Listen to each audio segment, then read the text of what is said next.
DC, The Shadow Monarch's Chronicles. Chapter 1, The Monarch's New Beginning. The sky was a canvas of horror, bloody red, streaked with black clouds that churned like boiling ink. Bolts of golden thunder cracked through the heavens with deafening roars, tearing the silence into splinters. The land beneath that apocalyptic sky was broken, charred, and soaked in blood. The corpses of millions blanketed the ground in every direction, a grotesque sea of lifeless flesh and shattered armor that stretched beyond the horizon. In the middle of this vast field of death stood a single figure. He was clad in black armor, twisted and jagged like the shadows of a nightmare. Dents and cracks marred the once impenetrable plates, and blood, some his, most not, streaked across his body like war paint. His face was hidden behind a helmet of darkness, but from within, two glowing purple eyes burned with a cold, merciless light. His hair, long and wild, flared behind him like a crown of violet fire, untamed and furious even in the stillness. He stood tall despite the ruin, shoulders squared, chest heaving with the weight of his breath. Around him was devastation unlike anything the world had ever known, and he was its sole architect. A chime echoed through his mind, clean and mechanical. The cold voice of the system followed it. Congratulations. Mission complete. The last of the Iterum is defeated. You have obtained the title, the Supreme Shadow Monarch. The men did not flinch. He stared blankly across the sea of the dead, voice gravelly with exhaustion and hate. What's the point, you stupid system? I'm the only thing living in this world now. After all this, there's nothing left. Silence. Then another ping. As a reward for achieving the title of True Shadow Monarch, you will be transported to a random world with all of your powers intact. No system interference. No missions. A chance to start over, or, if you choose, you may repeat your missions in pursuit of a better outcome. The men blinked. For a moment, he didn't speak. That's new, he muttered, dryly. You don't give me options. Just orders. Are you finally freeing me? He stood there for several long seconds, the golden thunder illuminating the destruction around him with each flash. He took it all in, what little remained of the world, the silence of the dead, the end of everything he had known. I'll go to a new world, he said at last. There's no way I'm repeating this hell again, and it's not like I have anything I care about here. Good riddance. The system gave its final chime. Choice confirmed, new world. Thank you for your long service, host. We wish you the best of luck. The red sky faded into darkness. The thunder stopped. The world grew still. And as the men felt his mind slip into the abyss, as if falling into a deep sleep, his last thought was not of victory, but of what it meant to escape the endless hell. A low breath escaped the young boy's lips as his eyes fluttered open. The ceiling above him was unfamiliar, yet not. His surroundings whispered of both comfort and confusion. He blinked once, slowly, then sat up in bed. For a fleeting second, his black eyes shimmered with an eerie purple glow, like embers flaring in the dark, before fading back to black. The boy looked around the room. A luxurious suite, well-kept, filled with expensive furniture and elegance meant for someone of great status. It felt familiar. A strange echo rippled in his mind, and then the flood came, his entire 13 years of life. His name. His family. His memories. Laughter and sorrow. Struggles and silence. Then, a sharp end. He hadn't gone to sleep. He had died. The boy rose to his feet, rubbing his temple as fragments settled into place. The system gave me the body of a boy who died, he murmured, his voice quiet, amused. How nice of it. His gaze fell to the floor, specifically, to the shadow cast by his own frame in the soft light of the room. Dozens. No, hundreds of eyes stared back at him from the inky darkness of his shadow, blinking in unison. Watching him. Recognizing him. A slow smile crept across the boy's lips. I can see you. All of you are here. He walked toward the tall mirror propped elegantly in the corner.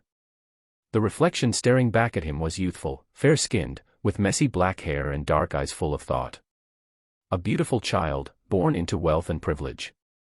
I'll enjoy this life, he whispered to his reflection. His voice was soft, but his eyes glowed once more, the same burning violet that had once terrified rules and monarchs. And don't worry, boy. For the body and name you left me. I'll avenge your death, and your parents too. Ashborne Black. A fitting name, he thought. He had inherited the body of Ashborne Black, heir to the prestigious Black family, once one of the richest families in Metropolis City. From the memories he'd absorbed, he knew the truth behind the tragic tale. His two uncles, driven by greed and envy, had conspired against Ashbourne's parents.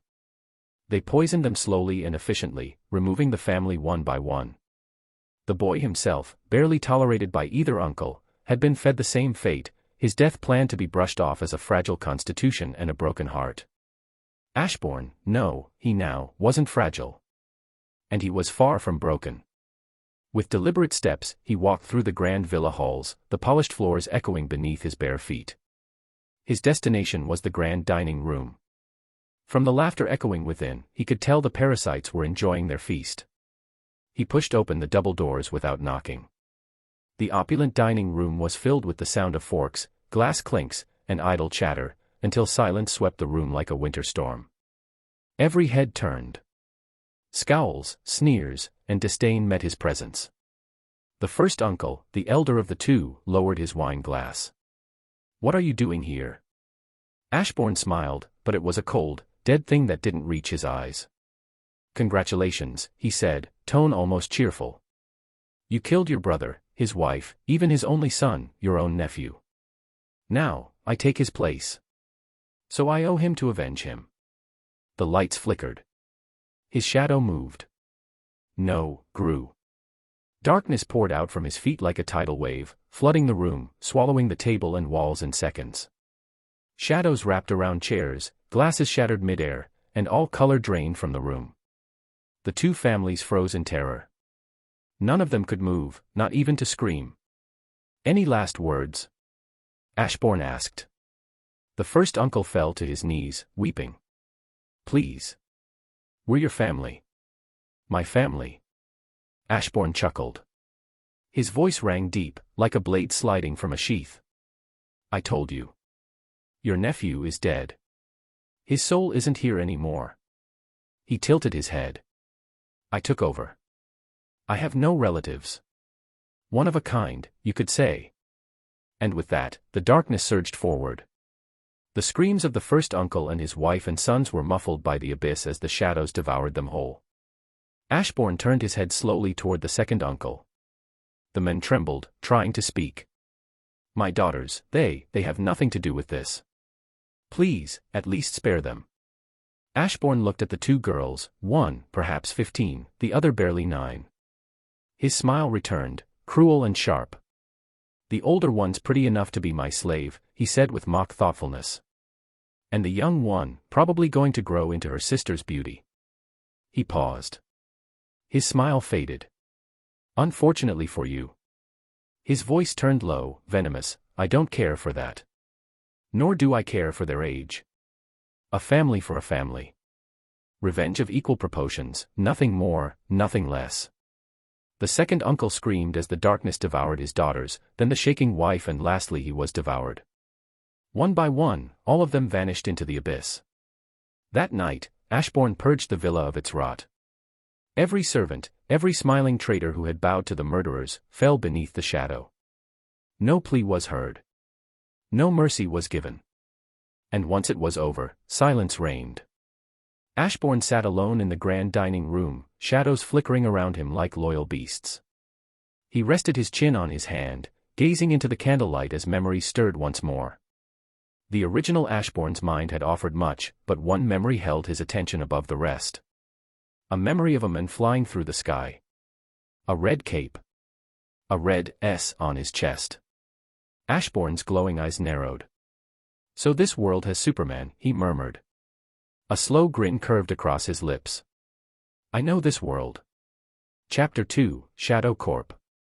The name Black Corp had once echoed through the heart of Metropolis as a symbol of ambition and industry. Second only to LexCorp, it had stood tall for decades, its wealth built on the backs of construction empires and cutting-edge automobile manufacturing. From the soaring skyline to the thunderous engines on the streets, Black Corp had left its mark. But behind the shining glass towers and polished boardrooms, vultures circled. Since the tragic death of Elijah and Seraphina Black, the parents of Ashborne Black, the company had been steered not by blood, but by the will of the board.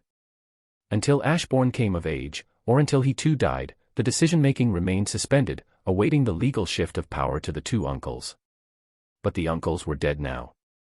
Both of them. And with their sudden demise, so too vanished the planned transfer of power. A new guardian was required. But Ashborne had no intention of being shackled by bureaucracy or drawing attention to himself. He had other plans. Plans rooted in shadows. 2 days after the purge, the nation woke to tragedy. News outlets blared across every screen. Entire Black family found dead in Gotham. Murder or message? Black family massacre rocks metropolis elite. Ashborne Black and Uncle Arthur only survivors of the Gotham slaughter. Their bodies, unrecognizable, mutilated, burned nearly beyond identification, were found dumped in the outskirts of Gotham. The scene was horrific. Bones shattered, skin torn, blood soaked into the dark earth. The kind of brutality that spoke of a message, not a mere crime.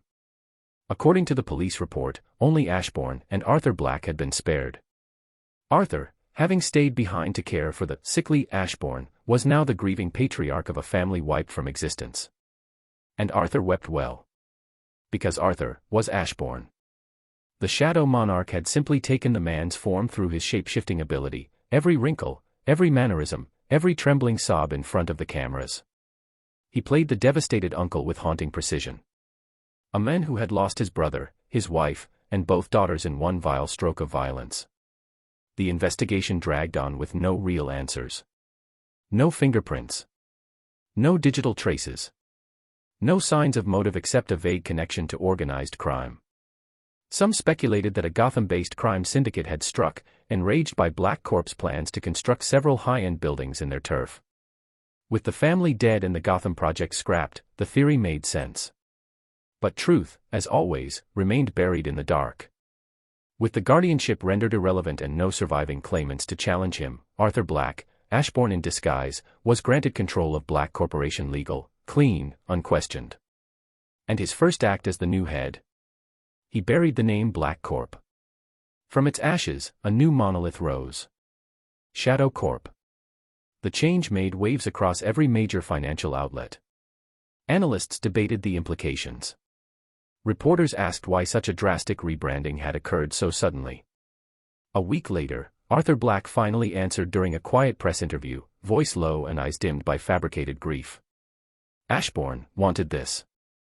After losing his parents, the two that built this legacy, he said Black Corp is hollow.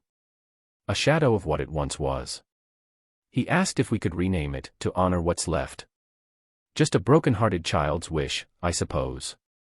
And how could I say no? The image was perfect. A boy lost in sorrow. An uncle honoring his orphaned nephew's wishes. The narrative spread like wildfire, painted in mourning and sentimentality. Investors stayed. Sympathy flowed. Public trust remained. Behind it all, Ashborne smiled. The shadow now wore a mask. And the world believed it. Ashborne had seen too much in his former life. Too much death. Too much power. Too much emptiness. The system had carved into him a legacy drenched in blood, commanding him to conquer, to destroy, to become a monarch of shadows in a broken lifeless world. And he had done it.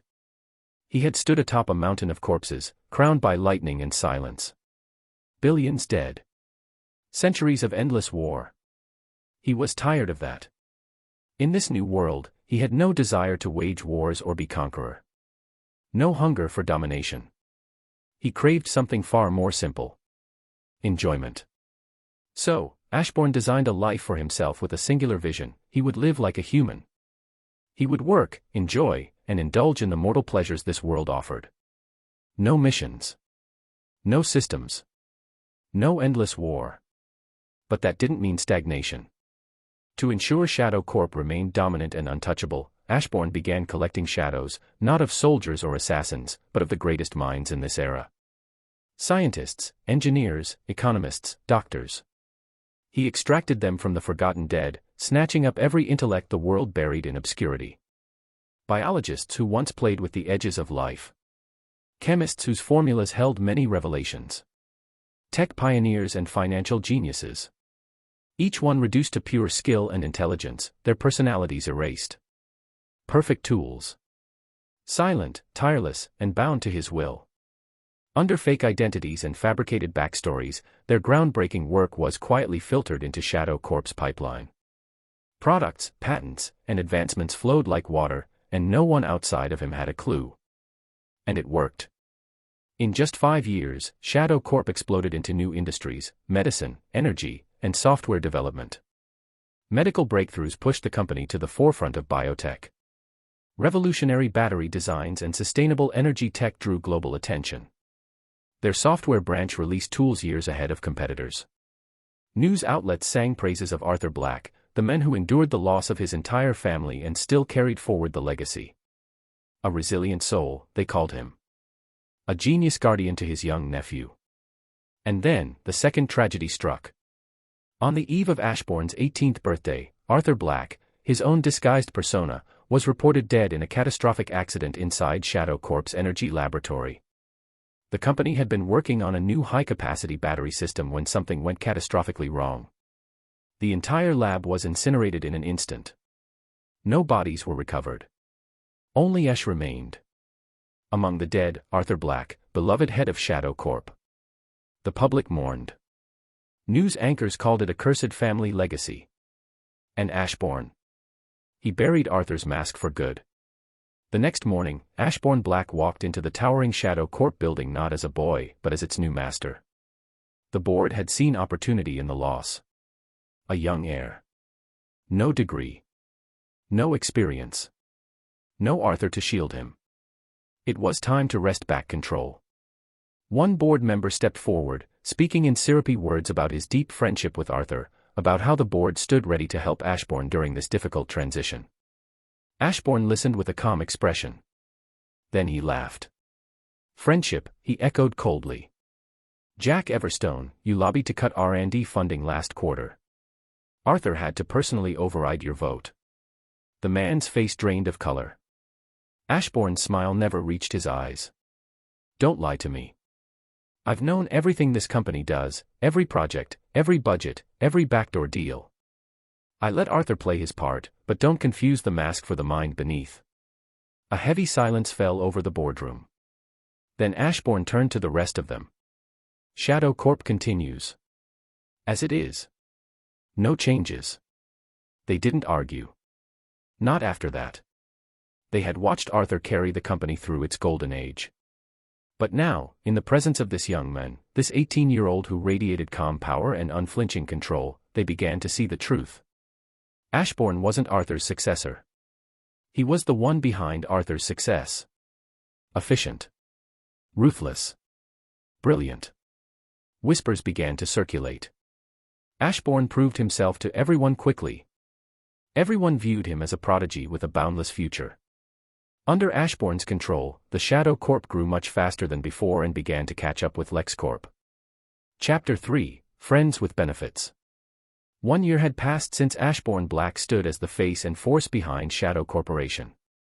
A year of seamless expansion, strategic acquisitions, and subtle dominion over industries that most corporations only dreamed of touching. Ashborne sat in his penthouse office, the skyline of Metropolis stretching beyond the glass wall behind him. The morning light filtered through as he casually flipped through the day's news. The front page, as expected, was awash in headlines glorifying the Justice League. Wonder Woman stops global terror threat, Flash breaks records with global evacuation in seconds, Superman thwarts alien invasion. He didn't even blink as he turned the page without a second look. Heroes and villains. Gods and monsters. The never-ending soap opera of costume drama held little interest for him now. He had seen wars between dimensions. Led them. Won them. The concept of superpowered egos clashing over ideals or anything that they can come up with has long lost its charm. A knock on the door broke his thoughts. His assistant entered promptly, a slim tablet in hand. He was a middle-aged man that had been the assistant of Ashbourne's father since the early days of Black Corp. He remained next to Arthur as it changed to Shadow Corp, and now he is standing by Ashbourne's side. The assistant said, "Sir, we received a call from LexCorp. Mr. Luther has requested a business meeting with you to discuss a potential partnership." Ashbourne's black eyes sparkled faintly with intrigue. Lex Luthor, The assistant added, "Sir, if I may, please be careful when dealing with Lex Luthor, he is a cunning snake and can't be trusted." Ashbourne set the newspaper down and looked at the men. Even in the early memories of the original Ashbourne, the man was present, and Ashbourne, since the moment he laid his eyes on him, felt a slight trust and kinship. Ashbourne believed it was because of the lingering feelings the original Ashbourne had to the men. Leaning back in his chair, Ashbourne answered, "I know, Uncle Rex. Please, accept it and schedule it for tomorrow." The assistant nodded with a smile. "As long as you know." Then exited. Ashbourne closed his eyes. At once, his shadow stretched unnaturally, oozing across the polished floor like ink in water. A sliver detached from the main body and slithered under the door without a sound. Moments later, Ashbourne's consciousness shifted. He stood, not physically, but as a presence, within the sleek, sterile office of Lex Luthor himself. The man was speaking with his stoic assistant, Mercy, discussing the final touches of their pitch and plan. Ashbourne smirked. The next day, Lex Luthor arrived at Shadow Corp's headquarters, a smile carved perfectly onto his face as he entered the executive floor. He moved with the charisma of a man who believed the world belonged to him, and perhaps, to some extent, it did. In Ashbourne's office, they exchanged the usual pleasantries. "You know," Lex said with a smooth tone, "watching what you've done with Shadow Corp this past year, it's like looking into a mirror of my younger self." Ashbourne returned the compliment with a respectful nod and a polite smile. "You're giving me too much credit, Mr. Luthor. You had it harder, and truthfully, I believe you're far more brilliant than I am. I even dare to say you are a contender for the smartest man on Earth." Lex's smile deepened. Few things pleased him more than recognition, especially from someone competent. It stroked the part of his ego that believed he was not just smart, but the smartest man alive. Hearing those words from Ashbourne, with a touch of sincerity, only confirmed Lex's own thoughts. "You're underestimating yourself," Lex said. "What you've accomplished in a year is no small feat." He paused, then leaned forward. "But let's get to business." Lex pulled a set of documents from his briefcase and slid them across the desk. Ashbourne flipped through them, scanning with supernatural speed and clarity. His eyes lingered on diagrams, proposed blueprints, and projected timelines. "A maglev transport system," Ashbourne murmured. "State to state, high speed. It has potential." Lex's grin widened. "I knew you'd see the value. Faster logistics, efficient travel. A true revolution in infrastructure." Ashbourne closed the file, lacing his fingers under his chin. "It's a good idea. But I don't approve of the 50-50 profit split." Lex raised an eyebrow. "And what would you suggest instead?"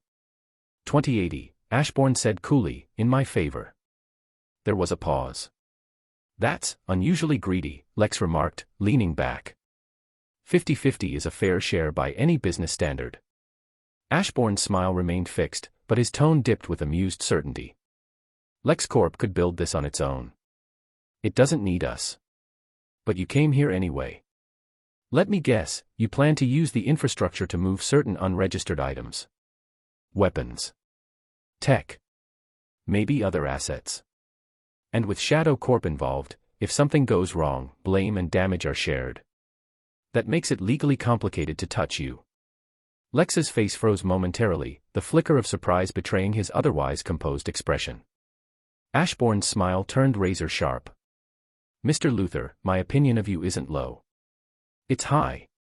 So high, I expect this level of cunning. And I respect it." He leaned forward slightly. "My motto has always been, make friends when you can. Preferably friends with benefits. I get a nice cut while you get your shipments safely transported with legal insulation. Everyone wins." Lex was silent. Then, slowly, he smiled, extending his hand. "I think we're more alike than I initially thought." Ashbourne shook it, his hand firm, shadow ever present behind his polite facade. When Lex left the office, his smile faded as the elevator doors closed. He had achieved what he came for, mostly. But Ashbourne, that young man, had seen through him with frightening ease. Lex didn't like being read like a book. For a moment, he had considered denying it all. Spinning some charm and clever phrasing. But the look in Ashbourne's eyes, cold, amused, certain. Nothing he could have said would have made a difference. In the end, Lex Luthor decided it was still a gain. One more ally with shared interest and mutual cover. A friend with benefits, as Ashbourne had put it.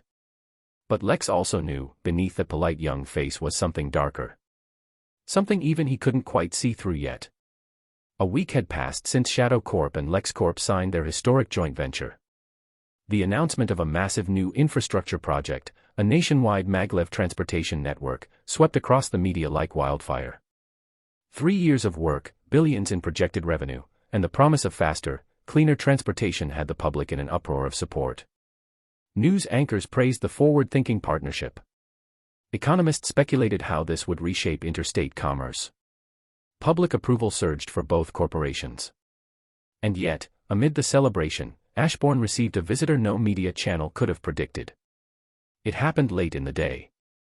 The sky was beginning to blush with the orange hues of sunset as Ashbourne sat behind his desk, buried in quarterly reports and cost assessments. His office was quiet save the occasional tap of his pen. Then a knock. Not at the door. At the window. Ashbourne's eyes shifted, puzzled. Slowly, he turned around. Floating just beyond the glass, high above Metropolis, was Superman. The Man of Steel hovered, his red cape swaying gently in the wind. His expression was calm. Ashbourne arched an eyebrow but betrayed no surprise. He stood, adjusting his suit jacket before striding over to the window. With a slow, relaxed motion, he unlocked it and pulled it open. A cool breeze swept into the office. "Come in," Ashbourne said with a casual wave, his voice unhurried. "I'd offer you a seat, but I doubt you're here for tea." Superman stepped inside with the gentleness of a man who knew his strength. "I don't want to sound like a bad host," Ashbourne said as he gestured for his unexpected guest to speak, "but I am curious. What brings you here?" Superman gave a small smile.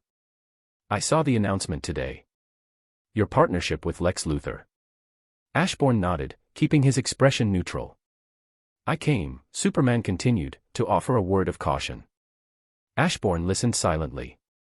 "Lex Luthor is dangerous. Like a snake. He might smile today and strike tomorrow. I've dealt with him enough to know that trusting him comes at a cost." There was no malice in Superman's tone, just concern. "I've also heard of you, Mr. Black. You've gained a solid reputation. Your employees speak highly of you. That's rare in your position. So consider this a friendly warning." A long pause followed. Ashbourne's gaze sharpened subtly as he walked back to his desk, thoughtful. "I appreciate the concern," he said after a moment. "And I won't pretend I'm unaware of Luthor's extracurricular activities. They're hardly a secret in the business world." He leaned back in his chair. "But a snake is still useful when you know where its fangs are. I've taken precautions. If he bites, well, let's just say I don't plan to bleed easily." Superman studied him for a beat longer, then gave a small nod. "Just be careful," he said again, stepping back toward the open window. "Some deals cost more than money." Ashbourne stood again and walked over as Superman floated out into the open sky. Without a word, Ashbourne pulled the window closed. He stood there for a few seconds, staring at the shrinking figure of the hero as he vanished into the clouds. Amusement flickered in his eyes. Since when does Superman involve himself in business deals? Ashbourne thought to himself. The Man of Steel had come to deliver a warning. But it only made the shadows grow more curious. Chapter 4, Kidnap Attempt. Ashbourne had always been a man of peculiar habits. Despite commanding one of the most powerful corporations in the world, his whims often led him to unexpected places. Today, it was Jump City. Officially, Shadow Corp had a chemical laboratory here, primarily researching treatments for issues like hair loss. But Ashbourne's visit had nothing to do with business. He came for pizza. When his assistant, visibly baffled, asked why he was traveling so far just for a slice, Ashbourne simply replied, "I told you before, Uncle Rex, I enjoy the process of things." The answer, vague and philosophical, left the old assistant more confused than ever. But it wasn't the first time. Just last month, Ashbourne had flown across states to Central City, all for a cup of coffee from a shop he'd read about in an obscure blog post. No meetings, no deals. Just coffee. Today was no different. Dressed in gray slacks, a black button-up shirt, and dark sunglasses, Ashborne walked through the streets of Jump City, admiring its simplicity. The skyline wasn't as tall or glittering as Metropolis, but there was a casual warmth to it. Eventually, he arrived at the famous pizza shop. It was a small place with barely enough room for more than a dozen people, but its reputation was legendary. Ashborne took a seat by the window, ordered a classic combination, and took a slow, appreciative bite. Delicious, he thought, I might return someday. That piece didn't last. 5 figures approached his table. The one in front was a pale girl with pink hair, her confident stride marking her the leader. Behind her came a hulking giant, a boy in a black cape, a short green-suited teen, and a man in red spandex with a division symbol across his chest. Ashborne recognized them immediately. Hive 5. The girl stopped by his table and asked, "Are you Ashborne Black?" Ashborne didn't even pause between bites. "I am." "Told you it's him," the green-suited boy said excitedly. "That's the Shadow Corp guy." The girl's smile widened. The rest grinned. Ashborne met their expressions with a pleasant one of his own. "And you 5 must be the Hive 5. They blinked, slightly surprised, then smirked. Recognition always stroked their egos. "You've heard of our deeds?" the girl asked, clearly glowing with pride. "That makes things easier. We're kidnapping you for ransom." Ashborne chewed slowly, then said, "A ransom from whom?" The smile never left his lips. "I don't have any family. I own Shadow Corp, so no money moves without my approval. Asking the authorities would just make both heroes and villains target you. Heroes want to save me and villains want to carry favor with me. Not exactly profitable for you." The girl's expression faltered. She opened her mouth but couldn't seem to find the words. After a few seconds, she awkwardly said, "We'll figure the details out later." Ashborne nodded, sipping his drink. "I don't see that working well for you. But that's your decision. For now, why not join me for lunch? I'd be a terrible host if I let my kidnappers work on empty stomachs." Hive 5 blinked again. The boy behind the leader stepped forward, confused and annoyed. "Do you even understand your situation?" he snapped. "We could kill you." Ashborne looked up at him, still smiling. "I'm a high-profile hostage. Killing me would defeat your purpose, wouldn't it? It's in your best interest to keep me safe. So no, I'm not in danger." Silence fell over the group again. "I'm hungry," the giant finally muttered. "We can eat first." The pink-haired girl and the short green-suited boy turned to him with an exasperated, "Shut up." Then they turned back to Ashborne with a firmer tone. "You're coming with us. Now." Before Ashborne could respond, a sudden dome of black energy burst open nearby, warping the air as 5 new figures stepped out. Each clad in vibrant colors and distinct uniforms. Their leader, Robin, pointed directly at Hive 5. "This is your only warning," he said sharply. "Surrender, and maybe avoid the beating." Jinx, the pink-haired leader of Hive 5, spun around and glared at Ashborne. "You were buying time." Ashborne kept his smile. "No, I wasn't. I sincerely invited you to eat." Jinx didn't answer, her eyes began to glow. "Get them," she barked. Chaos erupted as Hive 5 launched toward the Teen Titans. Beast Boy morphed midair, Cyborg fired a plasma cannon, Raven summoned dark tendrils, Starfire let loose bursts of green energy, and Robin charged headfirst into battle. Ashborne remained seated at his table. He calmly lifted another slice of pizza, took a bite, and leaned back in his chair. The battle of heroes and villains played out just beyond his table. Ashborne. He is simply going to enjoy the show. Ashborne watched as smoke curled up from fractured pavement and shattered glass sparkled across the street unaffected. The chaos around him barely earned a second glance as he calmly raised his hand and called the waiter. "Could you prepare a few more pizzas?" he asked politely, watching the battle unfold outside like a theater performance. The waiter, trembling from the sight of Teen Titans and Hive 5 turning the block into a war zone, nodded hesitantly and ran back inside. Outside, the confrontation ended as expected, with Hive 5 lying defeated and tied up with mechanical locks, bruised and groaning amid the debris. Teen Titans stood tall, their chest rising with adrenaline and exertion. Ashborne took that as his cue. With his hands in his pockets and the same ever-calm smile on his face, he walked toward the downed villains. "Dude, this is dangerous.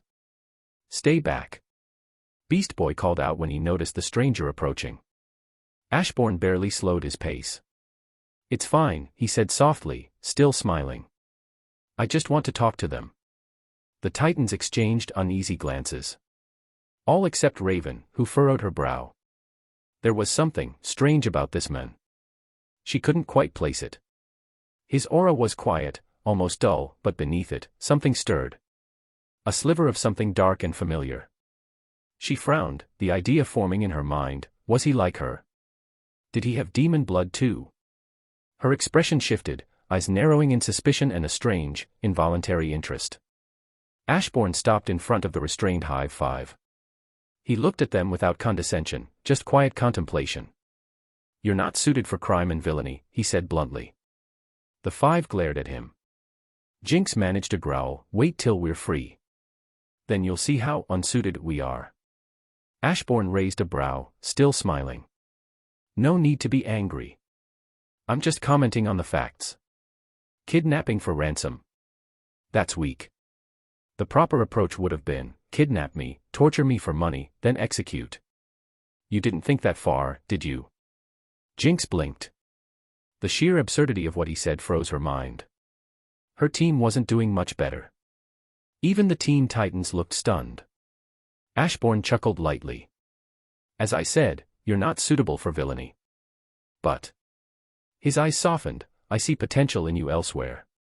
A bright future." Confusion spread like wildfire among the listeners. Then Ashborne's gaze zeroed in on Gizmo. "Gizmo," he said, "I offer you a job. Work for me, I'll give you all the funding and resources you need. No amount of crime can offer you what I can." Gizmo's eyes widened. "Wait, are you serious?" Ashborne nodded. "You're smart. It's a shame to see that intelligence wasted on petty crime." He turned his eyes to the others. "Billy, Mammoth, Kid WYKKYD. I have similar offers for you 3. I can use your talents in different areas. I'll give you a home, good food, money, and respect. The pay will be better than anything crime offers, and the work might even be fun." The 3 stared at him, stunned. No one ever had offered them something like this. Especially not someone they had just tried to kidnap. "What do you think you're doing?" a sharp voice cut through. Ashborne turned to see Robin, arms crossed, frustration bubbling beneath his usually composed exterior. Ashborne tilted his head. "Apologies. I thought I was being clear. I'm offering them jobs." Robin's eye twitched. "They're criminals. They're going to prison." Ashborne kept smiling. "And what is their crime?" Robin frowned deeply. "They tried to kidnap you." "I forgive them," Ashborne said with a shrug. "That's allowed, right?" Robin waved a hand at the rubble. "They destroyed property. They endangered civilians." Ashborne looked around. "And you participated in the destruction. You fired the first shot, didn't you? You carry half the blame. But that's fine. I'll pay for all the damages, plus extra, as a formal apology." Robin looked like he just swallowed a mouthful of lemon juice. "They're dangerous," he insisted. Ashborne nodded thoughtfully. "I agree. I was nearly kidnapped."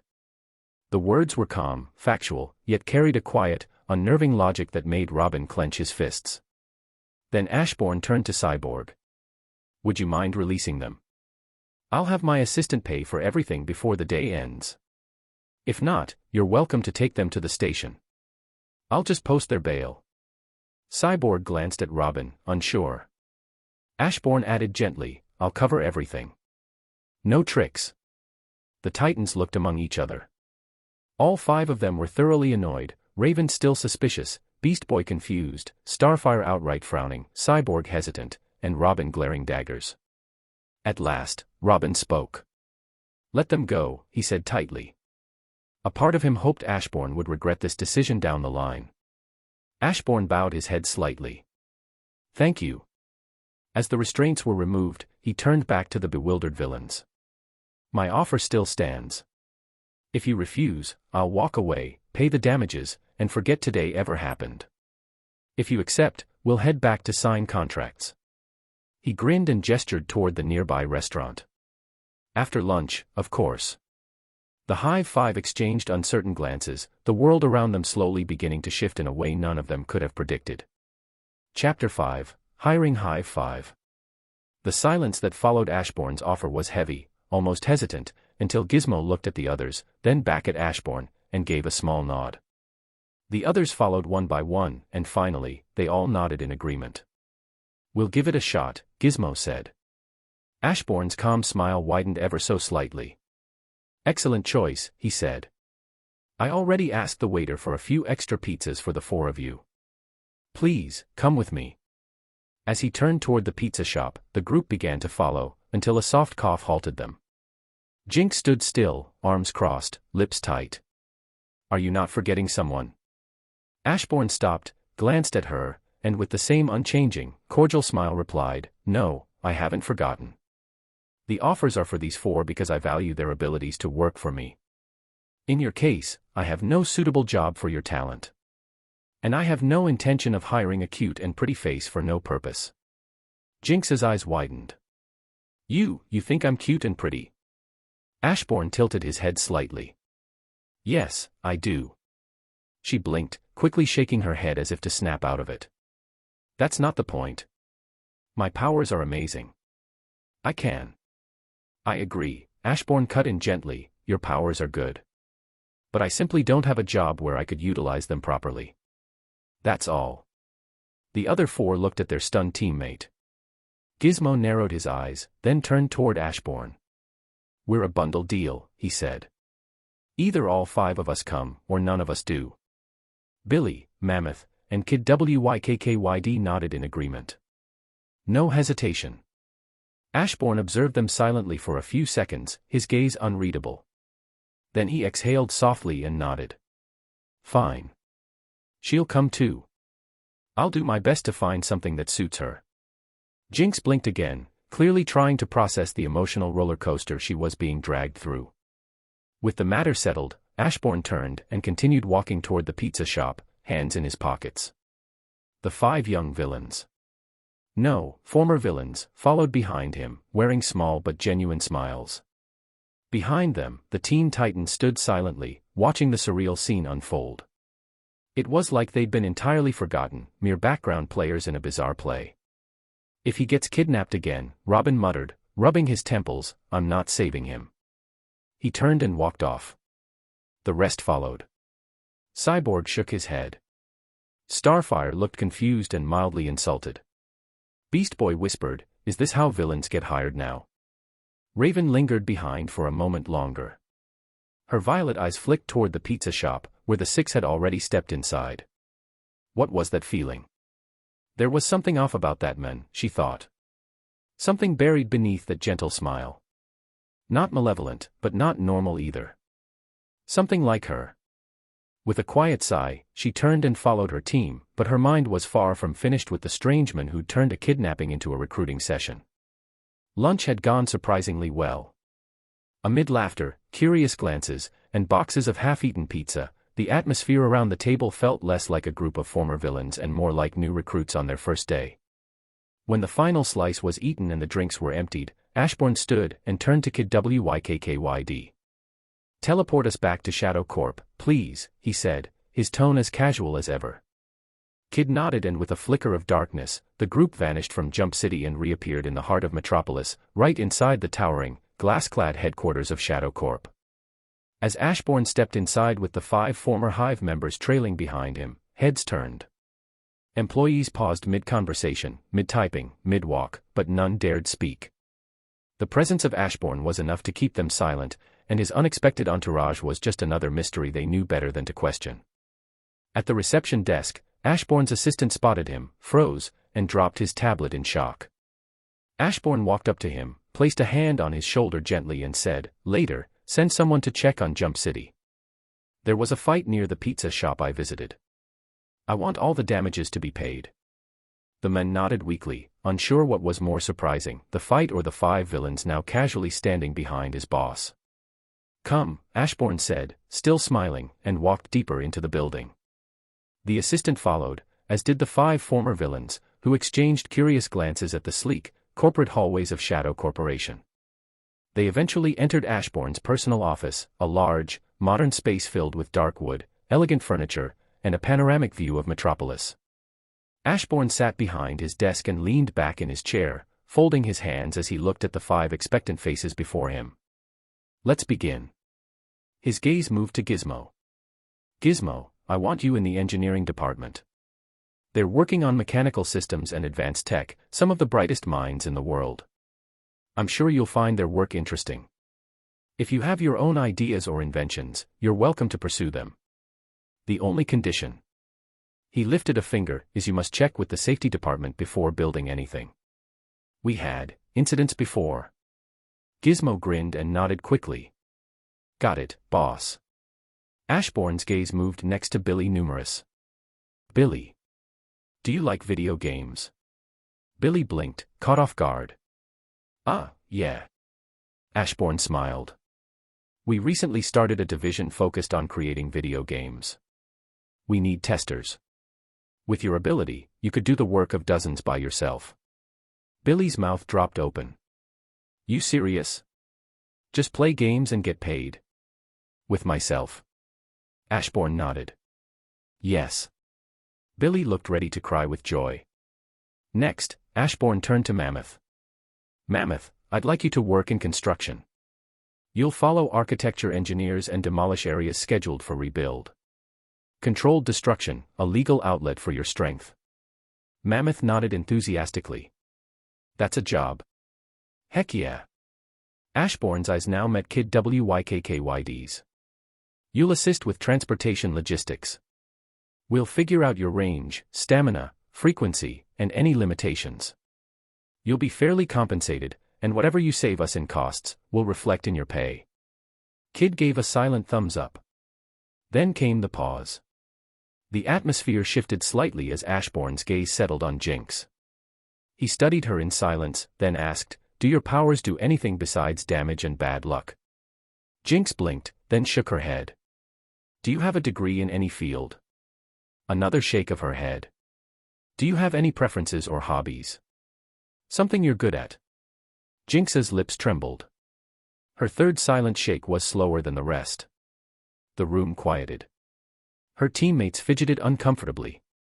Jinx stared at the floor, trying to will herself invisible. Ashborne leaned forward, pinching the bridge of his nose. "Do you know how to cook or clean?" Jinx gave a weak laugh, barely more than a breath. Ashborne sighed. "Then you'll learn. You'll work at my manor, daily chores, cleaning, cooking. You won't be around others, so no one will get hurt. You can learn at your own pace. If you ever want to try something new, let me know, and we'll figure it out." Jinx nodded slowly, her eyes cast downward. She knew what this was. A favor. A charity job. Not something earned. Her self-esteem sank like a stone. Ashborne finally turned to his assistant. "Make contracts for them later. For now, help them find a place to stay. Give them money to buy necessities." The old man nodded without hesitation and turned to lead the 5 out of the room. As they left, the 4 ex-villains kept casting worried glances at Jinx, who walked silently in the back. None said anything, but their loyalty was clear. They were here because of her, and she was here because of them. Ashborne watched them go with his usual calm, thoughtful expression. And as the door closed behind them, he smiled. Partnering with a villain and hiring 5 more, this is entertaining. Chapter 6, The Chill Boss. The afternoon sun filtered lazily through the tall windows of Ashborne's office, casting golden rays over the sleek desk where he sat, a tablet in hand. Shadows flickered across his face as he read through performance reports. Gizmo's integration into engineering had gone smoother than expected. The kid was already improving one of their drone prototypes. Billy Numerous had broken a game build so efficiently the developers almost cried, then laughed.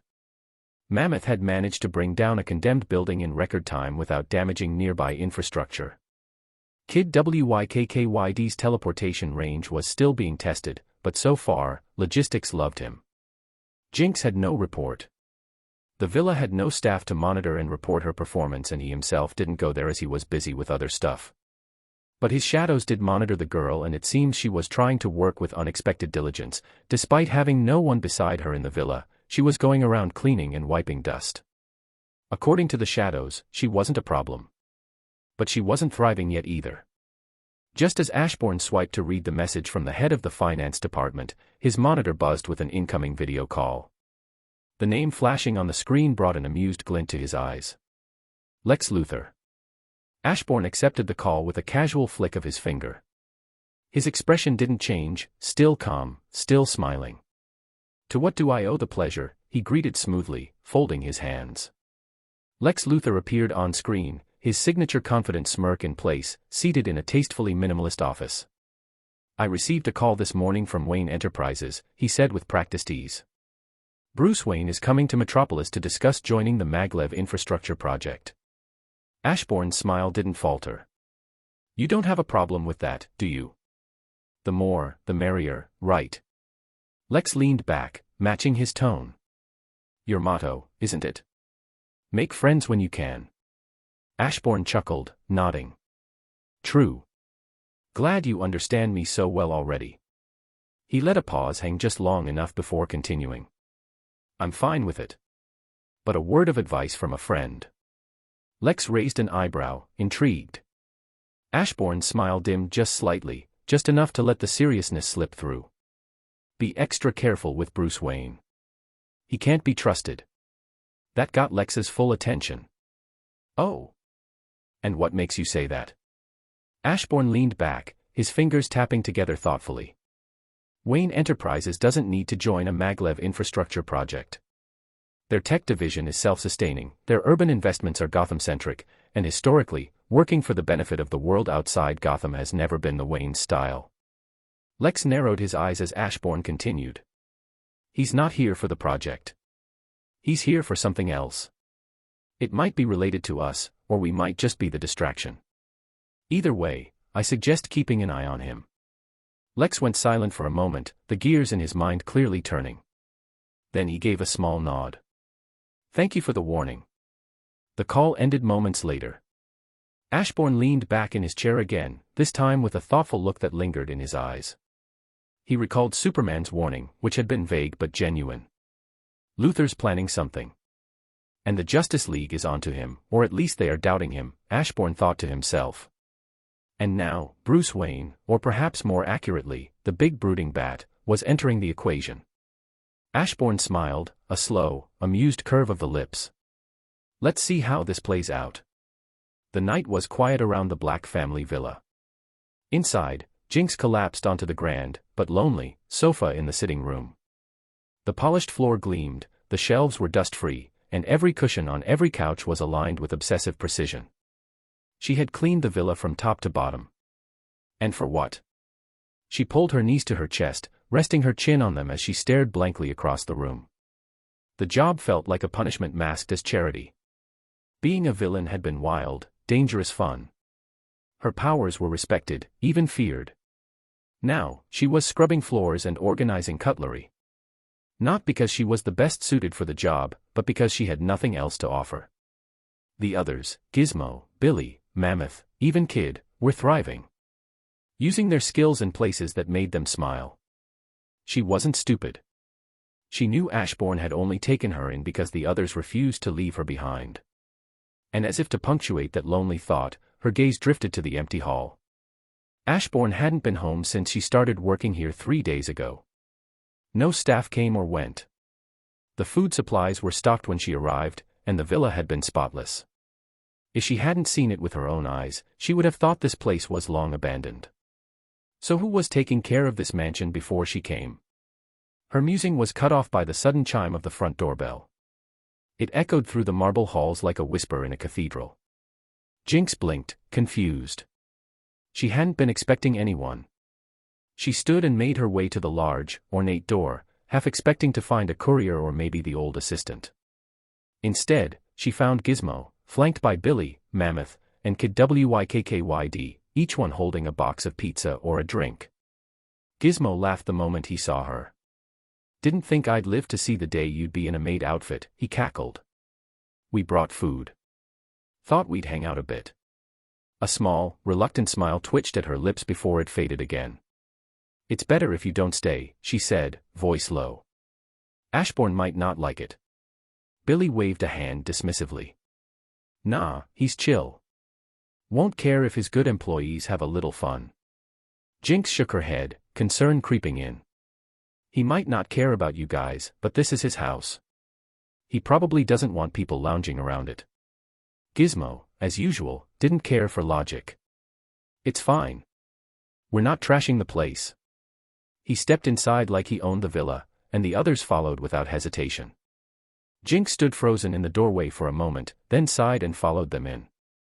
They gathered in the guest lounge, sprawled across couches, pizza boxes open, laughter bubbling as stories were shared.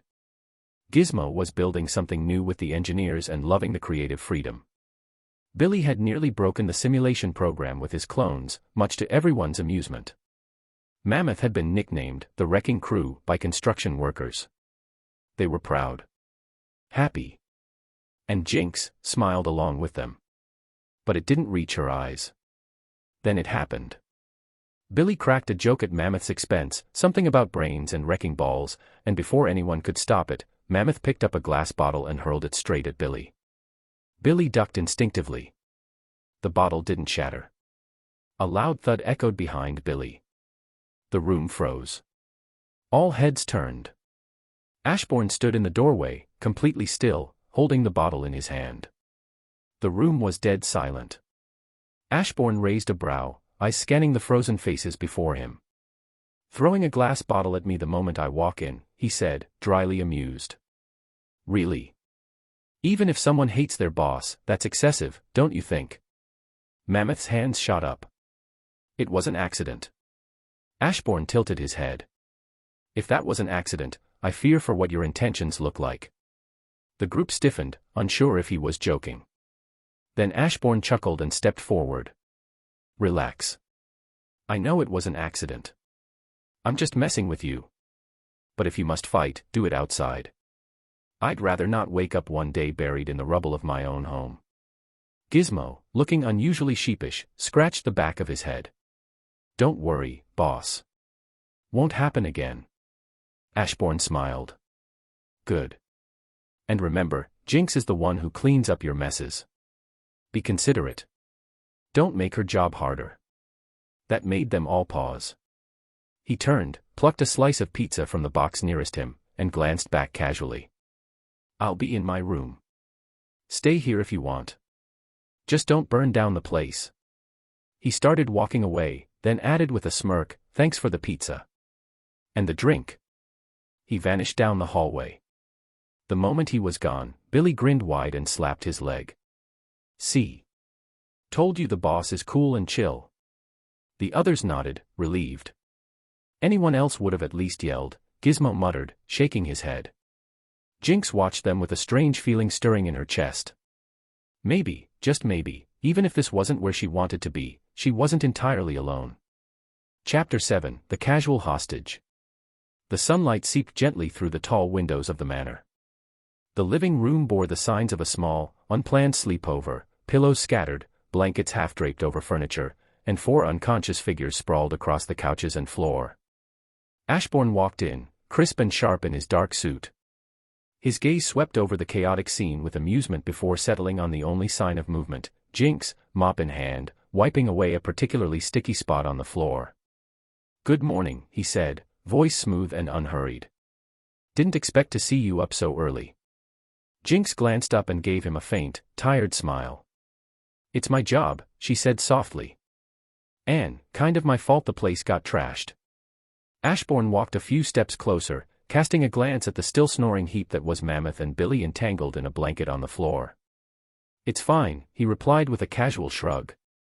They're the ones who came here, after all. Besides.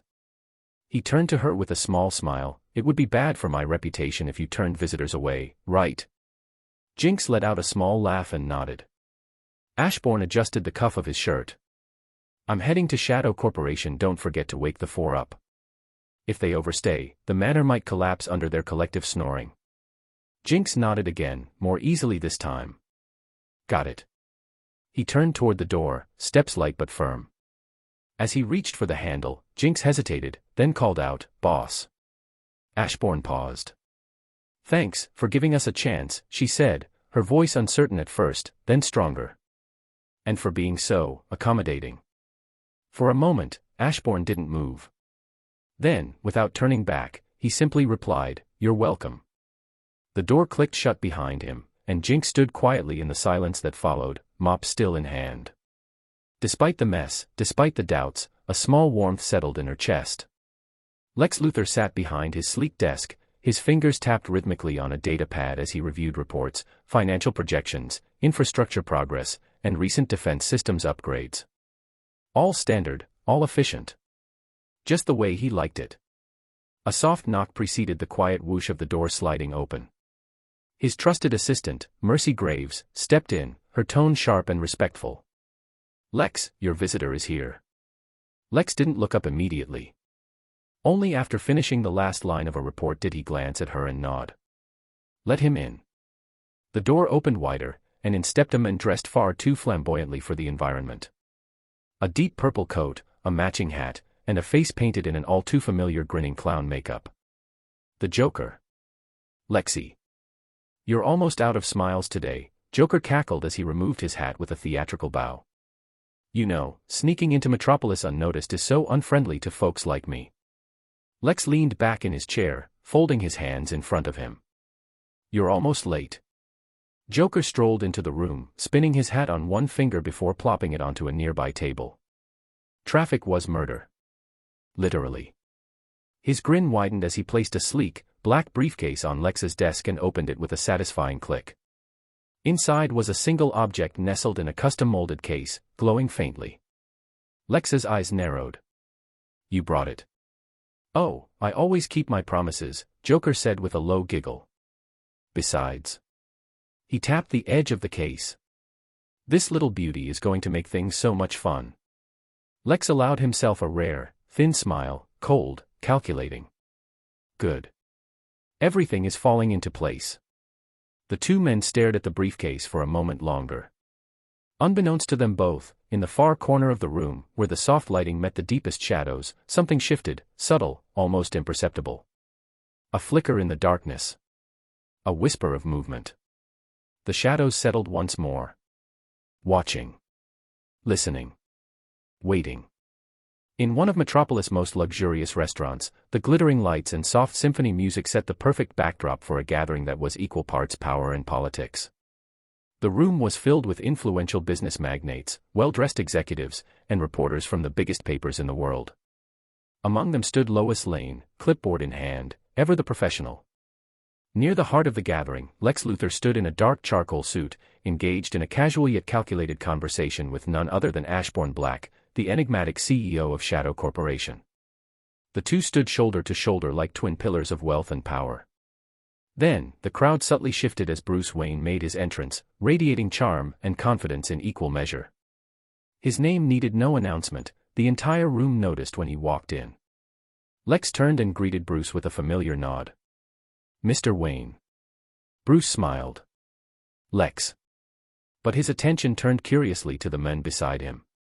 "And you must be Ashborne Black," he said, offering a hand. "Been meaning to meet you. Your name travels faster than your reputation."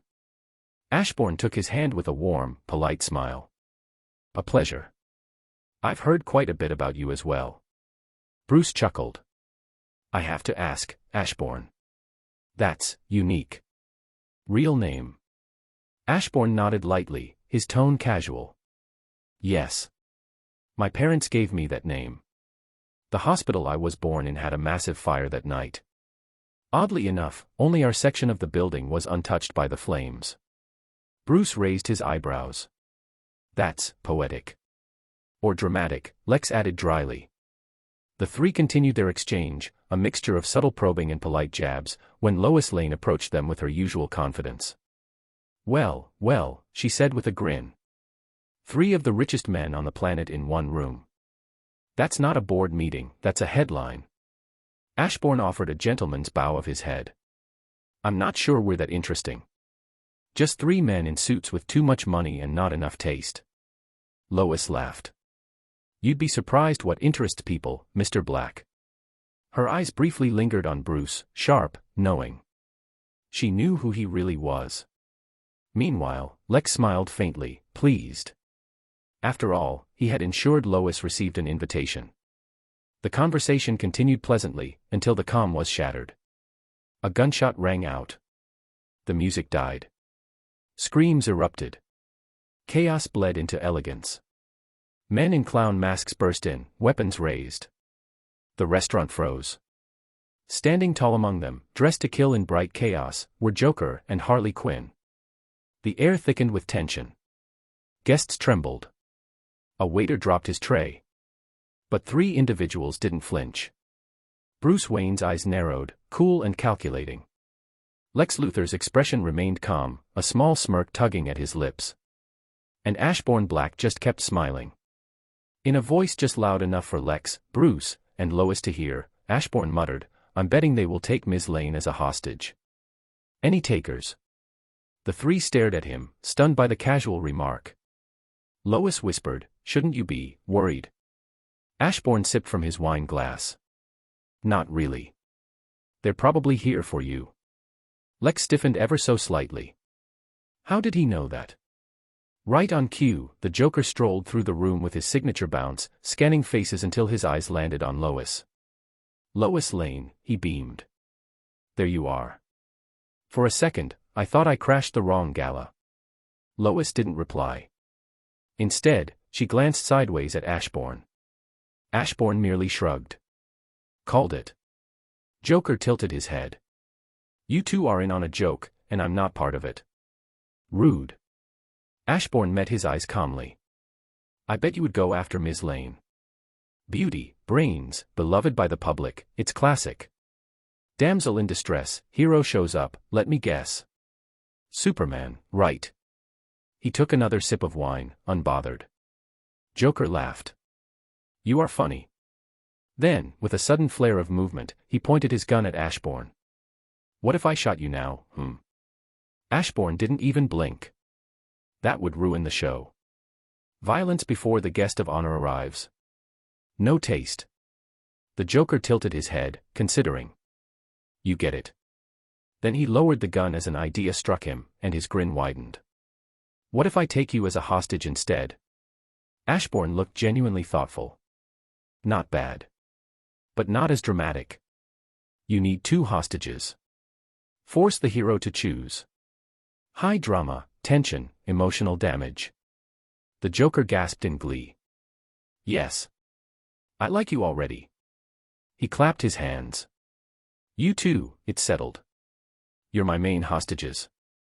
Sounds fun, Ashborne chuckled, then casually walked past him, as he said. Where do you want me to stand? The Joker stared, wide-eyed. I didn't expect to find a crazy person here.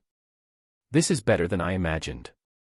With a giggle, he yanked Lois toward the center of the restaurant as Harley held the crowd back. Lex and Bruce exchanged glances. They were calculating scenarios and backup plans, but one thing neither could shake was the thought. Ashborne didn't just go off script. There was no script for whatever he was doing. Chapter 8, The Twist. Lois Lane sat tied to a chair at the center of the luxurious restaurant, now eerily quiet and transformed into a stage for madness. The fine decor stood in stark contrast to the chaos that had unfolded. Her eyes burned with frustration as she glanced toward the man calmly sipping his drink beside her. Ashborne Black, ever composed, didn't seem the least bit concerned about the gun-wielding maniacs around them. His posture was relaxed, still smiling. What are you playing at? Lois hissed. Seriously, what is this? Ashborne turned to her with a small smile. Isn't it obvious? He took another sip. The hostage. Lois's eye twitched. You are enjoying this. She turned to the nearby Joker, calling out with a sarcastic tone.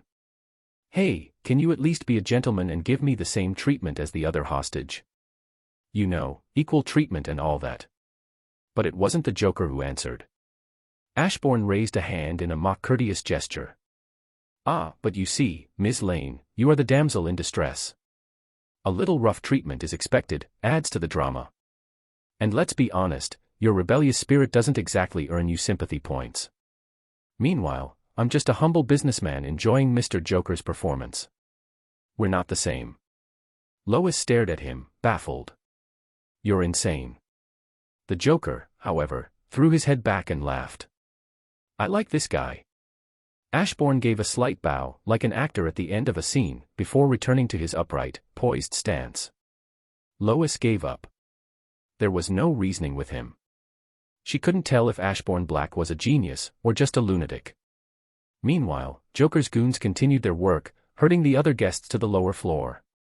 Soon, the upper dining hall was left mostly empty, save for a few goons, Harley Quinn, the Joker, Ashborne, and the increasingly annoyed Lois. Then, down below, it happened. A blue blur zipped through the lower floor like lightning, striking fast and precise. One by one, the Joker's thugs were knocked out cold, left groaning or unconscious in moments. A voice, firm and familiar, echoed through the room. Get out of here. I'll handle the rest. Superman had arrived. The hostages didn't need to be told twice. They ran. Among them, Lex Luthor slipped away, his sly smile betraying that this was all still part of some deeper plan. And Bruce Wayne, unnoticed in the shuffle, broke away from the crowd and disappeared into a side room, ready to return as someone else. Back upstairs, Ashborne turned to the Joker, swirling his drink idly. You should check on your goons. The Joker's head tilted. Why? Because, Ashborne said, Superman will start with them. Then he'll come here. That'll be your cue. The announcement for the show. Joker stared at him, brows raised. Then he turned to Harley Quinn, who was already tapping on her earpiece. Boys, she called. Report. No. Answer. Terry. Jaws. Lenny. Nothing. The Joker's expression slowly shifted from curiosity to manic delight. Oh. Oh yes. The big scout is coming. With an excited grin, he yanked Lois Lane to her feet, wrapping one arm around her and pointing a gun to her head. All right, curtains up, he shouted. Boys. Positions. The guest of honor is almost here. The remaining goons tensed, raising their weapons. Harley's smile faded, focus taking over. The room became a powder keg of anticipation.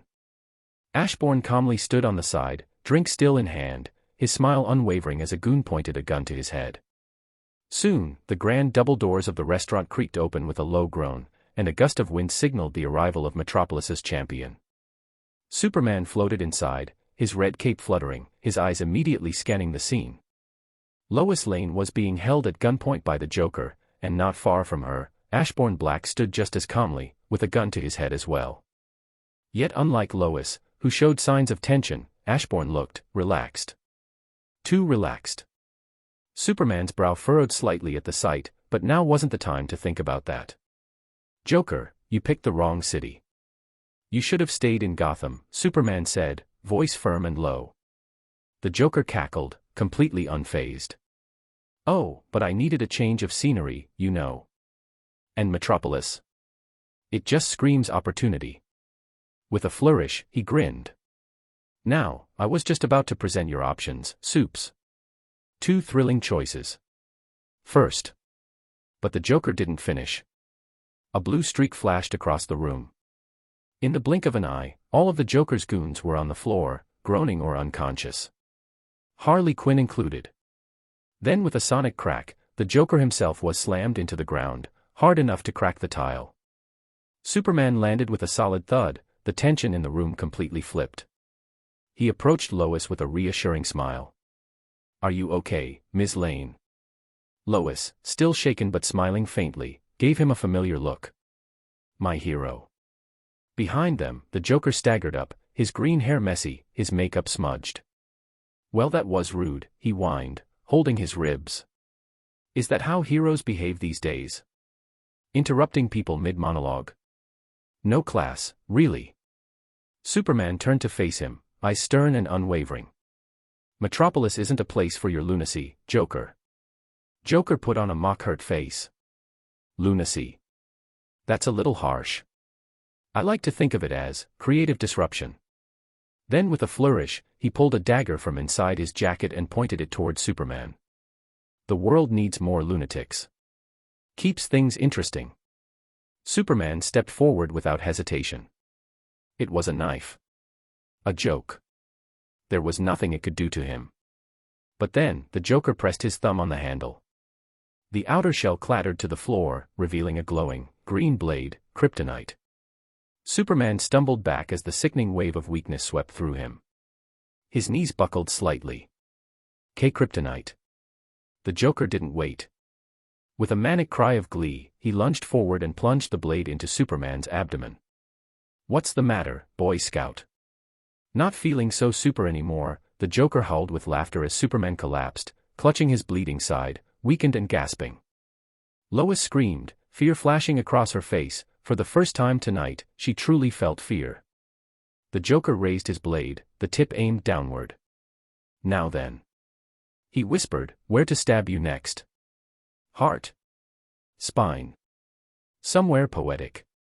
But just as he was about to strike. Bang. The Joker screamed, spinning away and clutching his bleeding hand. The kryptonite dagger clattered uselessly to the ground. Both the Joker and Lois turned, eyes wide. Ashborne Black stood where he had been the entire time, same relaxed posture, same polite smile, but now holding a pistol, still aimed forward. He tilted his head slightly and spoke with the same soft tone. An unexpected turn of events, Ashborne said. The drama you've been looking for, Mr. Joker, right? The Joker stared at him in disbelief, still clutching his ruined hand, while Lois blinked, stunned. Superman, barely conscious, looked up at Ashborne as if trying to understand what just happened. Ashborne simply smiled and swirled the drink in his other hand. The restaurant was eerily silent, save for the shallow breathing of a wounded Superman and the distant sirens approaching outside. Ashborne lowered his smoking pistol slightly, still standing with unnerving composure. He looked at the Joker, who was writhing in pain and clutching his bleeding hand. With the same polite smile etched across his face, Ashborne tilted his head. What do you think of my performance? The Joker, despite his bloodied form and fractured body, let out a dry, wheezing laugh. Pretty good. But you ruined the ending. Ashborne's smile widened just a bit.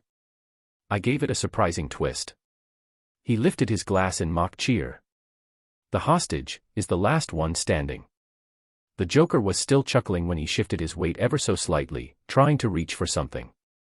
But Ashborne didn't wait. Bang. Bang. Bang. 3 shots echoed in rapid succession. One slammed into the Joker's shoulder, the other 2 buried into his legs. The madman collapsed fully, his laughter choking into a sharp cry of agony. Ashborne didn't blink. He exhaled softly. Another twist would make the moment boring. Across the room, a groggy Harley Quinn stirred. When she saw the Joker down, her voice rose in a shriek. Puddin'. Her eyes flared with wild rage as she stumbled up and charged at Ashborne, teeth bared. Ashborne didn't flinch. He simply waited. When Harley got close enough, bang. The bullet struck her thigh, sending her tumbling forward with a pained yelp. She hit the ground hard, arms scrambling. She tried to rise, but... Bang.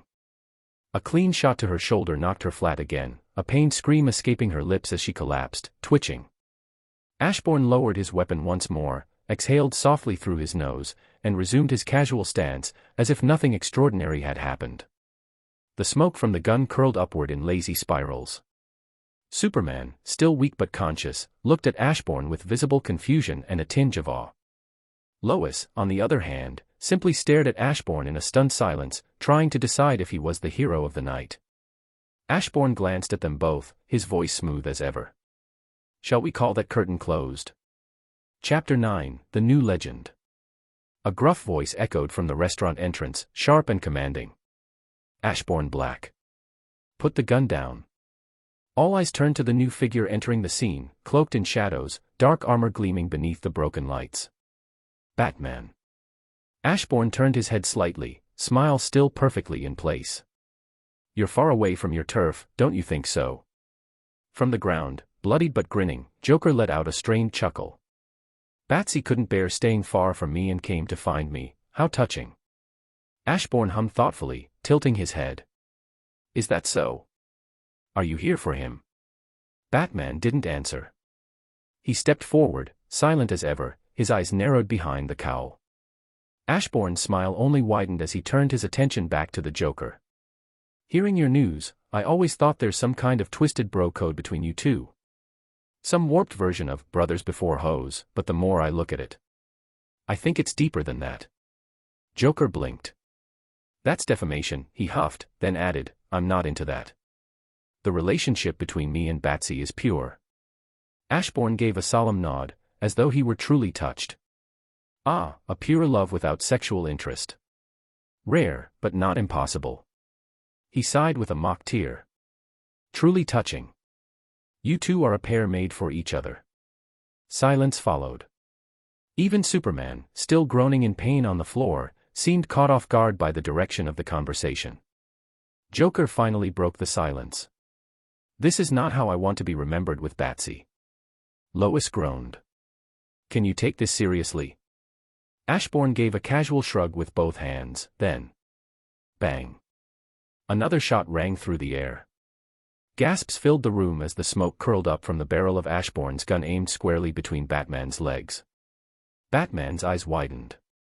A guttural grunt escaped him as he collapsed to his knees, arms instinctively curling to shield himself. Ashborne winced sympathetically. Oops. He dropped the gun to the floor with a clatter and held up his hands innocently. Misfire. Please ignore it. He glanced at the writhing vigilante. Luckily, Mr. Batman's ballistic cup is rated for small arms fire. Might still need an ice pack, though. Lois stared in disbelief at the quickly paling Batman, struggling to breathe through the pain. Even Joker blinked in shock before speaking. You really should be more careful with that thing. Could hurt someone. Ashborne gave him an apologetic nod. Sorry about that. He turned his attention to Harley Quinn, still groaning on the floor. Miss Quinn, you have my sympathies.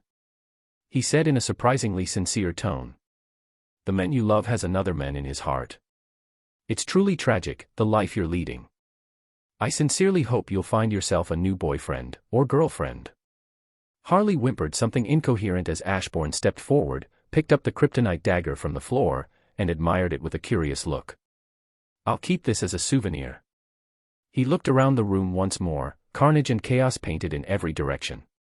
And I think I should run before a big angry bat recovers. With perfect calm, Ashborne Black walked out of the restaurant, leaving behind him a room full of broken heroes, wounded villains, and utter confusion. The next day, the world awoke in disbelief.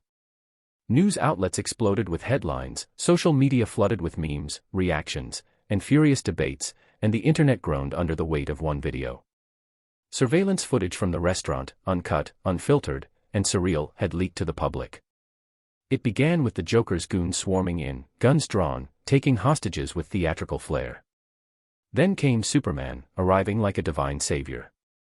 Gasps turned to cheers, until he was taken down. A kryptonite dagger, buried deep in his side, brought the Man of Steel to his knees.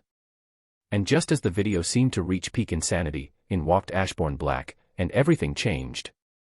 The man's casual stance, his casual talk with the Joker, his relaxed and amused stance, and then, the arrival of Batman. But it was the moment that came after that broke the internet. Ashborne's gun misfiring, a shot fired directly between Batman's legs, the Dark Knight collapsing with a groan that haunted viewers worldwide. The world collectively gasped, then paused, then rewound the footage. Then rewound it again. Then turned it into a meme. When the city needs you but your balls say no. Some called the video fake, a prank, a Joker-inspired hoax. The internet simply couldn't accept it. Superman being stabbed was one thing. But Batman getting shot in the balls? That was too far. And yet, the footage continued.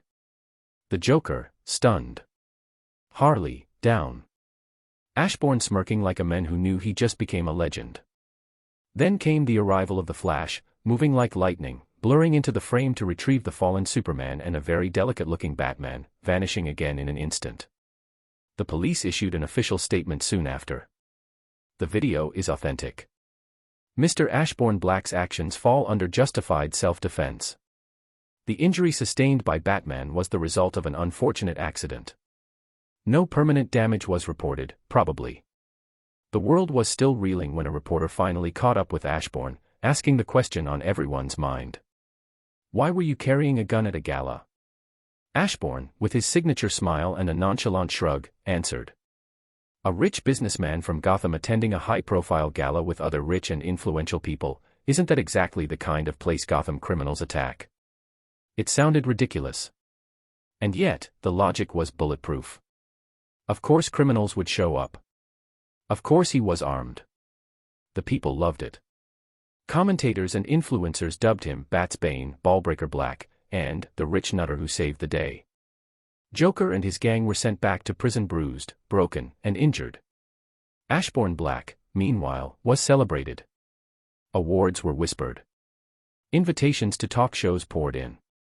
He was hailed as the fearless, eccentric businessman who stared death in the face, mocked it, and walked away with a souvenir dagger and the internet's eternal respect. But the truth? Ashborne hadn't gone there to be a hero. He'd gone for the fun. And he got it with a side of kryptonite blade, international fame, and the priceless memory of making Batman drop like a sack of potatoes. In the towering, pristine halls of LexCorp, the air practically crackled with rage. Lex Luthor stood by the panoramic glass window of his office, jaw tight, hand clenched around the edge of a data tablet. His usually composed demeanor was beginning to crack. The footage had looped in his head endlessly, Superman bleeding, brought to his knees. It should have been his moment, the final move in a carefully orchestrated play. A successful kryptonite strike was a one-in-a-million opportunity, and now, it was gone. Wasted. He'll be on guard now, Lex muttered to himself. He'll scan everything. He'll expect traps. And kryptonite isn't exactly growing on trees. He turned away from the window and eyed the sleek display monitor on his desk.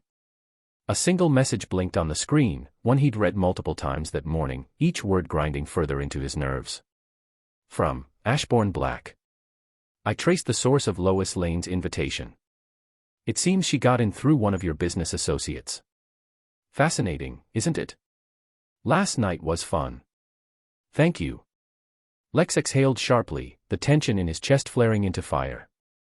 Ashborne hadn't made a direct accusation. He didn't have to. The tone was smug. That irritating blend of sarcastic civility and undeniable sharpness. Lex could feel the implication beneath the words, a veiled acknowledgement, a smirk hidden. Damn him, Lex muttered, fingers drumming on the desk. He played me. For a moment, he seriously considered calling in one of his less savory contacts. An assassin. A warning. A silencing. But the thought dissolved as quickly as it came. Ashborne was not an enemy.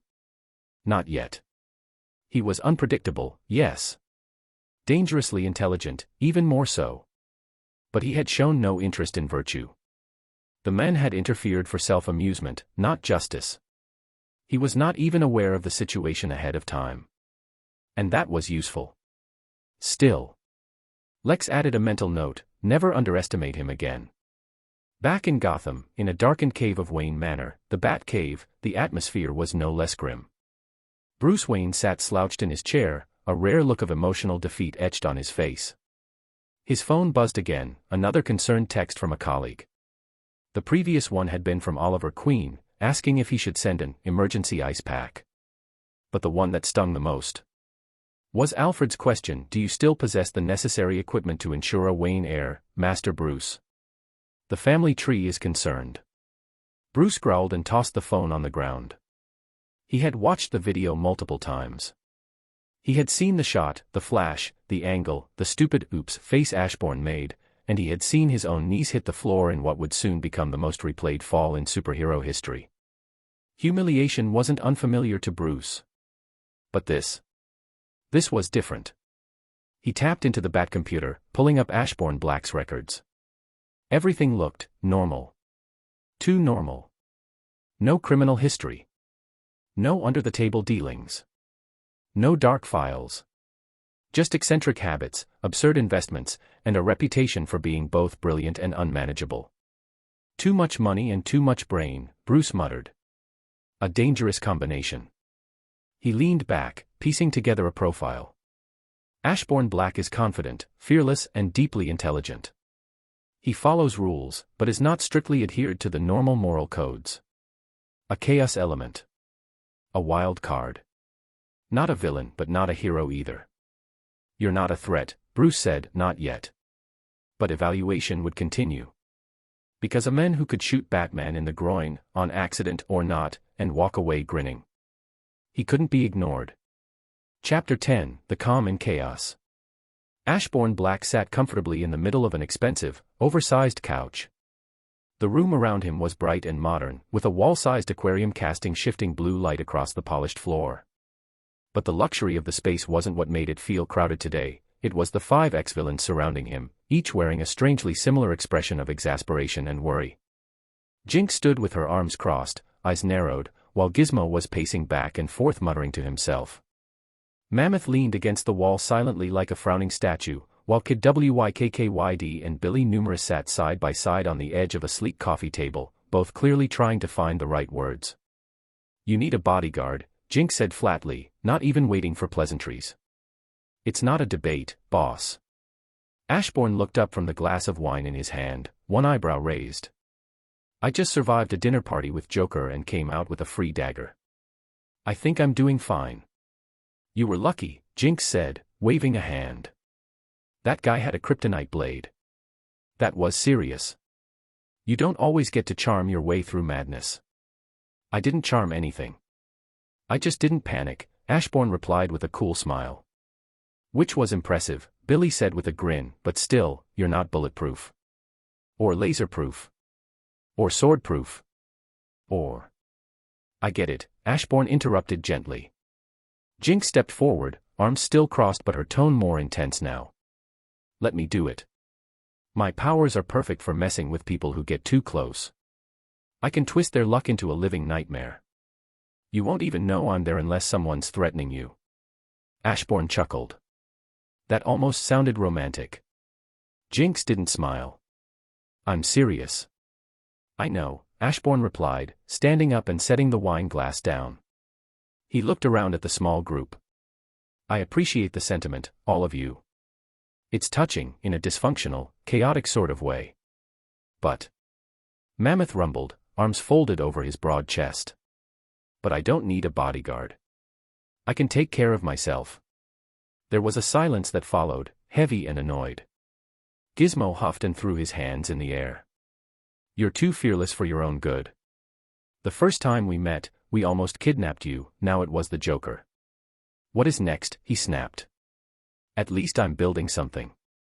Something small. Portable. Subtle.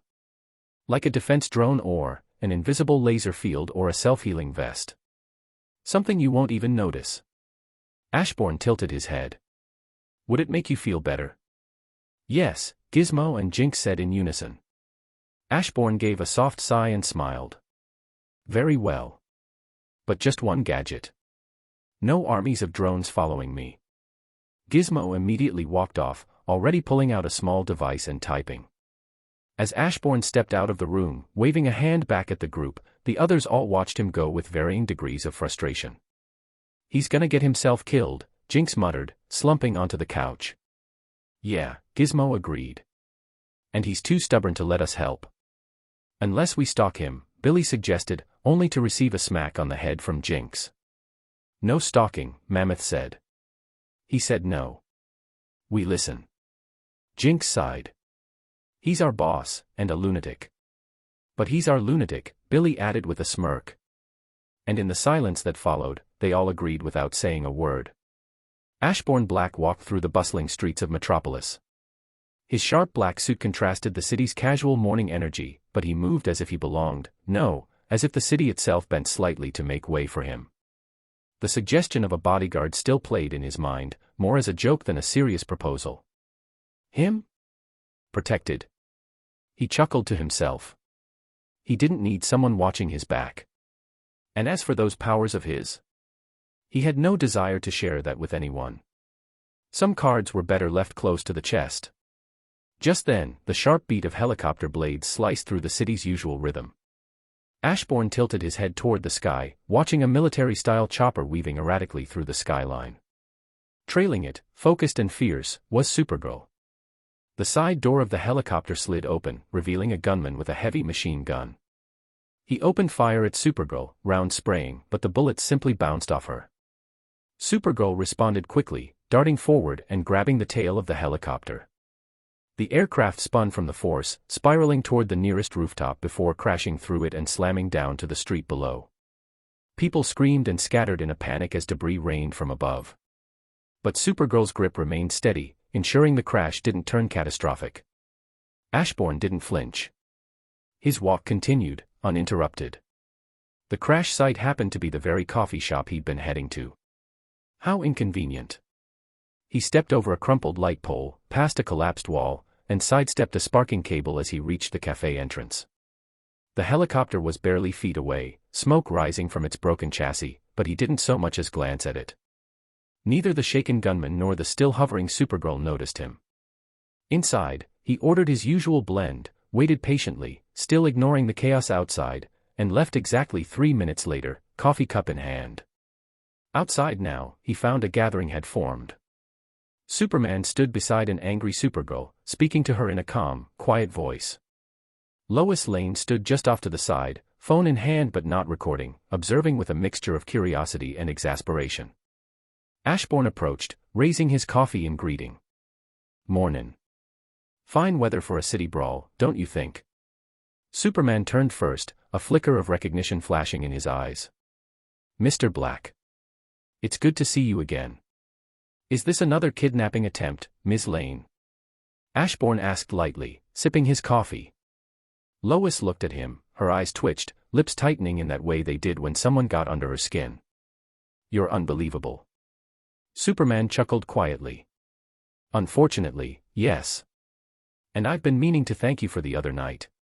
"I was preoccupied." "It's fine," Ashborne replied. "Honestly, I expected a vacation after being stabbed, but I suppose that's not how you work." "It's not exactly a pleasant experience," Superman agreed. "But I've fully recovered." Supergirl finally looked at Ashborne with dawning recognition. "Wait a second. Ballbreaker Black." Ashborne gave a theatrical bow. "In the flesh. Though I'd appreciate not being called that. Sounds rather unpleasant, and I'm fairly certain Batman despises me now. I'll be avoiding Gotham for a while. After all, I am the one who broke his balls." Supergirl laughed out loud, despite herself. Superman gave a weary sigh. "He's definitely not happy with you," he confirmed. Ashborne reached into his jacket pocket and handed Lois a sleek black card. "For the annoyance I caused you the other night," he said. "That's the number of one of the best breast cancer specialists in the country. Call him. Any checkups or medical bills are on me." Lois blinked, caught off guard. "That's an unconventional gift," she said, narrowing her eyes at the card. Ashborne gave a small nod. "Figured it might be useful. You're exposed to X-rays on a daily basis, after all." Lois's eyebrows knit together in confusion, as did Kara's. Superman's smile faltered. Ashborne gestured casually at the Men of Steel. "I mean, he's always looking through things. We don't know how alien X-rays work. Better safe than sorry, right?" Superman's jaw tightened. "I would never do that. What do you think of me?" Ashborne paused, then replied with careful consideration. "A straight male, with gifted eyes." Superman's face darkened several shades. Lois slowly turned to him, suddenly looking a little unsettled. Kara burst into laughter, doubling over as the tension in the air cracked like glass. "Well, my coffee's getting cold," Ashborne said, raising his cup again. "Farewell." And with that, he turned and resumed his walk as if nothing unusual had happened. As if helicopters didn't crash next to cafes and his conversation with them was part of the morning routine. Lois watched him go. "I can't figure him out," she admitted. "He's not like any rich guy I've met before." "He's not," Superman agreed after a moment of contemplation. "He was too calm that night. Too relaxed. And even now, walking around Metropolis on foot without a bodyguard or attendant. Lex would have never done that. Lois nodded and said. And just now, he threw a jab at you. He is too reckless and fearless. There was a report, Superman said thoughtfully, that he went to Jump City alone. Could have been kidnapped if the Teen Titans didn't show up in time. What? When was this? Lois asked, genuinely surprised.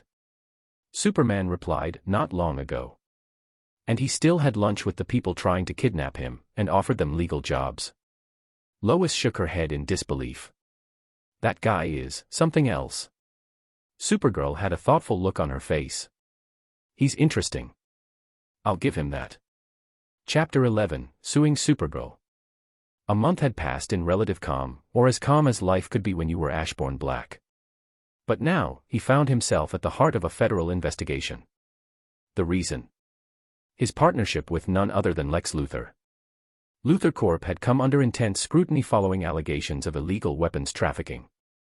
And when the authorities opened that door, they didn't just peer into Lex's life, they kicked it off the hinges and stormed through, dragging every associate into the light. That included Ashborne, whether he liked it or not. He didn't mind.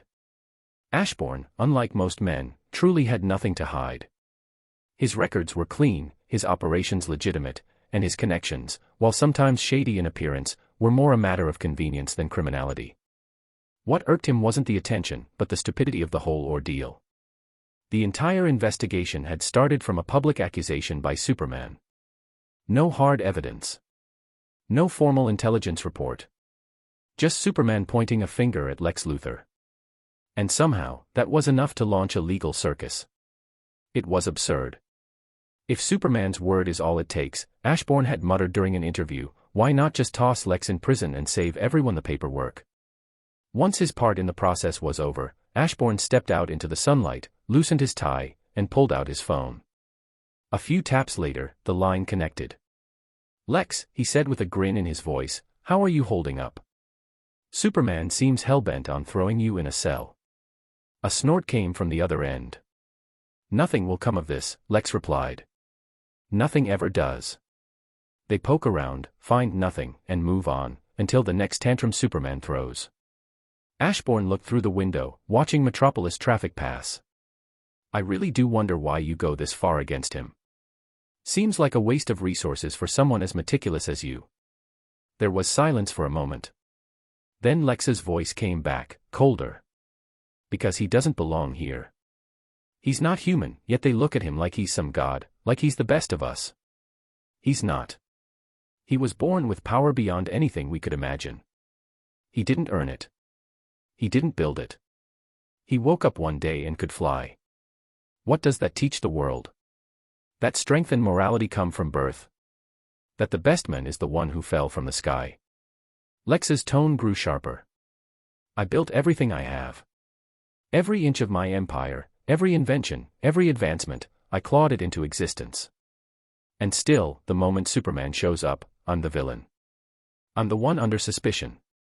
I'm the one who needs to prove himself while he gets celebrated just for existing. Ashborne was quiet for a beat before answering. You'll never receive the same recognition he has, Lex. No effort or achievement you put forward will get you the same result. Lex's voice cracked with frustration. I'm better than him. Maybe, Ashborne replied smoothly. But it doesn't matter. You'll never take his place. Because you're human. There was silence on the line, but Ashborne could practically hear the tension on the other end. You're smarter than every man on this planet. Richer, too. They can't touch your level. You know that. And deep down, they do too. But because you're human, they'll always think. If I had what he had, maybe I could do the same. He paused, letting that truth hang in the air. But Superman. He's alien. Different. A friendly alien, sure, but not one of them. So they don't compare themselves to him. They just believe. He's their savior. Their impossible hope. To them, he is someone given power and a choice to either be savior or tyrant. He chose the former. Ashborne's voice lowered. You want to take his place? Then give the world everything. Your money. Your brilliance. Your life. Be selfless. Only then people will remember you the same way. Another moment passed before Lex finally spoke. I don't want to be remembered like him. Ashbourne's smile returned. Of course not. But if you want to replace him, that's not the way to do it. You can find a way to brainwash the world to worship you, you can kill him, you can become ruler, but it will always be empty. You only need to be selfless and you will get the same treatment. You make it sound simple, Lex scoffed. Because it is, want me to prove it to you? It won't take much time to see results, Ashbourne replied. Lex narrowed his eyes and then smiled, saying, let me see what you can do. He ended the call. Ashbourne had a smile on his face, he had a plan. The world awoke to a headline no one expected. Ashborne Black, owner and CEO of Shadow Corp, files lawsuit against Supergirl. Social media exploded. News anchors scrambled to get live opinions from legal experts and city officials. Every network ran the same images, shots of collapsing buildings, insurance claims gone bankrupt, and civilians injured during the collateral chaos left in the wake of Supergirl's recent battles. Ashborne Black had made his move, suing one of Earth's young and beloved heroes. His allegations were laid out in brutal clarity. Supergirl's attempts at heroism had caused more damage to Metropolis than if the criminals were simply left to escape. The cost of repair, the endangered lives, the rising insurance premiums, it all painted a damning picture. Multiple insurance companies, especially ones hit hard over the years by incidents involving both Supergirl and Superman, stepped forward with testimonies. For them, this was long overdue. The world held its breath. Would Supergirl come to court and defend herself? Or would she act like a being above the laws of men? The court made its move, the summons was official, and the trial was to be televised. For the first time, a Kryptonian would stand before a jury of humans. In a penthouse overlooking the city, Lex Luthor narrowed his eyes at the broadcast. Ashbourne was suing Supergirl. He scoffed. What's he playing at now? Lex murmured, folding his arms. Smearing a hero's reputation. I tried that. It never sticks. This will blow up in his face. Yet, a twinge of curiosity crept in. Ashbourne always played a different game. On the day of the trial, the courthouse was surrounded by cameras and onlookers. Ashborne Black arrived first, sharp suit, calm expression, and his ever-present air of quiet confidence. His lawyer, a middle-aged woman with a tired but razor-sharp gaze, walked beside him. Minutes later, Supergirl entered with Superman at her side. Her jaw was tight. Her fists clenched. She glared straight ahead, only glancing once toward the plaintiff's bench, where Ashbourne sat sipping water, as unbothered as if this was a brunch. Superman gave Ashbourne a glance of his own, subtle but wary. What is this young man planning? Was this a retaliation for the investigation into Lex? The timing was too convenient. First Lex. Now Kara. Supergirl, on the other hand, wasn't subtle at all. She stared daggers into Ashbourne's skull.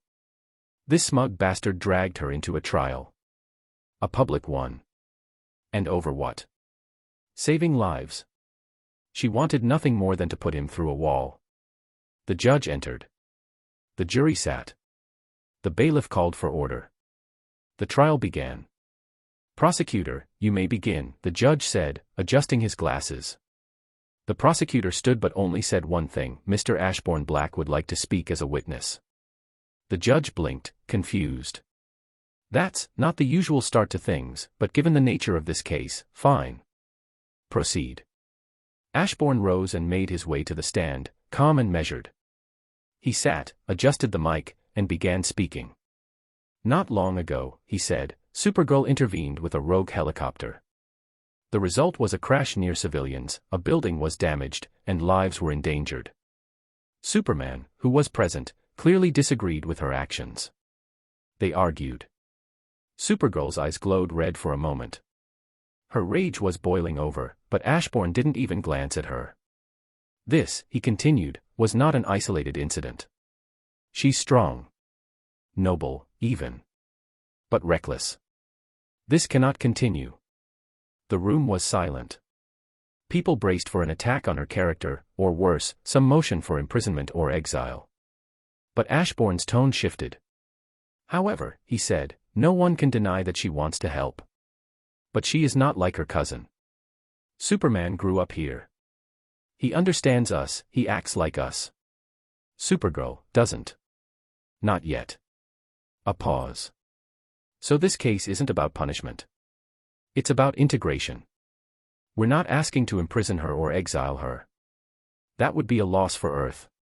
Instead, we ask that she be sentenced to social service. The courtroom broke into whispers. Ashborne raised his voice. She will work in construction. Building homes for the homeless. Repairing damage. Working alongside human engineers.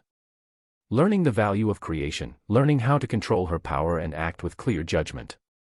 The materials will be provided by Shadow Corp, as well as staff and resources. I believe this will teach her more about this world than flying above it ever could. The trial is a formality and to make Superman ensure her cooperation with us. Then, he turned fully to Supergirl. You want to be like your cousin, he asked. That won't happen by punching criminals from the sky.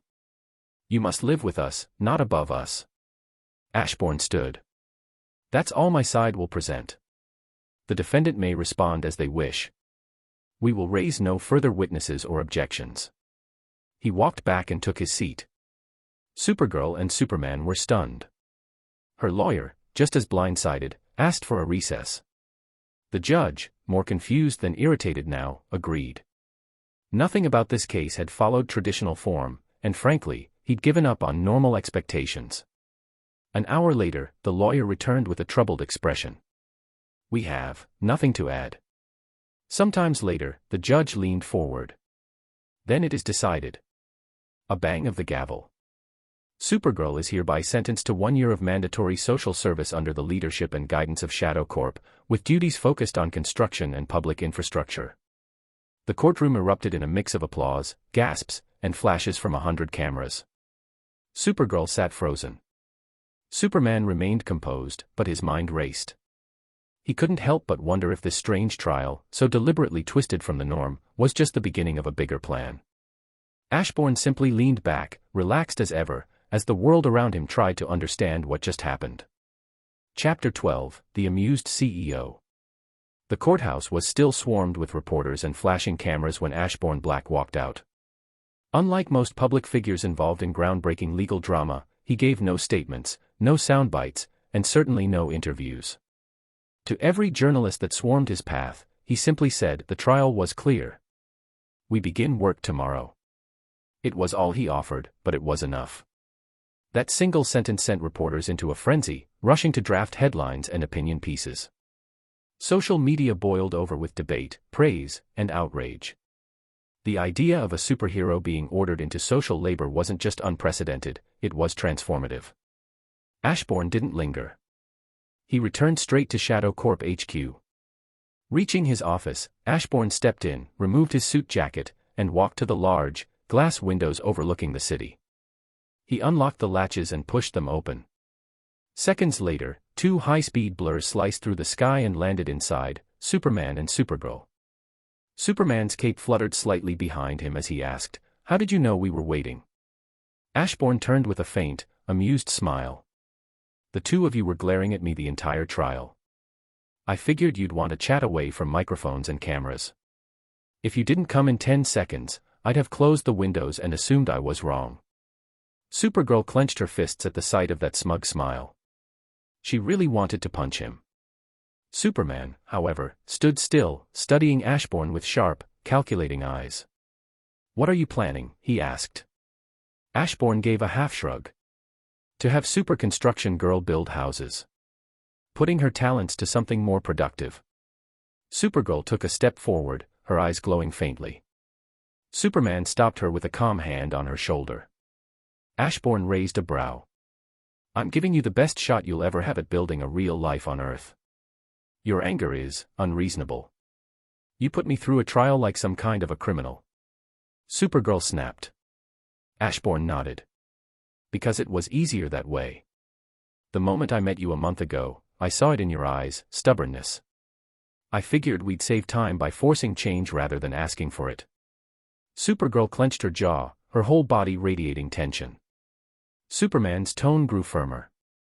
Is this related to the Lex investigation? Ashbourne's eyes twinkled with amusement. You could say that. What are you two playing at? Superman pressed. Ashbourne leaned casually against his desk. Nothing, really. I asked Lex why he hated you so much. We talked. One thing led to another, and I decided to show him a different way to play the game. He paused for a moment then continued, but don't worry. I'm not planning anything harmful toward you or your cousin. If anything, this social service will help her more than any hero quest will ever do. Superman narrowed his eyes. If you try anything, if you commit any crime. Ashbourne chuckled. You and Lex, you're a lot alike. We are nothing alike, Superman said coldly. Ashbourne tilted his head. Perhaps. After all, you were raised by kind people, on a farm. Superman froze, eyes immediately glowing red. How do you know that? Ashbourne's grin widened. Told you. Like Lex, you reveal too much when you're emotional.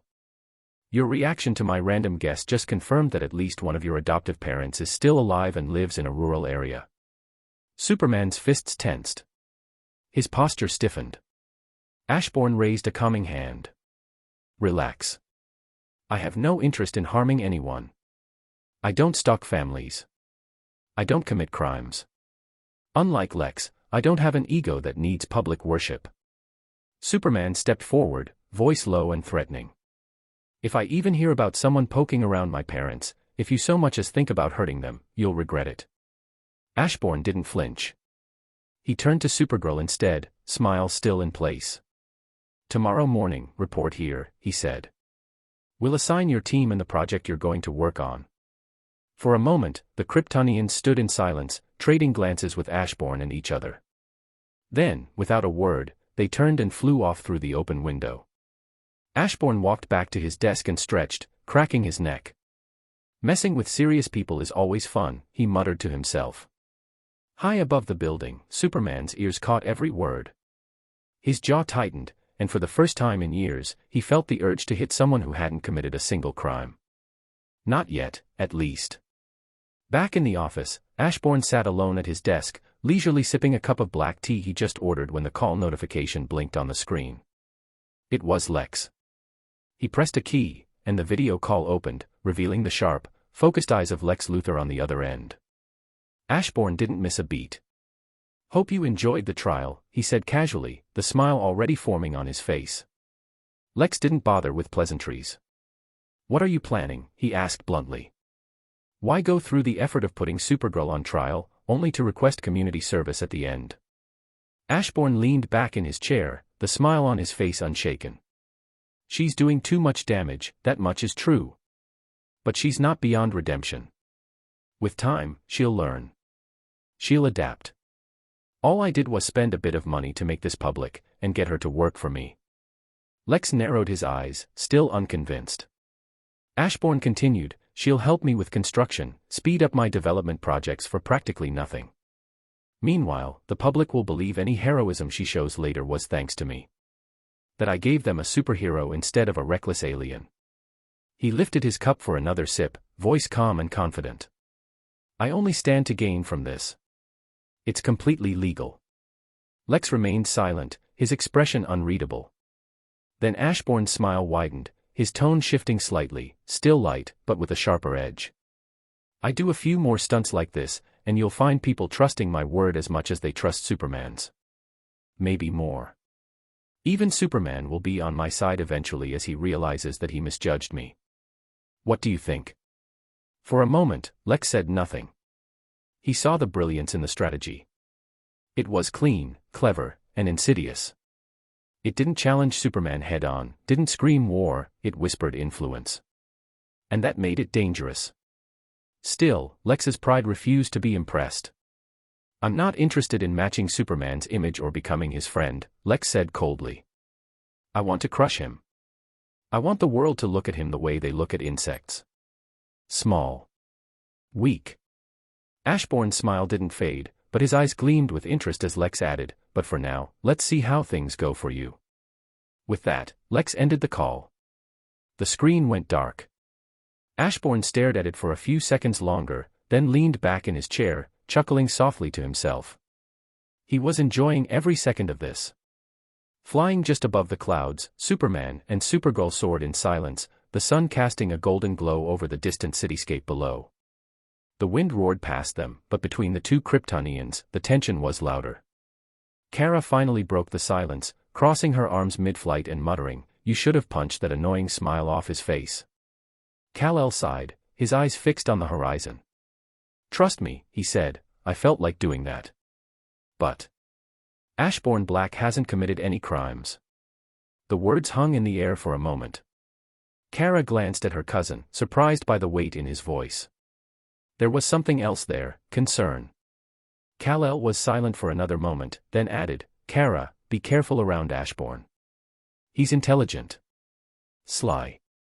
More so than Lex Luthor." Kara blinked, visibly startled. "Wait, more than Lex? Come on, he's a jerk, sure, but that's a high praise." "I'm not praising him," Kal replied grimly. "I'm warning you." Kara's eyes narrowed slightly, her curiosity piqued. "Why do you think that?" Superman's jaw tensed, the memory fresh in his mind. He knows how to read people, how to manipulate them, he plays several steps ahead. "During our talk, I looked at his heart rate, and it didn't change once. Not even when I threatened him. No fear, no worry." Kara looked troubled, but Kal wasn't finished. "Same thing happened during his meeting with Joker," he said, turning to her. The Joker's goon had a gun to his head, and Ashborne just sipped his drink with an amused look. Like it was nothing. Kara's expression turned serious. There were few who could remain composed under the Joker's insanity. That kind of detachment, that smile, was more than unnerving. Superman gave her a deep look, his voice firm. "He's dangerous, Kara. Be careful what you say around him, what you do, and what information you share. He sees more than he lets on." Kara nodded slowly, her earlier frustration with Ashborne now mixed with a heavy unease. She wasn't looking forward to the future, and now, more than ever, she knew she had to tread carefully. Chapter 13, One Night Stand, +18. Chapter 14, Supergirl First Day. The sun had just begun to peek over the city skyline when Ashborne stepped out of the manor. The fresh morning air brushed against his skin as he adjusted his coat and made his way down the path. Behind him, the manor remained silent, except for the soft sound of someone breathing deeply in slumber. "Jinx is still asleep," he thought, his lips curling into a faint smirk. "If I were a normal human, she'd probably be pregnant after last night." The amusement in the thought lasted only a moment before he pushed it aside. Today was the beginning of something new, and far more entertaining. Supergirl's community service had officially begun. He had made all the necessary arrangements, leaving his assistant with detailed instructions. But before heading to Shadow Corp, he took a small detour. A donut shop near the corner of 5th and Holloway, his guilty pleasure. A box of assorted donuts in hand, he finally made it to his office just before things were set in motion. He barely had time to take a sip of his coffee when a knock echoed through the large glass window behind his desk. He turned, already knowing who it was. Floating just outside, arms crossed and face tight with annoyance, was Supergirl. Ashborne rose calmly and opened the window. "Good morning. A fine day for a first job, wouldn't you say?" Supergirl floated in with an unamused expression. "Whatever. I want to finish this quickly." Her manners didn't faze him in the least. He stepped aside and gestured toward the interior. "Glad to see you're looking forward to it. But in the future, kindly use the front door like proper people. We wouldn't want anyone thinking you're here to rob the place." He pressed a button on his desk, summoning his assistant, then strolled past her casually. "First things first, your outfit. You'll need to change into something more suitable." Just as he finished the sentence, the door opened, and his assistant entered carrying a neatly folded set of work clothes in a plastic garment bag. Ashborne accepted the package with a nod. "Thank you." Then he turned and handed it to Supergirl, who looked confused and slightly offended. "I don't need this," she said flatly. Ashborne tilted his head. "You're working in construction. We can't have you walking around in, well, thought-like clothes." Supergirl blinked. "What's a thought?" The old assistant's eyes widened in horror. a deep, sinking feeling forming in his gut. He truly feared for Ashbourne's safety. Ashborne blinked too, visibly surprised. Ah. That explains your fashion sense. Supergirl glanced down at her current outfit, a short red skirt ending above her knees, and a blue crop top revealing her midriff. What's wrong with what I'm wearing? Ashborne said nothing. Instead, he calmly walked to his desk, turned the monitor toward her, and began typing a few words. Supergirl leaned in to see what he was showing her and froze.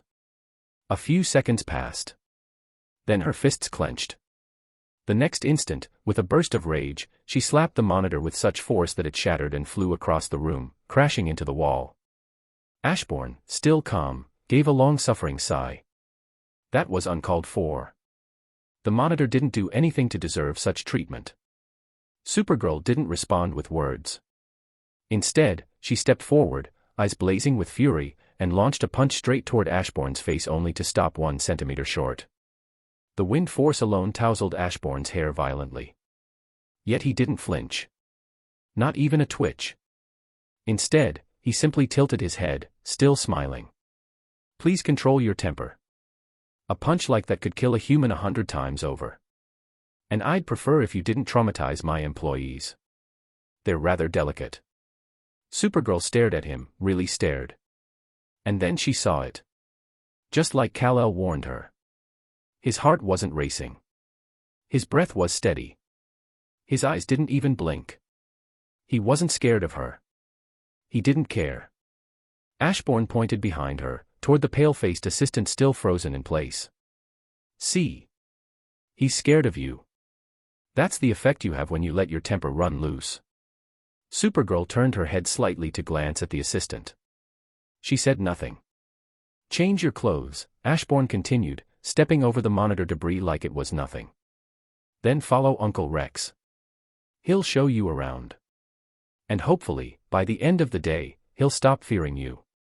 The assistant swallowed hard, his hands trembling slightly as he adjusted his glasses. Please, follow me.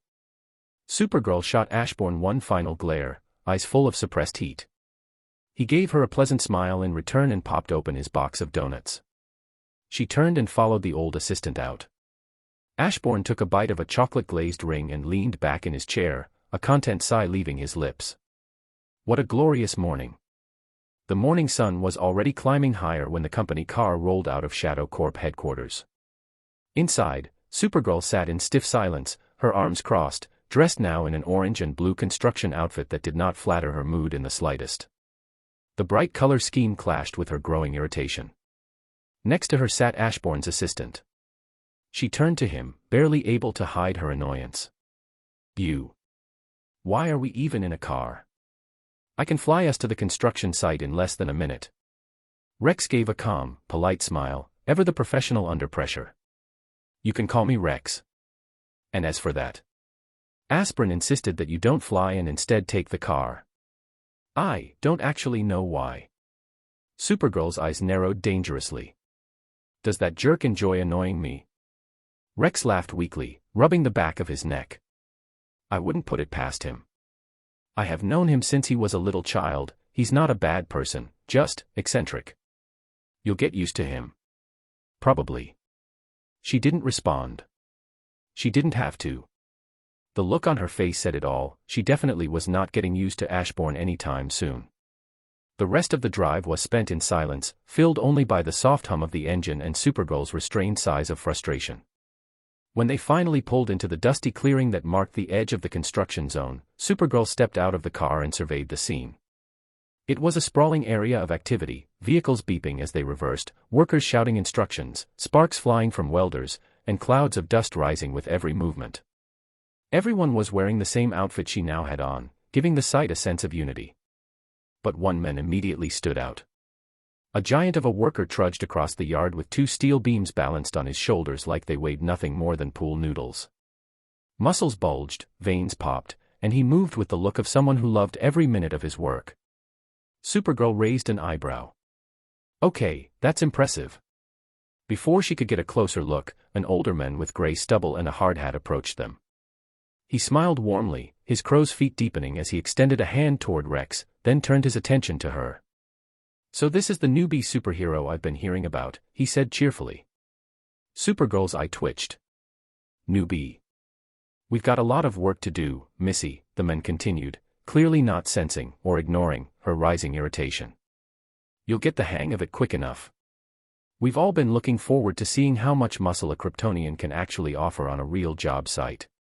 He turned back to Rex, patting him on the shoulder. Send my regards to the boss, will you? Rex nodded. Of course, Mr. Halley. As the old man walked off, barking orders to a group of workers nearby, Supergirl exhaled slowly through her nose. Rex gave her a slightly sheepish look. You okay? I'm fine, she muttered, already not looking forward to how this day was about to unfold. Construction work. Manual labor. With a side of humiliation. Ashborne Black was definitely going to pay for this, eventually. Chapter 15, Gizmo's Toys. While Supergirl was reluctantly adjusting to her new role as a hard hat-wearing symbol of civic contribution, Ashborne Black was already a few steps ahead in his day. Leaving the tall structure of Shadow Corp behind, he made his way toward a far more energized destination, the engineering research lab tucked in the industrial outskirts of the city. This particular trip wasn't scheduled on his calendar, it was a direct request from Gizmo himself. And when your top tech genius calls, you answer. As he strolled into the lab, the sharp scent of metal, solder, and synthetic oils greeted him like a familiar friend. The whir of machines and the clatter of tools danced in the background like music to the scientifically inclined. Gizmo, hunched over a glowing terminal, perked up the moment Ashborne walked in. You came, the small genius grinned widely. And what's that smell? Ashborne raised the box of donuts with a slight grin. Thought you might like a little sugar with your science. Gizmo lit up like a child on Christmas. You are the best, boss. Ashborne chuckled lightly, placing the box on a nearby table. Try not to get glaze on the circuitry. Too late, Gizmo mumbled, already halfway into a powdered jelly. Wiping his fingers, Gizmo gestured eagerly. Come on, I've got something to show you. He led Ashborne to a sealed-off testing area, where two metallic arm guards rested atop a reinforced platform. They gleamed under the overhead lights, sleek and matte black. I've been working on these babies ever since the Joker incident, Gizmo said proudly, his voice brimming with excitement. Took your whole, not standing out, philosophy to heart. He picked up the first arm guard and strapped it around Ashborne's forearm. This one's a compact rocket launcher. Only 3 shots, but don't get greedy, each one packs enough punch to turn a grown man into a red mist. Try it. Ashborne raised his arm, aimed at a reinforced wall, and fired. A pencil-sized rocket shot out with barely a whisper. A second later, boom. The explosion rocked the room, leaving a smoking crater in the metal. Ashborne whistled. Impressive. Gizmo puffed out his chest, clearly delighted. Of course it is. My genius, your resources, it's a match made in technological heaven. Ashborne nodded with a grin. That's why I hired you. Damn right you did, Gizmo grinned, then grabbed the second arm guard. And this one's your shield. It's got an energy-reactive layer that can reflect physical attacks, bullets, blades, even blunt force. He strapped it on Ashborne's other arm and activated it. A transparent shimmer extended from the device in a curved arc, humming softly. Still working out the power drain issue, Gizmo admitted. Can only take a few hits before it needs a recharge. But it's perfect for brief confrontations. Ashborne tested it against a few automated projectiles. The bullets bounced off harmlessly, leaving nothing but a mild vibration in the guard. He nodded in approval. Not bad at all. Gizmo folded his arms, clearly pleased. Now you can defend and fight without drawing too much attention. Ashborne glanced at both guards, flexing his hands slowly. Thanks, Gizmo. Hopefully, I'll get a chance to test them against people soon. Gizmo blinked, tilting his head. You mean, hopefully you won't, right? Ashborne just smiled, the kind of smile that said everything and nothing at once. Gizmo sighed. He liked Ashborne. A lot. The guy was weird, sure. Eccentric, unpredictable, occasionally inappropriate. But where everyone else had either dismissed or manipulated Gizmo for his intelligence, Ashborne had done the unthinkable. He'd believed in him. Back when Gizmo and the others had first crossed paths with him, they tried to kidnap him for money, but Gizmo never imagined it would lead to something like this. A new life, a new purpose. Ashborne had given him and the rest of their odd little crew a second shot at life. He hadn't asked them to change who they were, he'd simply offered them space, tools, and trust. And Gizmo, for the first time in a long while, felt like his ideas were being nurtured instead of exploited or dismissed. The lab had become more than a workplace, it was a sanctuary. His new colleagues didn't treat him like a ticking time bomb or an amusing sideshow. They respected him, debated him on his plans, celebrated his success and offered solutions when he hit a wall. It wasn't Hive Academy. It wasn't crime. It was home. And all of that, it was because of him. The fearless weirdo with a glint in his eye and a brain that never slept. Gizmo frowned as he looked at Ashborne, who was giving him a smile. That fearlessness, that was the problem. If Ashborne had superpowers, then fine, maybe the reckless attitude made sense. But he didn't. Not even a little. No invincibility. No powers. No magic. Just a man. A normal man. One lucky shot from a desperate thug, and all of this, everything, could come crashing down. And yet, even after getting outfitted with advanced weapons and defensive gear, Ashborne's first instinct had been, hopefully I get to test them on people. Gizmo sighed and rubbed his temples and said loudly, of course that's your takeaway. The problem wasn't just danger. It was that Ashborne seemed to enjoy it. He didn't avoid Joker that day, he played the Joker. Grinned at him. It felt like he was flirting with death just to see how close he could get before it pulled him under. Relax, Gizmo, I will be fine. Thanks again for these, I need to go back, my dear assistant will need me in my office. See you around, Ashborne said with a smile then left. Gizmo nodded and watched Ashborne leave. Gizmo sighed again then stood up, he wasn't going to let that reckless maniac throw his life away just because he didn't know how to avoid danger and chaos. Maybe he couldn't change Ashborne's mind, but he'd find a way to outbuild his stupidity. The first step is to improve the shield energy source.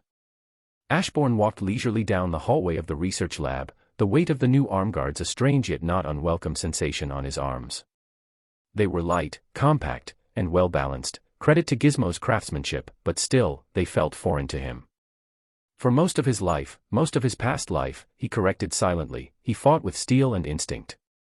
Swords, daggers, spears, and a sense of rhythm that could only be earned through pain and repetition.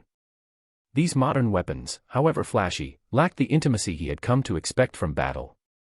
Still, he had to admit, there was a certain novelty in launching a pencil-sized missile that could level a truck. He chuckled to himself, flexing his wrist and hearing the faint click of the launcher's mechanism as it locked back into standby. Not bad, Gizmo, he muttered under his breath. You might be a gremlin, but you're a talented gremlin. The compliment was genuine. Ashborne appreciated good work, and Gizmo had outdone himself. It wasn't that Ashborne needed new weapons, his hidden arsenal, both magical and mundane, already made him more than dangerous. But something about these toys excited the part of him that hadn't felt curious in a long time. A part of him that had grown numb after centuries of repetition. His smile faded as his steps slowed, boots clicking against the floor. Trouble. He didn't have to look for it. In this world, this chaos-riddled universe filled with capes and monsters and walking nuclear bombs, trouble was always around the corner. He didn't mind. Eventually, there would be something. A villain who stepped too far, a fool who decided to involve Ashborne, a problem that words couldn't solve. And when that moment came, well, now he had a little funny firepower to play with. Still, his thoughts drifted elsewhere. Supergirl. The corner of his mouth twitched. She was a mess of contradictions, arrogant and righteous, powerful and impulsive. The girl had the strength to lift buildings and the temper to punch through one just because someone bruised her ego. Ashborne didn't fear her, but he certainly didn't trust her either. Not yet.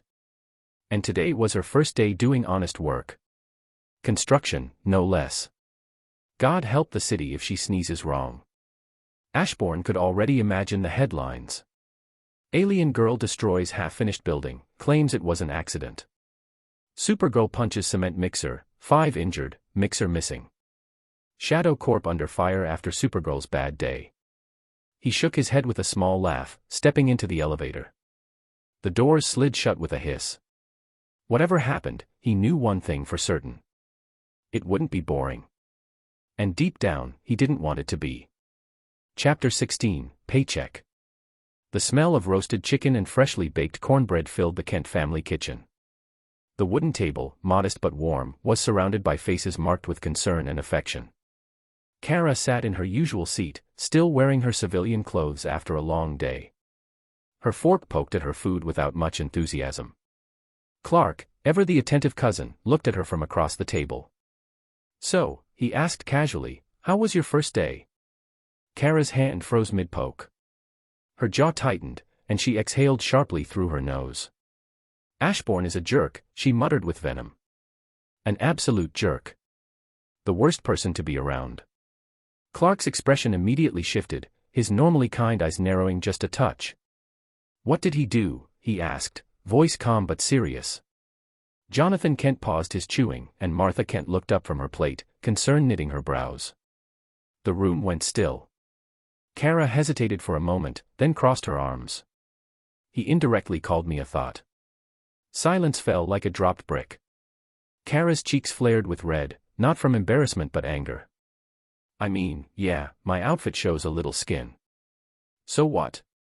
Since when does that make me a thought?"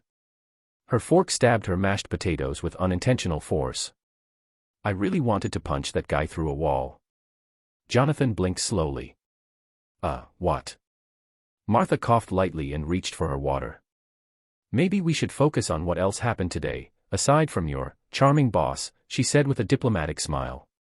Kara's glare softened a little, and she looked down at her food again. "It was strange," she said quietly. "Being around people like that. Normal people. Working like one of them instead of flying over everything. It was weird at first but..." Her voice dropped as she poked at her food again. "It was, unexpectedly, a little fun." Clark smiled, the tension in his shoulders easing. "That's good to hear," he said gently. Martha nodded. "Sometimes the hardest part is finding connection in the everyday.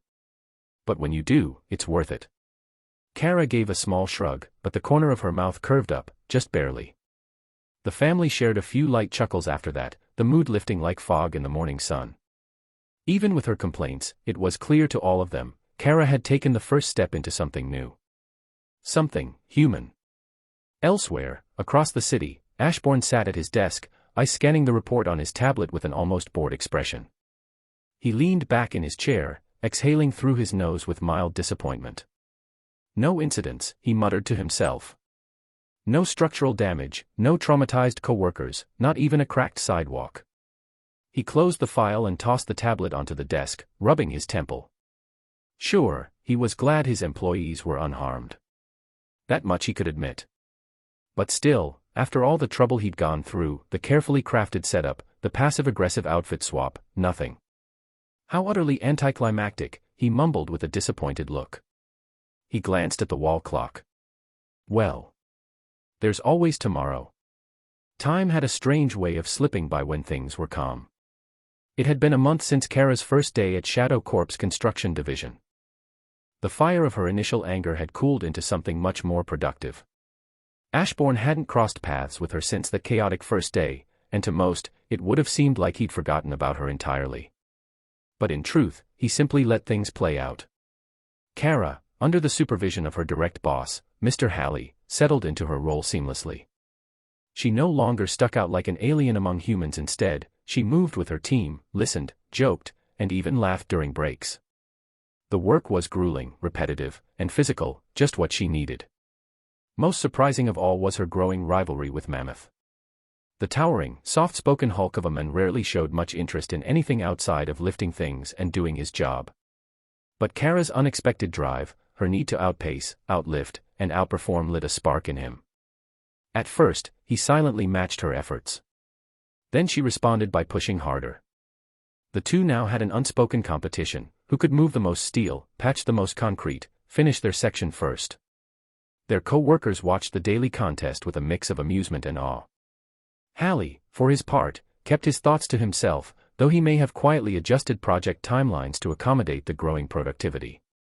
Meanwhile, Ashborne kept to his routines. The halls of Shadow Corp saw him often, but never for long. Every few days, he disappeared, sometimes out of state, sometimes just to another corner of the city. Always with some random reason, visiting some entertainment place, checking on the progress of some division, or visiting some restaurant. And sometimes, his route took him back to Jinx. Their nights were vivid, fleeting, and wrapped in silent understanding. He felt no need to string her along with promises or warmth, and she didn't seem to want them. What they had was simple, transactional in nature, yet not without its mutual enjoyment. Jinx was passionate, wild, and delightfully unpredictable. Their sessions weren't born from love, just simple fun. Ashborne sometimes mused on how this all started. Making her his maid had been little more than a passing thought, a convenient solution at the time. Now it had morphed into something far more entertaining than he had expected. Peace, as always, was fleeting. For Kara, that truth slammed back into her life in the form of a sudden summons from the one person she had gone a whole month successfully avoiding, Ashborne. The message had been brief, annoyingly polite, and entirely unwelcome. She was to report to his office immediately. She almost ignored it on principle, but the fact was, she was still bound by the agreement. Community service or not, she had to at least pretend to follow protocol. With a sigh that could have bent steel, Kara threw on her work jacket and took the elevator up to the boss's floor. When she stepped into the sleek office, Ashborne was hunched over his desk, fingers flying over a keyboard, screens flickering around him. He didn't even look up until she was halfway to the desk.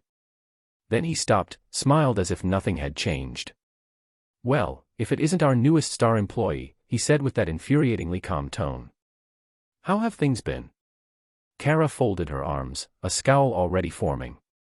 "Things were good, until I had to see your face again." Ashborne didn't flinch. If anything, his smile widened. "Glad to hear that. And for what it's worth, I like your current outfit more. Much more fitting for the kind of work you've been doing." She gritted her teeth. Ever since their last interaction, she had ditched her superhero costume while working. Blue jeans, orange and blue vest, construction gloves, it made her blend in more. Made her feel like part of the team. But hearing him say it made her skin crawl. "Don't push your luck," she said, her tone sharp. But he didn't take the bait. Instead, he spun one of his monitors around to face her. "Relax. I didn't bring you here to comment on your fashion. I received your performance review from Mr. Halley, and I wanted to go over your compensation." Kara blinked. Compensation. Her brows knitted together. "This is community service."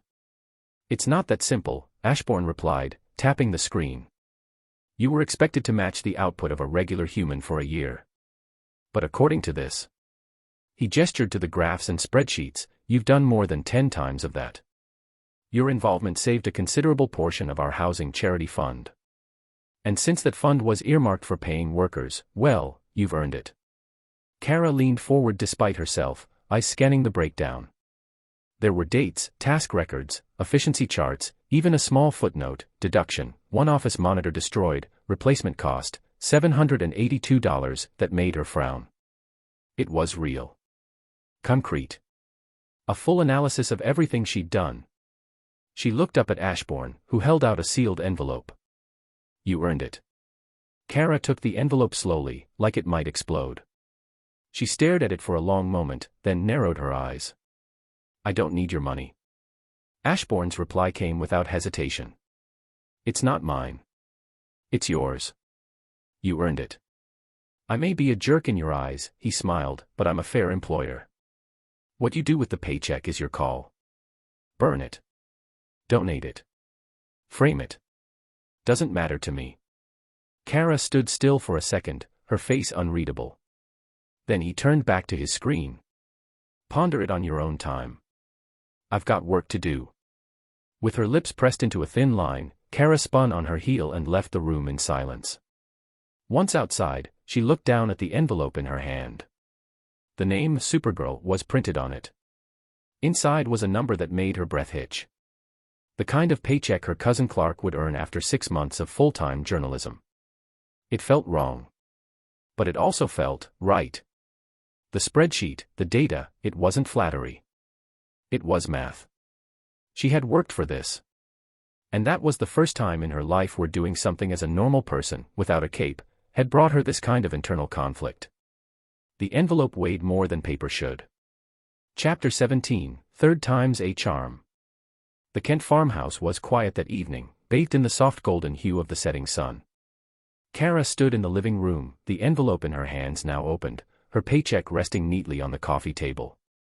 Clark, Martha, and Jonathan sat around her, each with a look of mild confusion and curiosity as they listened to her recount the odd events of her visit to Ashbourne's office.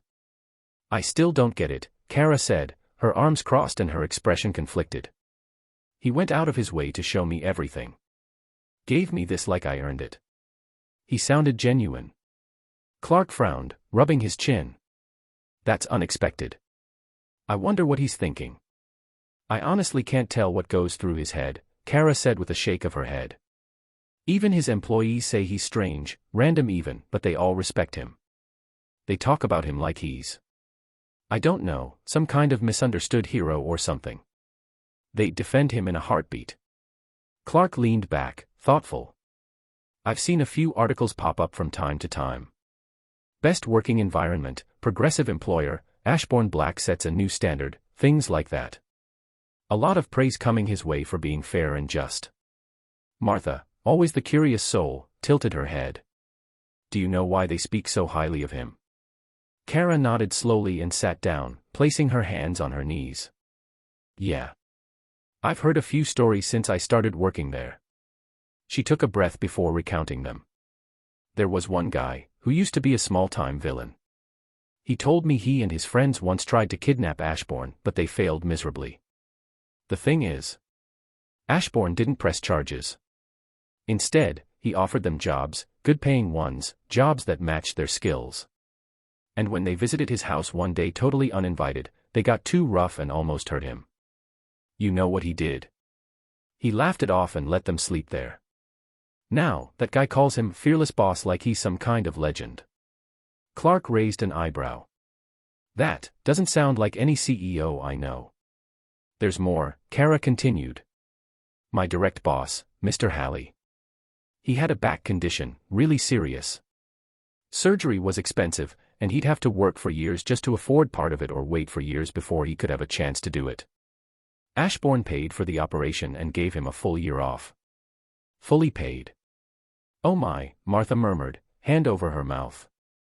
"And others say he pays higher than any other construction company. Better safety, better benefits. Some of them even said he's the only person who treats them fairly." For a moment, the room was silent as the weight of the story settled in. Martha looked thoughtful. "Well, he certainly sounds like a nice man." Kara looked away, her voice quieter. "Yeah. He seems good to most people who know him. Everyone says he's just eccentric, a bit of an oddball, but outside of that, he is nice and kind." She rubbed the back of her neck. "But I don't know how to deal with him. I don't like him. All I see is an annoying, smug jerk who seems to enjoy pushing my buttons. And yet, everyone else sees a great person. Am I missing something?" Clark sighed. "You're not alone. I can't tell what his deal is either. There's something off-putting about him, but I can't put my finger on it. He doesn't feel dangerous, but he doesn't feel normal either." Jonathan finally spoke, setting his coffee down. "Maybe it's because he's fearless. You're not used to people like that, Clark. People are usually scared of you, of your strength, they show fear or respect. But that young man. He doesn't flinch. Doesn't act impressed or intimidated. That's different." He gave a small smile. "It can be a little disturbing, sure. But if he's not doing anything wrong, maybe give him the benefit of the doubt." Kara sat back, frowning as she looked down at the check again. Clark wondered if he was just a weird guy with a good heart. Or maybe he was playing a long game no one could see yet. Either way, they haven't done figuring him out yet. The night in Jump City had a certain charm to it, cool air, neon lights reflecting off wet pavement, and the buzz of late-night chatter spilling from restaurants and shops. Ashbourne walked at a leisurely pace, the smell of fresh pizza still clinging faintly to his clothes from the small corner shop he had just dined in. It had been a simple, peaceful dinner, thin crust, double pepperoni, and no one trying to blow him up or lecture him about morality. A rare luxury. He tucked his hands into his pockets and turned a corner, heading a few blocks down. Jinx had offhandedly mentioned a place nearby, apparently the best spot in Jump City for milkshakes, thick, creamy, made with real ice cream, not the processed powder junk. He figured, why not? His quiet stroll was interrupted when two bodies suddenly came crashing down from above, landing in a clumsy heap of limbs and dust in a trash pile to his left. Ashborne halted, blinking. His eyes flicked down to the pair as they stirred. Huh. From the heap emerged Raven and Starfire, looking disheveled and mildly annoyed, though at each other rather than the pile they'd just been thrown into. They began bickering almost immediately, not even realizing they had an audience. I told you to hover, not dive like a meteor, Raven snapped, brushing a banana peel off her shoulder. You were the one who said you could manage the lift. On my planet, even babies discover the joy of flight within their first week, Starfire retorted with a frustrated pout. Ashborne tilted his head, intrigued. Maybe the two of you should consider telling each other more about your lives. Might help you learn how to control each other's powers. The girls froze mid-argument and whirled around. Starfire's eyes narrowed, defensive and sharp. What are you doing here? She asked coldly. Were you eavesdropping? Ashborne gave his trademark shrug and a smile that was impossible to read. Hard not to overhear when two flying people crash into trash 2 feet away from me and start tearing into each other like rival soap opera stars. I was just walking by. Raven narrowed her eyes, then tilted her head slightly, curious. Wait. You know we traded bodies. He gestured casually. I heard you talking. And I'm not exactly an idiot. Filling in some context is not hard. There was a brief silence. Ashborne gave a small nod toward them. If you're having trouble with your powers, just talk. Really talk. How you experience things, what your instincts tell you. It'll help more than you think. The girls didn't respond, still processing both his presence and his oddly practical advice. Ashborne, seeming completely unbothered, gave a light wave. Anyway, I've got a date with a milkshake. Good luck with whatever this chaos is. He turned and continued his walk, his coat swaying gently with each step. Back in the alley, Raven and Starfire stood in silence for a moment. Then, slowly, they looked at each other, the first real pause they'd had since the body swap began.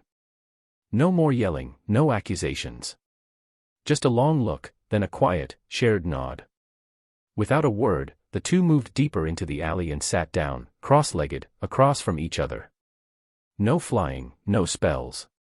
Just stories. Meanwhile, Ashborne stepped into the softly lit coffee shop, the warm aroma of roasted beans and sweet vanilla welcoming him. The bell above the door chimed softly. The coffee shop was quiet, the kind of place where music hummed low and patrons kept to their little corners of peace. Ashborne sat near the window, sipping slowly on a tall glass of chocolate milkshake. Rich, creamy, and topped with a generous swirl of whipped cream. Jinx was right, it was heavenly. He was mid-sip when the bell over the door rang again, the soft chime cutting through the atmosphere like a warning bell. 3 figures walked in, one by one, with unmistakable presence. Robin, stern and calculating. Cyborg, towering and half-mechanical. Beast Boy, who at the moment had taken the form of a large green-furred dog. Their eyes glowed with a distinct blue light, unnatural, sharp and scanning. Ashborne paused.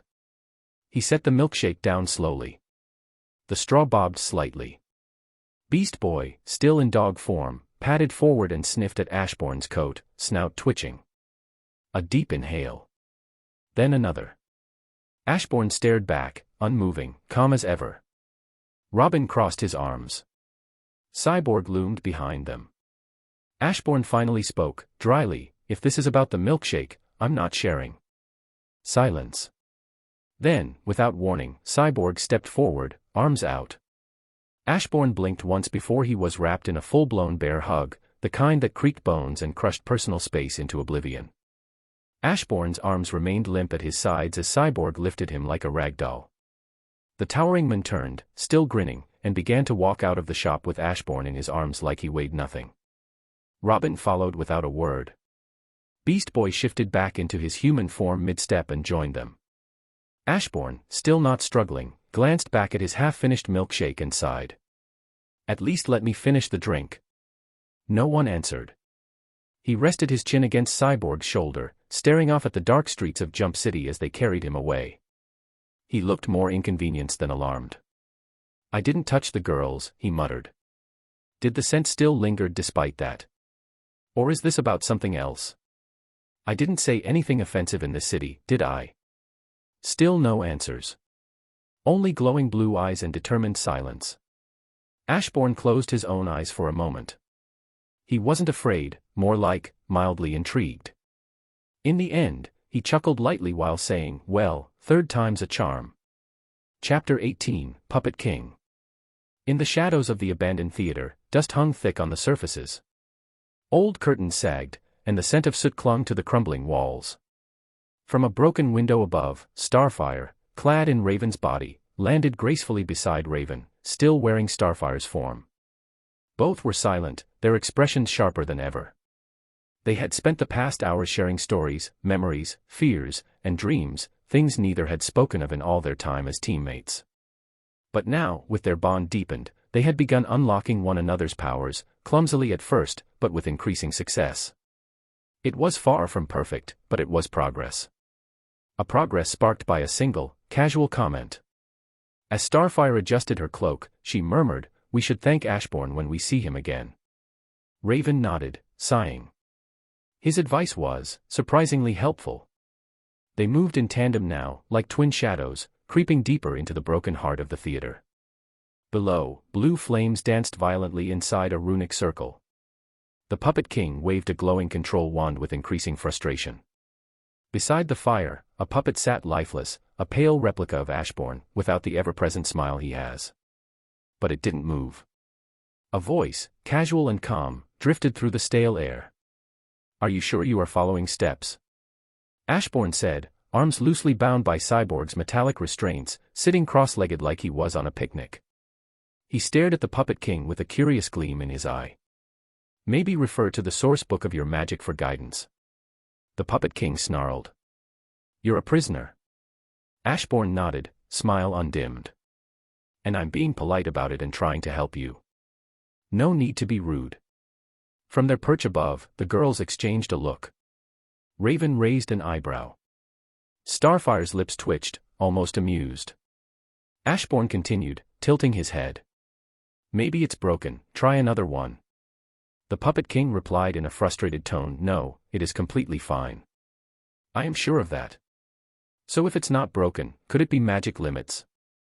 Maybe the power's depleted?" Ashborne helpfully asked.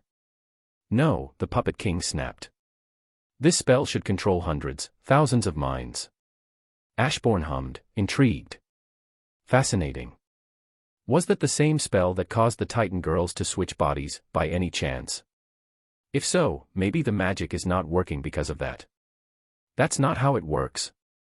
The Puppet King replied angrily. "Has it happened before?" Ashborne asked with a grin. "Any recorded cases?" The Puppet King paused. Ashborne's smile widened knowingly. "So, no. Sounds like a gap in your knowledge." Rage burned brighter in the king's eyes than the fire itself.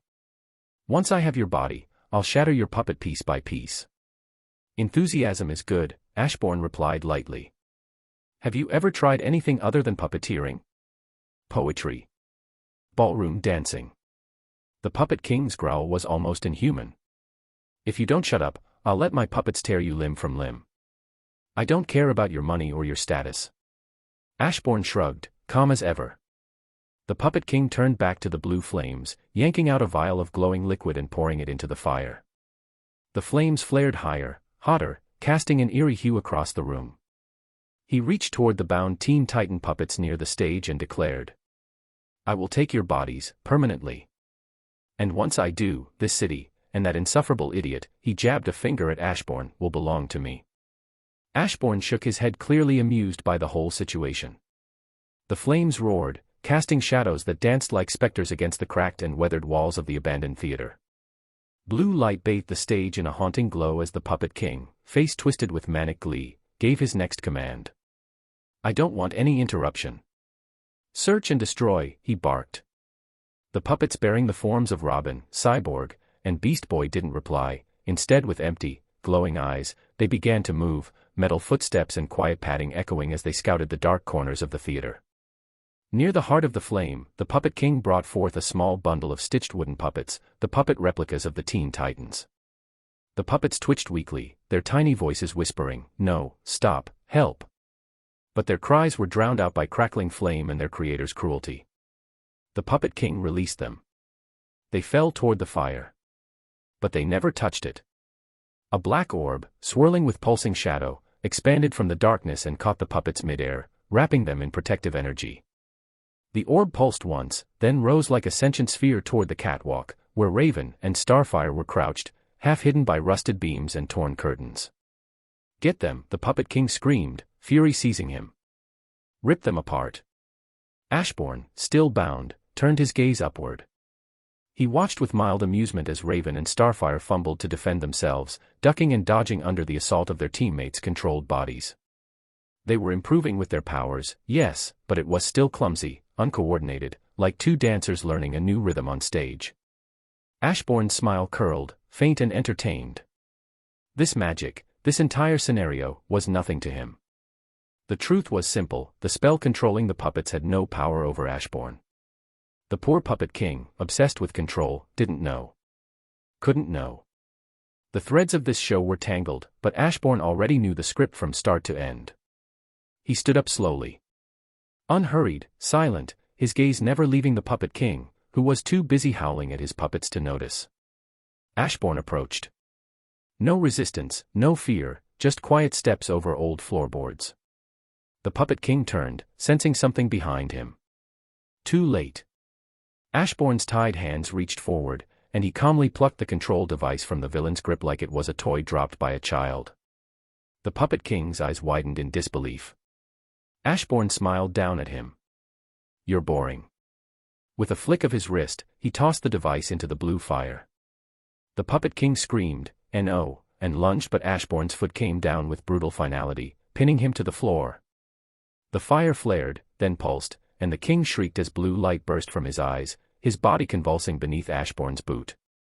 Without magic, the king gasped, "I'm just." He didn't finish. The body went limp, slumping like a marionette with its strings cut. Ashborne with a smile looked toward the Titans, now freed from the spell. Their glowing eyes had faded, replaced with wide, stunned expressions. The girls now regained their bodies. They were themselves again and they were all staring at him.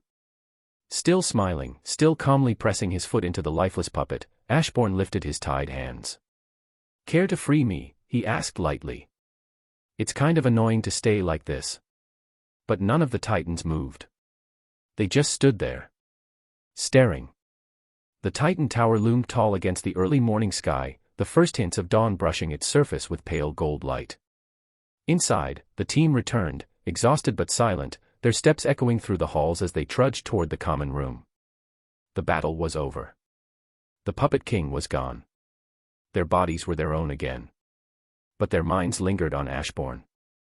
Robin broke the silence first, rubbing the back of his neck and frowning. "I don't like him," he said flatly. Starfire, floating beside him in a gentle glide, turned her head. "He helped us. He saved us." Robin shook his head. "I know. But something about him rubs me the wrong way." Beast Boy flopped onto the couch, shifting back into human form with a sigh. "Dude's got nerves of steel, though. I legit thought the Puppet King was gonna go nuclear on him, and the dude just sat there, calm and smiling. He was even brainstorming magical theory with the guy holding him prisoner." Cyborg, leaning against the wall, looked at Raven. "Speaking of which, why didn't the magic work on him? Any clue?" Raven folded her arms. "I'm not sure," she admitted. "I don't know how the Puppet King's magic actually works. But it could be what Ashborne suggested, the magic was weakened by the body swap incident. Maybe it was stretched too thin or disrupted somehow.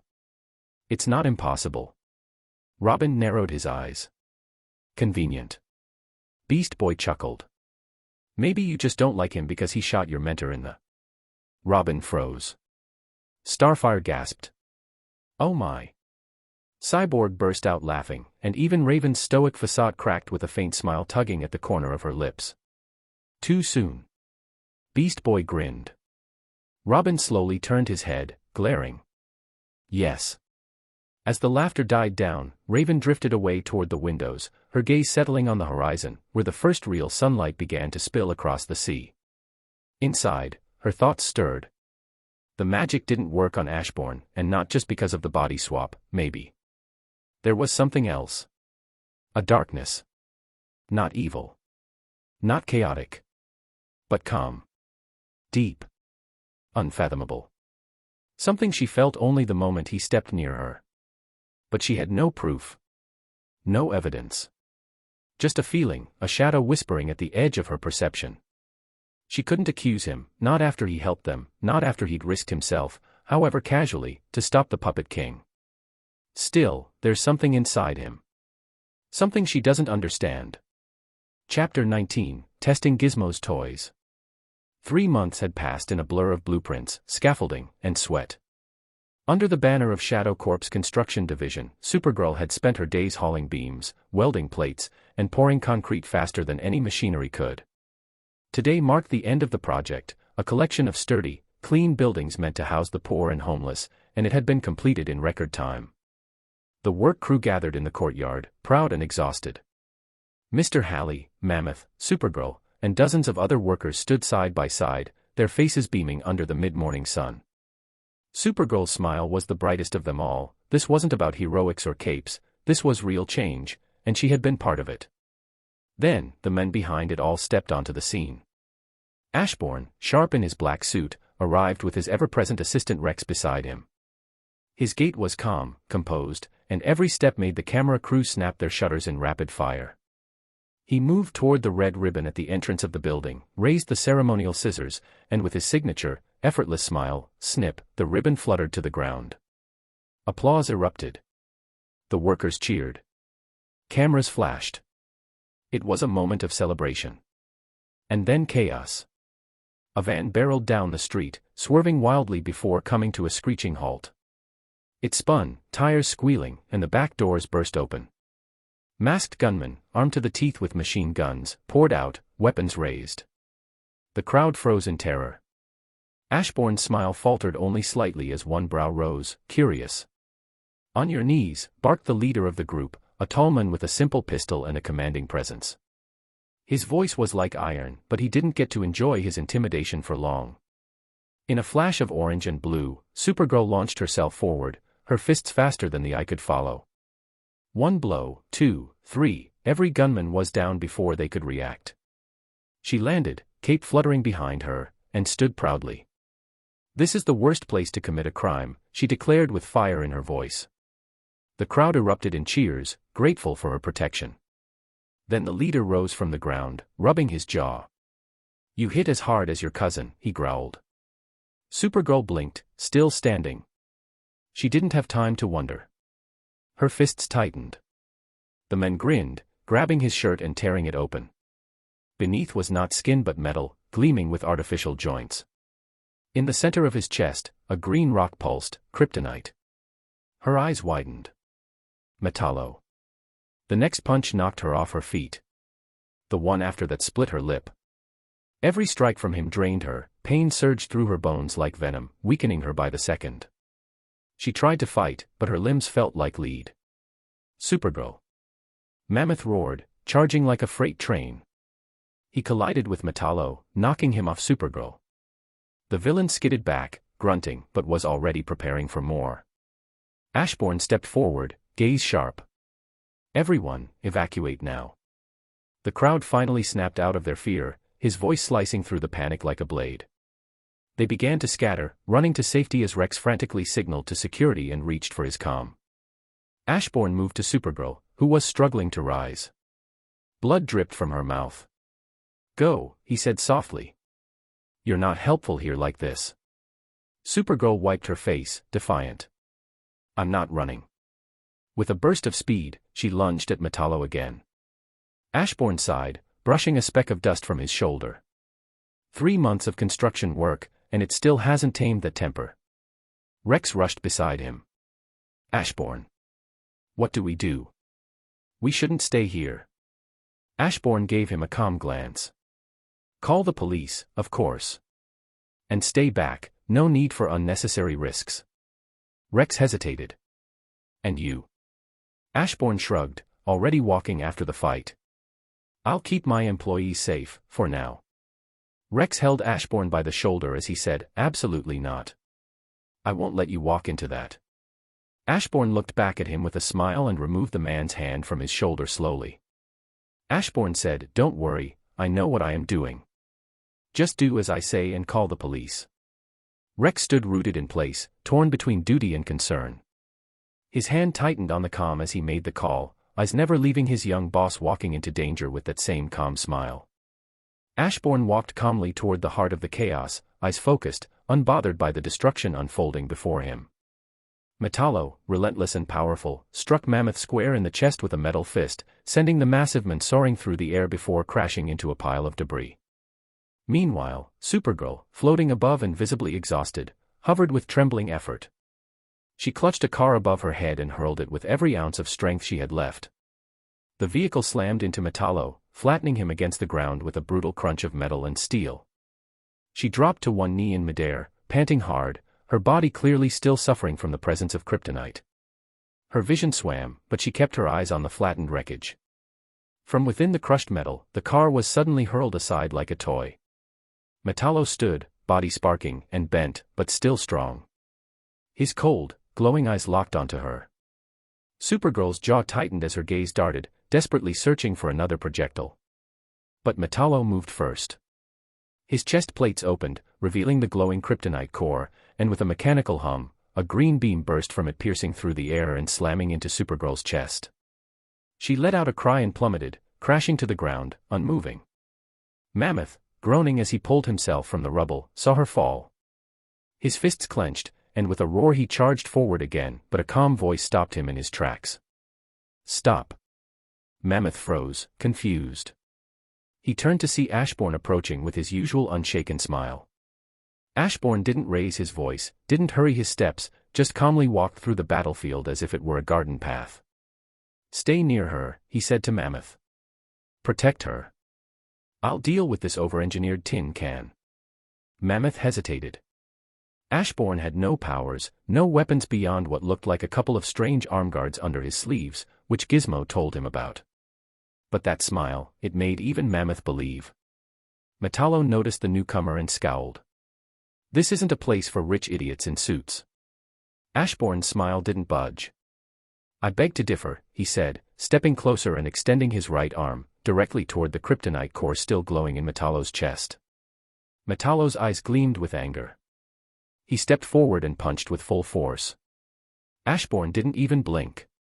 With a smooth motion, he raised his left arm. The arm guard glowed with blue light, and a small energy shield blinked to life. Metallo's fist struck it and bounced back with a metallic crack. The force of his own attack flung him several meters backward, stumbling in shock. When Metallo looked up again, his confusion deepened. Ashborne stood with the same smile, his right arm still outstretched, and in his hand, he now held the kryptonite rock. Want it back? Ashborne asked with amusement. He tossed it toward Metallo. Reflexively, Metallo reached out to catch it, and in that instant, Ashborne's right arm guard shifted, a small hatch opening and launching a pencil-sized missile. The missile struck the kryptonite midair. Boom. The explosion shattered the rock into glowing fragments, sending Metallo flying even farther back. When he stood again, the last pieces of his human disguise had melted away, leaving behind a hulking, skeletal frame of cold steel. He let out a mechanical scream. I'll kill you. Ashborne remained smiling, unfazed. You're welcome to try. Metallo charged, furious and fast. Ashborne waited until the last second before launching another missile. It struck true, sending the metal giant crashing once more into the dirt. But Metallo recovered quickly. His eyes glowed brighter now, overcharged with fury. He surged forward again, twice as fast. This time, Ashborne didn't lift his right arm. Instead, he took a fighter's stance, grounding his feet. Metallo raised his fist and brought it down with full mechanical might. Ashborne raised his left arm again. The shield flared to life just in time. The blow was reflected once more, making Metallo stumble. Ashborne didn't hesitate, his right arm clicked, and a third missile launched instantly. It struck Metallo square in the chest, detonating with a powerful blast that sent him hurtling through the air, sparks flying. Metallo groaned as he pushed himself up once more, sparks crackling from his damaged frame. His metal joints groaned, his glowing eyes seething with rage. "I'll definitely kill you," he screamed. Ashborne, standing in the middle of the destruction, still bore his signature calm smile, serene, unfazed, almost amused. He didn't flinch. Instead, he simply raised one hand and pointed casually above and behind Metallo. "You might want to get his approval first," he said, voice laced with dry humor. Metallo's rage faltered. He turned. Floating silently in the sky above the battlefield, arms crossed and eyes narrowed with unmistakable judgment, was Superman. The Man of Steel hovered in grim silence, his cape billowing slightly in the breeze. His piercing gaze met Metallo's, cold and disappointed. Metallo's body language shifted from fury to sheer panic. No kryptonite. No advantage. No chance. With a blur of red and blue, Superman swooped down, and before Metallo could even react, grabbed him like he weighed nothing more than a sack of garbage. The metal villain let out a startled yell as Superman ascended into the sky, dragging him off like a helpless chicken in the talons of an eagle. Ashborne didn't bother to look back. He had already turned, walking away from the chaos without concern. He approached Mammoth, who stood beside a weak but recovering Supergirl. Her breaths were ragged, and she leaned on Mammoth for support, dazed and shocked by everything that had just transpired. Ashborne gave a satisfied nod. "Told you I'd handle it." Ashborne's smile widened as he continued, "Remind me later to give Gizmo a raise, his toys were quite fun to play with." His tone was light, even playful. Then he glanced at Mammoth, expression shifting just slightly, enough to show seriousness beneath the humor. "Take her to the hospital." Mammoth didn't argue. He gently lifted Supergirl into his arms, her head lolling slightly against his shoulder. She didn't resist. Her strength had drained, her pride bruised, but her eyes followed Ashborne, still full of questions. As Mammoth walked off with her in his arms, Ashborne turned his gaze skyward for a brief moment, watching the distant figure of Superman vanish with the screaming wreck that had been Metallo. "Show's over," he muttered to himself, smile returning. Chapter 20, New Understanding. The sun had long dipped below the horizon, and the city lights glimmered across the skyline like stars trapped in steel. Inside Shadow Corp's towering headquarters, the top-floor office remained dimly lit, only the soft glow of a monitor and the shifting cityscape outside provided illumination. Ashborne sat in his chair, typing something idly into his tablet when a sudden knock echoed on the window pane behind him. He paused. He stood up and turned around to see Superman floating outside, cape rippling in the high-altitude wind. Standing behind him on the balcony was Supergirl, still in her construction uniform, a few dried smudges of blood and dirt hinting at the earlier battle. Ashborne opened the window while saying, "Are you allergic to doors?" Ashborne smiled faintly and added, "If so, I can ask the bio lab to whip up a cure. Can't have the city's protector being defeated by a doorknob, now can we?" Superman hesitated. For a brief moment, a flicker of awkwardness passed across his face before he offered a strained smile. "Next time. I'll come through the front door." Ashborne gave a satisfied nod, still smiling. "Glad you have no such allergy." Supergirl stepped forward, her expression sincere. "Thank you, for earlier. You saved me. I'm sorry for acting so reckless." She glanced down at her scuffed boots, then looked back up. "You were right, working with other people has helped me more than I expected." Ashborne's expression remained unchanged, his smile the same. He inclined his head. "You're welcome." Superman landed gently beside his cousin, his voice calm but firm. Metallo wasn't attacking at random. He was hired to kidnap Kara. If you hadn't intervened, he might have succeeded. Superman paused for a moment then continued, "I arrived too late because was dealing with the tornado near the coast." Ashborne nodded and asked, "Do you know who wanted her kidnapped?" A shadow passed over Superman's face. His eyes narrowed. "Not yet. We couldn't trace the contract, but I suspect Lex Luthor." He said it while carefully watching Ashborne, eyes reading every twitch, every breath. Ashborne remained unreadable. He merely nodded. Perhaps. That aligns with Lex's usual style. Superman crossed his arms. I warned you about Luther. He's a criminal. A dangerous one. Ashborne chuckled under his breath. I'm aware. Supergirl tilted her head. Then why are you still working with him? Ashborne gave a small shrug. This and that are unrelated. I don't mix things up. Whatever villainy Lex chooses to indulge in his personal time has nothing to do with his business. Superman stepped closer. He mixes them. Eventually, it'll drag you down too. Ashborne's eyes flicked up, calm and sharp. Then we'll have to wait and see. I know how to deal with Lex if that time comes. For a long moment, Superman was silent. Then he said, more softly, he'll ruin your name. You shouldn't associate with someone like him. Ashborne offered a smile, not mocking, not dismissive, but still detached. I'll keep that in mind. Superman, seeing no point in continuing this, turned to the other matter. If you don't mind asking, where did you get these armed guards used to fight Metello? Ashborne answered causally. Gizmo, an employee I have, was concerned after the Joker incident, so he made them and insisted that I keep them with me for safety. I have been hoping to use these toys for months now and Metallo gave me the opportunity. Superman nodded. He knew about the young tech genius and just wanted to confirm if he was the source. With nothing else to speak about, he exchanged a look with Supergirl. Then, without another word, Superman turned and took off into the night sky. Supergirl was about to follow but hesitated for just a moment. She looked back at Ashborne and gave a small smile. My name's Kara, by the way, she said. You can call me that. Then she turned, and with a powerful leap, joined her cousin in the sky, two aliens disappearing into the stars. Not long after that, Ashborne received a message from Jinx. Come back home tonight. Everyone's going to be around. Ashborne raised an eyebrow. Everyone. He was intrigued. Later that night, the towering shadow Corp HQ faded into the background as he arrived at a home. Inside, the living room buzzed with low chatter and bursts of laughter. Mammoth, Gizmo, Billy Numerous, and Kid WYKKYD were all there, scattered around the couch and kitchen, snacking, joking, and waiting. The moment Ashborne stepped in, all eyes turned to him.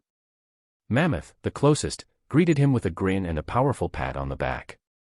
There he is. Mammoth said. I told them what you did. You stood up to Metallo. And you kicked his shiny metal butt.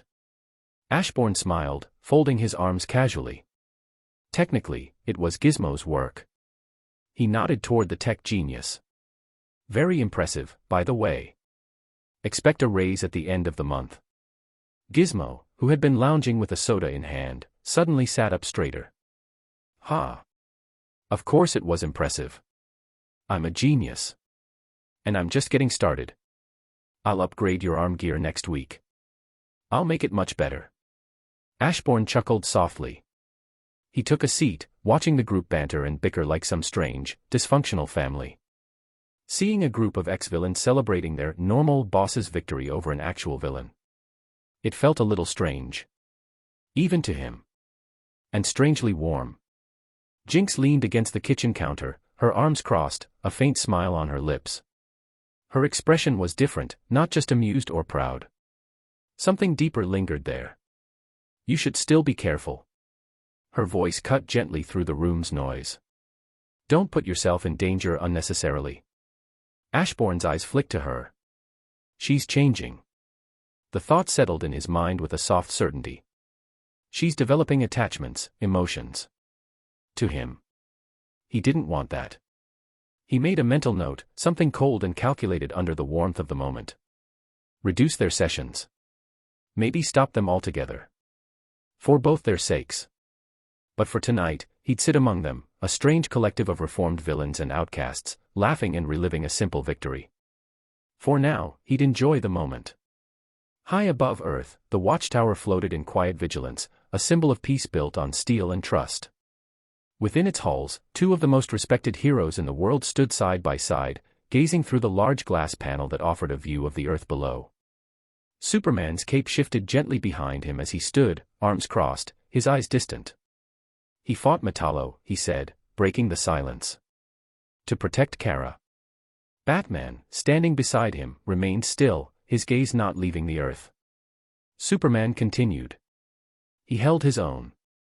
Took the kryptonite from Metallo and destroyed it before he could use it again. He even ensured the civilians and Kara were safe. Batman turned slightly, his jaw tight with thought. And what do you think of him? Superman hesitated. I don't know anymore. He frowned.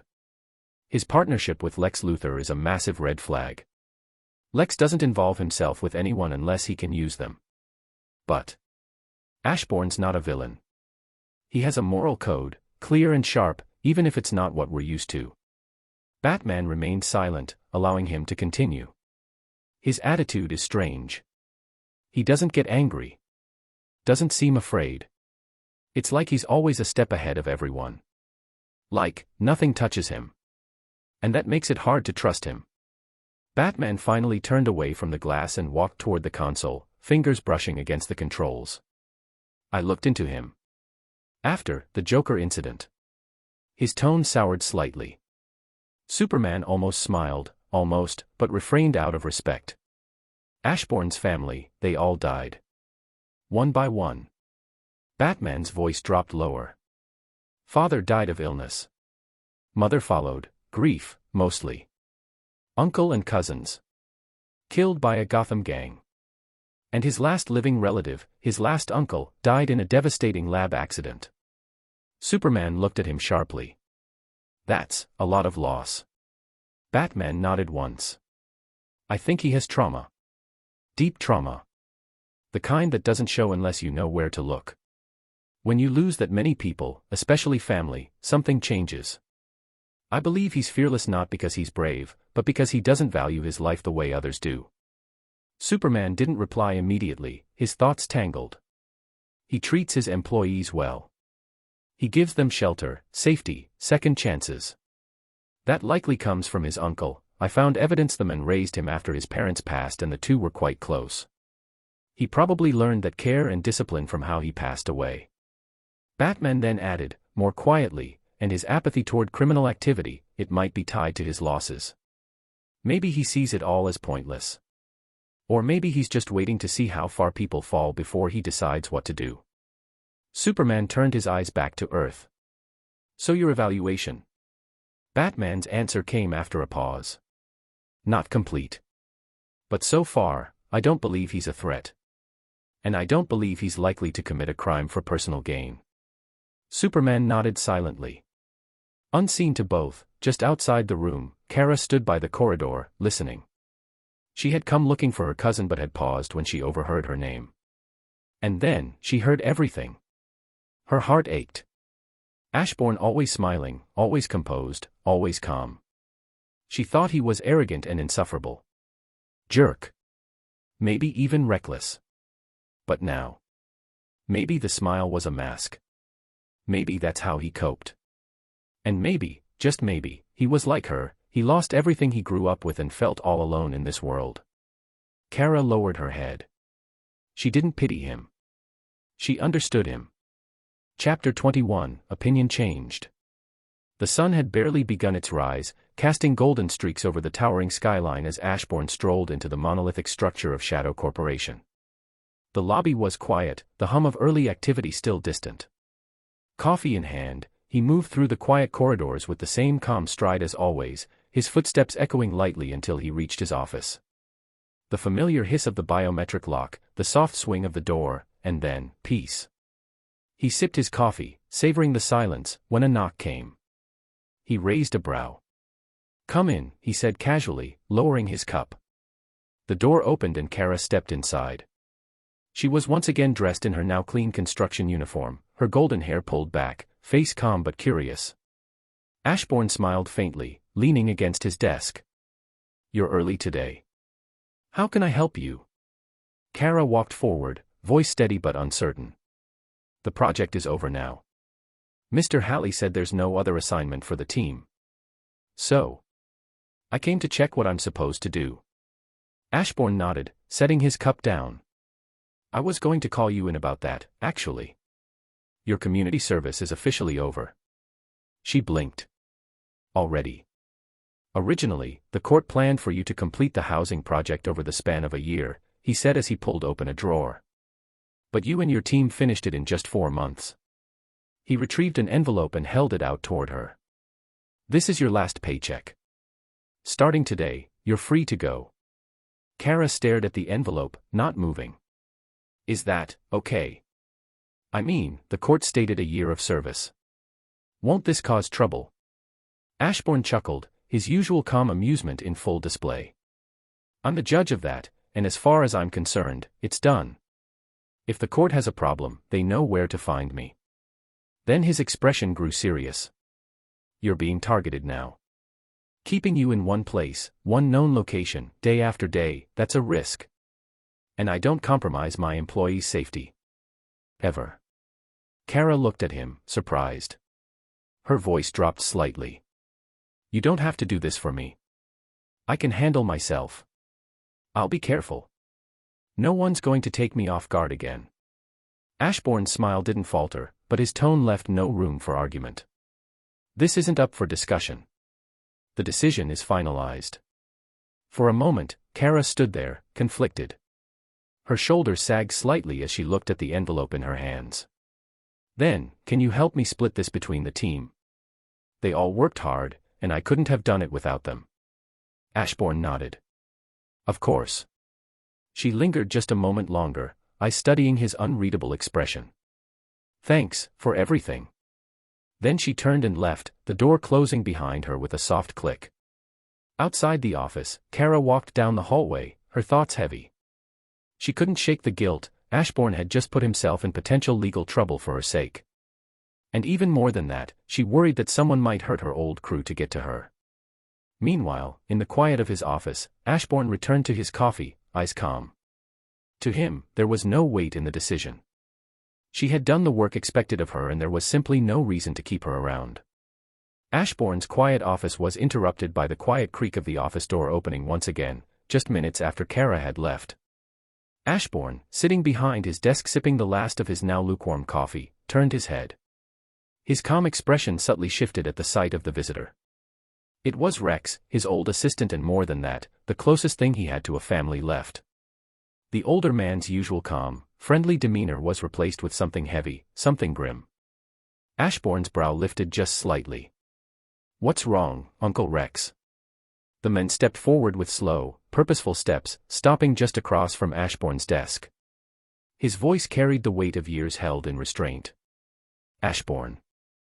I need to speak with you about your behavior. His tone was firm, parental. It can't go on like this. Ashborne remained still, listening. You've partnered with a snake like Lex Luthor, of all people. You led a group of villains who once tried to kidnap you into your home, gave them jobs and let them sleep there. Rex's face was drawn tight, his jaw clenched. He continued, voice growing louder. The Joker, the most deranged man in Gotham, holds a grudge against you. I'm pretty sure Batman has one too. You were kidnapped by some thug in Jump City just months ago, and yesterday you fought Metallo, a walking tank powered by a space rock. His voice cracked just slightly as he finished, you're putting yourself through too much danger. You are just a regular human, you must stop this. I don't want to see you harmed. Ashborne opened his mouth, but Rex raised a hand, cutting him off. Your father was my closest friend. I think of you as the son I never had. So please, stop this. Take care of yourself properly. For a brief moment, Ashbourne's body betrayed him. He felt a sudden tightening in his chest, unfamiliar and hollow. Then, somewhere deep inside, he heard it, a faint, childish voice whispering something innocent and broken, say sorry, please say sorry. His expression didn't falter, didn't shift, but his mind reeled. That voice, it wasn't his. Or rather, it shouldn't be. He had long believed that the original Ashborne, the true soul of this body, was gone. So why were there echoes? Was it the memories? Were they just so strong that they lingered, even without the soul? He set those questions aside. With a tired sigh, he met Rex's eyes and spoke, gently. I'm sorry, for making you worry. But everything is under control. I know what I'm doing. Ashborne leaned against the desk, arms crossed. Lex's games won't touch me. If he oversteps, I know how to bring him down. And those 5? You've seen the reports, they're thriving. They were never suited for the life of crime to begin with. They just needed a chance at something else. Rex frowned, unconvinced, but said nothing. The Joker is busy playing tag with his beloved Batman, and Batman's too busy juggling the whole world. As for yesterday, Ashborne gave a small smirk. I had Gizmo's little toys. I could have lasted long enough for help to arrive. I was never in any real danger. Rex scowled, shaking his head. You shouldn't have been there in the first place. Metallo came for the girl. That had nothing to do with you.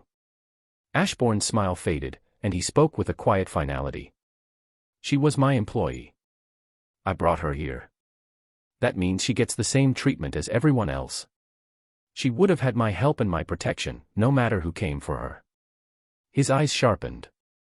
And let's not forget, she was an easy target because I made it that way. That's on me. There was silence between them for a few moments, the tension thick. Then Rex sighed and stepped back. You've grown into a good man. Despite everything you went through, Elijah and Serafina would have been proud of you. But please, be careful. You don't know when your luck will run out. He looked away, voice softer now, tired. Some things are out of our control.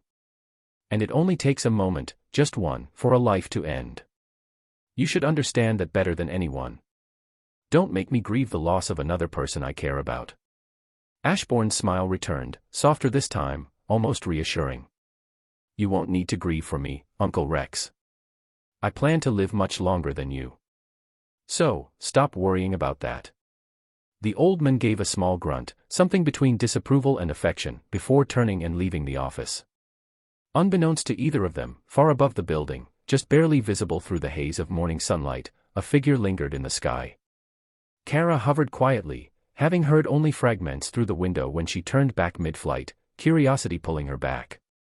She hadn't meant to eavesdrop, but since yesterday, she couldn't get Ashborne out of her mind after hearing his past. And now she understood him a little more. He was a good person, and that unshakable smile wasn't confidence, it was truly his way of coping all along. She recalled how her colleagues jumped to praise and defend him and smiled. She is now truly one of them. Just like them, she felt both gratitude and respect for him. Chapter 22, A Cold Threat. The sharp ring of Ashborne's private phone broke the morning calm. He answered immediately, and the voice on the other end was panicked and shaken. Sir, one of our labs, the cryogenics facility, it's under assault.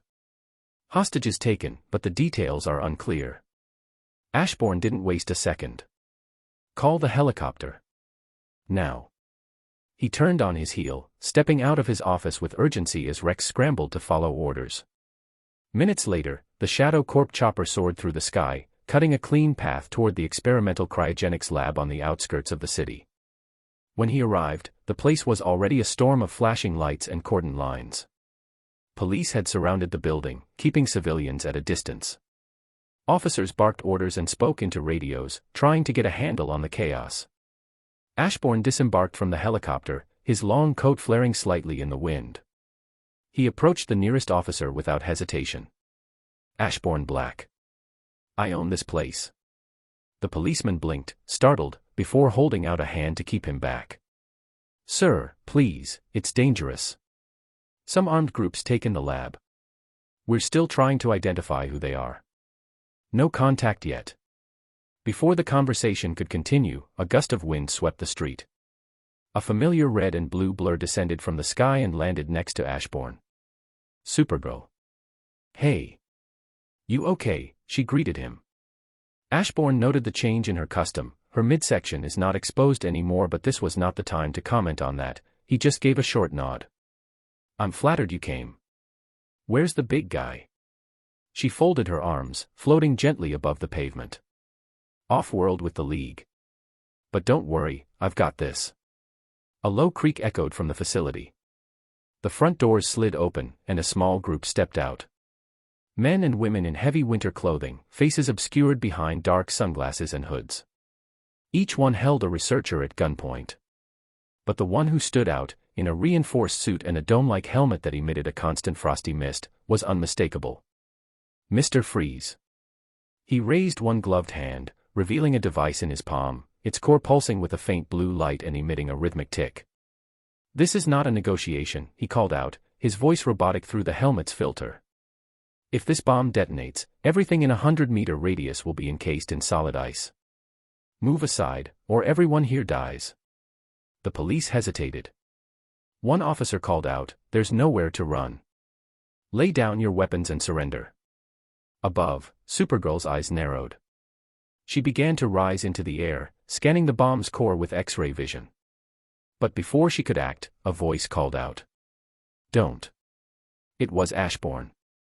His tone was calm, but carried weight. Supergirl turned, confused. "What? Why not?"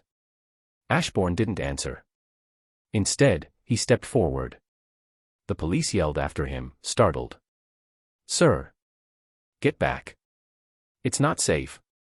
Some even pointed their weapons at him reflexively, unsure of his intent. But Ashborne didn't slow. He moved past the officers, past the barricades, until the guns of Freeze's goons were pointed directly at him. He kept walking. "My name is Ashborne Black," he began, his voice steady, his steps unshaken. "Owner of this fine establishment. And you're far from Gotham, Mr. Victor Fries." Mr. Freeze's head tilted slightly. The cold steam from his suit hissed louder as he raised the weapon in his free hand, aiming it at Ashborne's heart. "Didn't expect a businessman to know my name." Ashborne smiled. "I make it a point to know the names of people qualified to be good employees." Freeze narrowed his eyes behind the visor.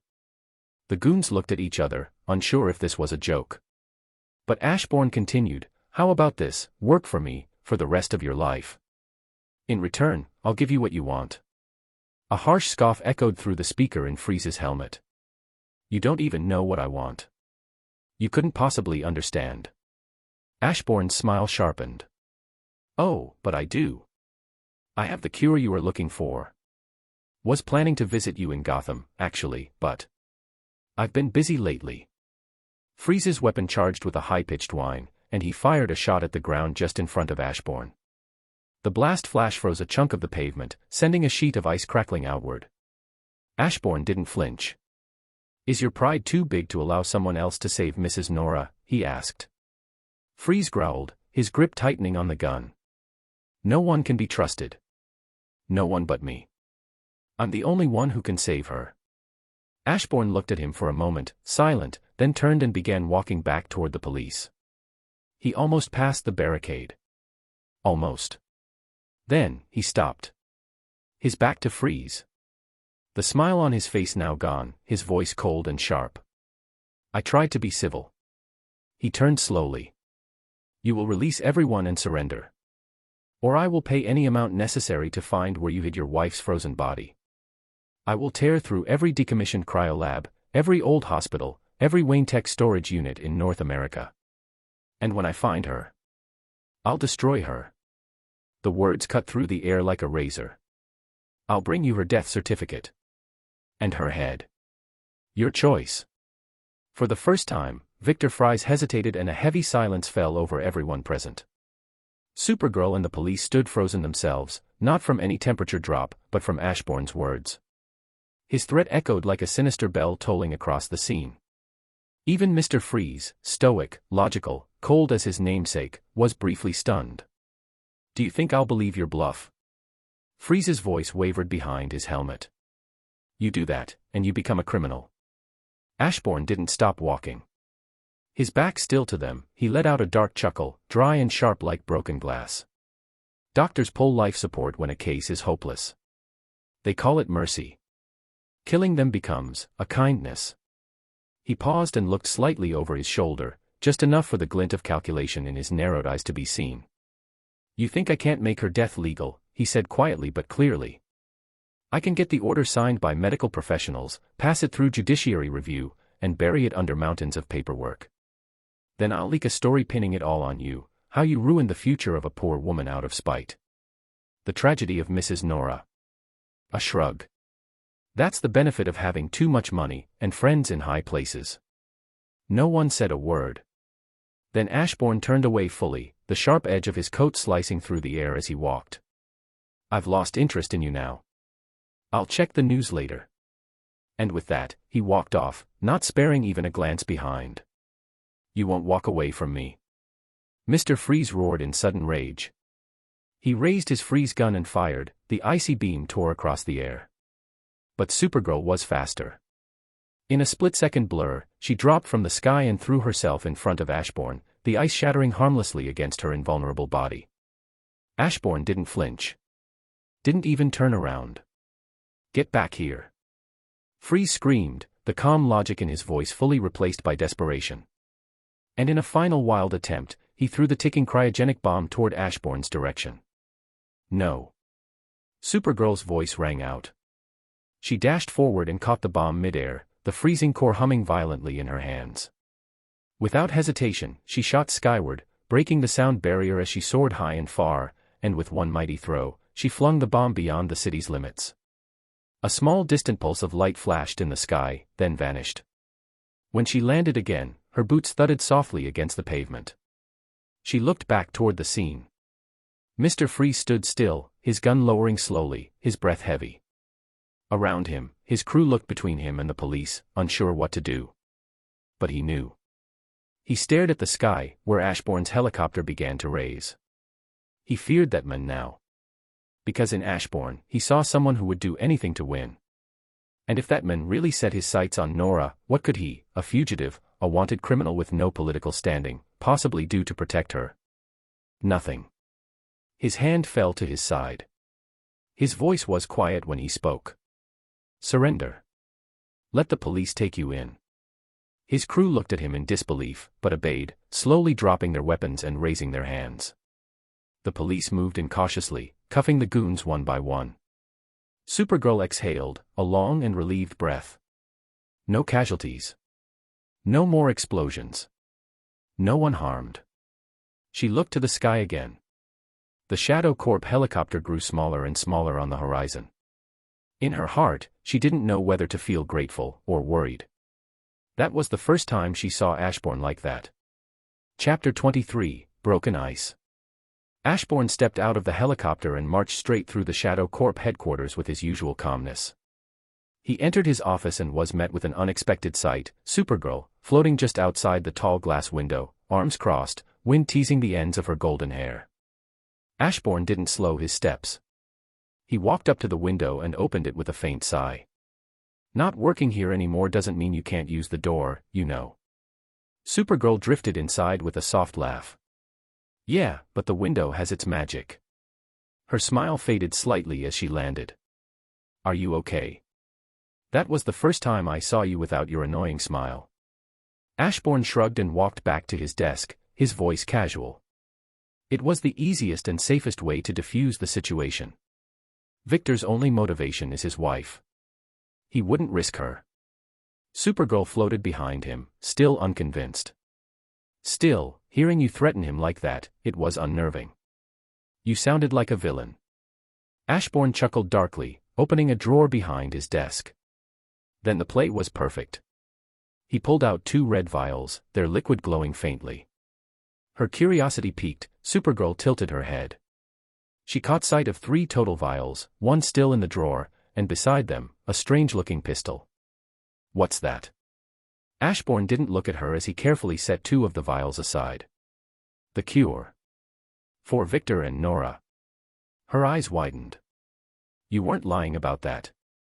Why would I lie, he said, placing 1 vial in a protective case. I was serious when I said I wanted him to work for me, for life. He has a brilliant mind. I see a greater purpose for his talents. Using cryogenics only to freeze people is a waste.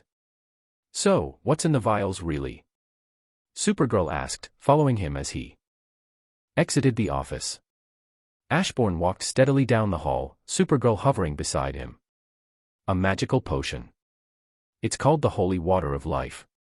It can heal nearly any illness. Powerful magic. Difficult to make. Rarer to acquire.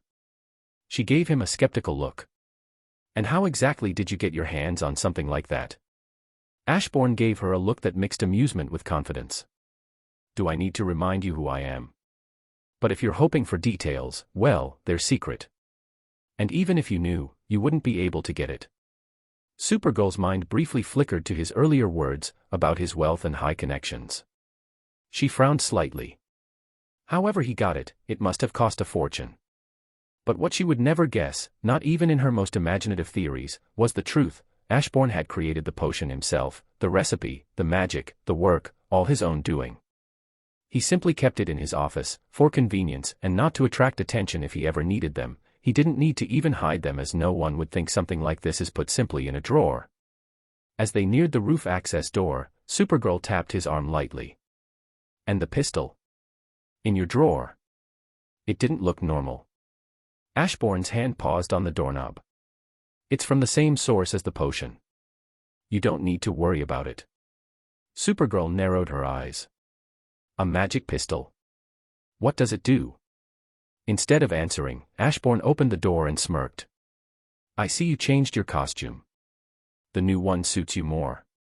Supergirl blinked in surprise, then smiled wide. Thanks, hey. Don't change the subject. Ashbourne's chuckle echoed as they stepped onto the rooftop. You're awfully curious about my business. How would you feel if I started digging around to find where you live among the humans? That's not the same, and you know it. That's just your opinion. Their playful bickering continued until they reached the helicopter, its blades already beginning to spin. Ashborne climbed aboard, adjusting his coat as the wind picked up. You heading to the police station?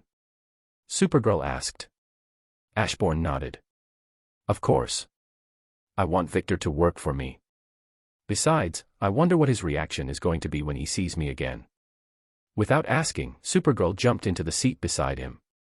Then I'm coming too. I want to see how this plays out. Ashborne didn't mind. Not one bit. The police station wasn't far, just a few minutes by helicopter. When Ashborne and Supergirl entered through the main doors, all conversation seemed to halt. Officers and staff turned to look. Most eyes immediately locked on Supergirl, admiration and awe flickering in their gazes. But the few who had been at the lab, who'd witnessed Ashbourne's cold-blooded threat, looked at him with something else entirely, intrigue, and a sliver of unease. Unbothered by the attention, Ashborne strode confidently toward the reception desk and said plainly, I want to speak with Victor Fries. Alone. The officer at the desk frowned. That's not standard protocol. We can't just. I'll be with him, Supergirl interjected calmly, stepping beside Ashborne. I vouch for him. There won't be any trouble. The change was immediate. The officer blinked, gave a nervous nod, and motioned to one of the detectives. It amused Ashborne how fast the mighty agreed when one of their capes gave a word. He was treated like a fragile, delicate thing just because he didn't wear a cape. They were escorted into a small interrogation room, gray and cold, with a large one-way mirror lining the right wall. Ashborne took a seat, fingers interlaced, while Supergirl leaned casually against the wall. Moments later, the door creaked open and a pair of officers stepped in with Mr. Freeze shackled between them. The man in heavy armor stopped in his tracks as soon as he laid eyes on Ashborne. His blue-tinted gaze sharpened. You. Ashborne smiled warmly, like greeting an old friend. Glad to see you found reason, Victor. Things could have gone much darker. Victor's boots thudded as he stepped forward. Are you here to mock me, or threaten me again? Things like that lose their charm quickly, Ashborne replied smoothly. I'm here to repeat my offer. You work for me, and I save your wife. Victor's jaw tightened. You really think I'd believe someone like you? I'll never work for you. Ashborne didn't argue. Instead, he reached into his coat and pulled out a small red vial, placing it on the table. The liquid inside shimmered softly, pulsing like it was alive. This isn't science, he said. This is magic. A potion that can cure any illness. Victor's eyes locked onto the vial, its faint red glow reflecting in his visor. Ashborne leaned in slightly, voice calm. Drink it. And you'll go back to being normal. No more suit. No more dome. Just a normal human. Victor's stare flicked between Ashborne and the vial. I'm not letting you play me. His voice cracked with a mixture of anger and disbelief. Your lies are going too far. Ashborne's smile vanished. Wayne Tech Storage Unit number 13. Victor froze. His pupils shrank behind the glass as those words struck deep. Drink it. Now. You bastard. Victor suddenly roared and lunged across the table, but Supergirl was already there, catching him mid-motion and holding him back. Leave her alone, he screamed. Don't you touch her. Ashborne remained seated, untouched, his gaze sharp as a blade. Then drink it. Every single drop of it. The tension was thick. Supergirl's grip didn't falter, but her face showed her conflict. She hated this kind of emotional blackmail, but she understood why he was doing it. Victor was too stubborn. Too buried in fear and pride. This was the only way to reach him. Victor's shoulders sagged as rage gave way to despair. His fists slowly unclenched. He looked down at the vial on the table, his breath shallow. Then, without a word, he reached up, unscrewed the dome protecting his head, and lifted the vial to his lips. The room held its breath. He drank it all. A soft green glow enveloped his body as thin wisps of white mist coiled from his skin and suit. The glow faded gradually, but something within him had clearly changed. Ashborne gestured toward the one-way mirror. Look. Victor turned his head and gasped. In the reflection, his skin was normal. The pale, frostbitten color was gone. He looked human again. Alive. He took a deep breath, and for the first time in years, it felt natural. No burning.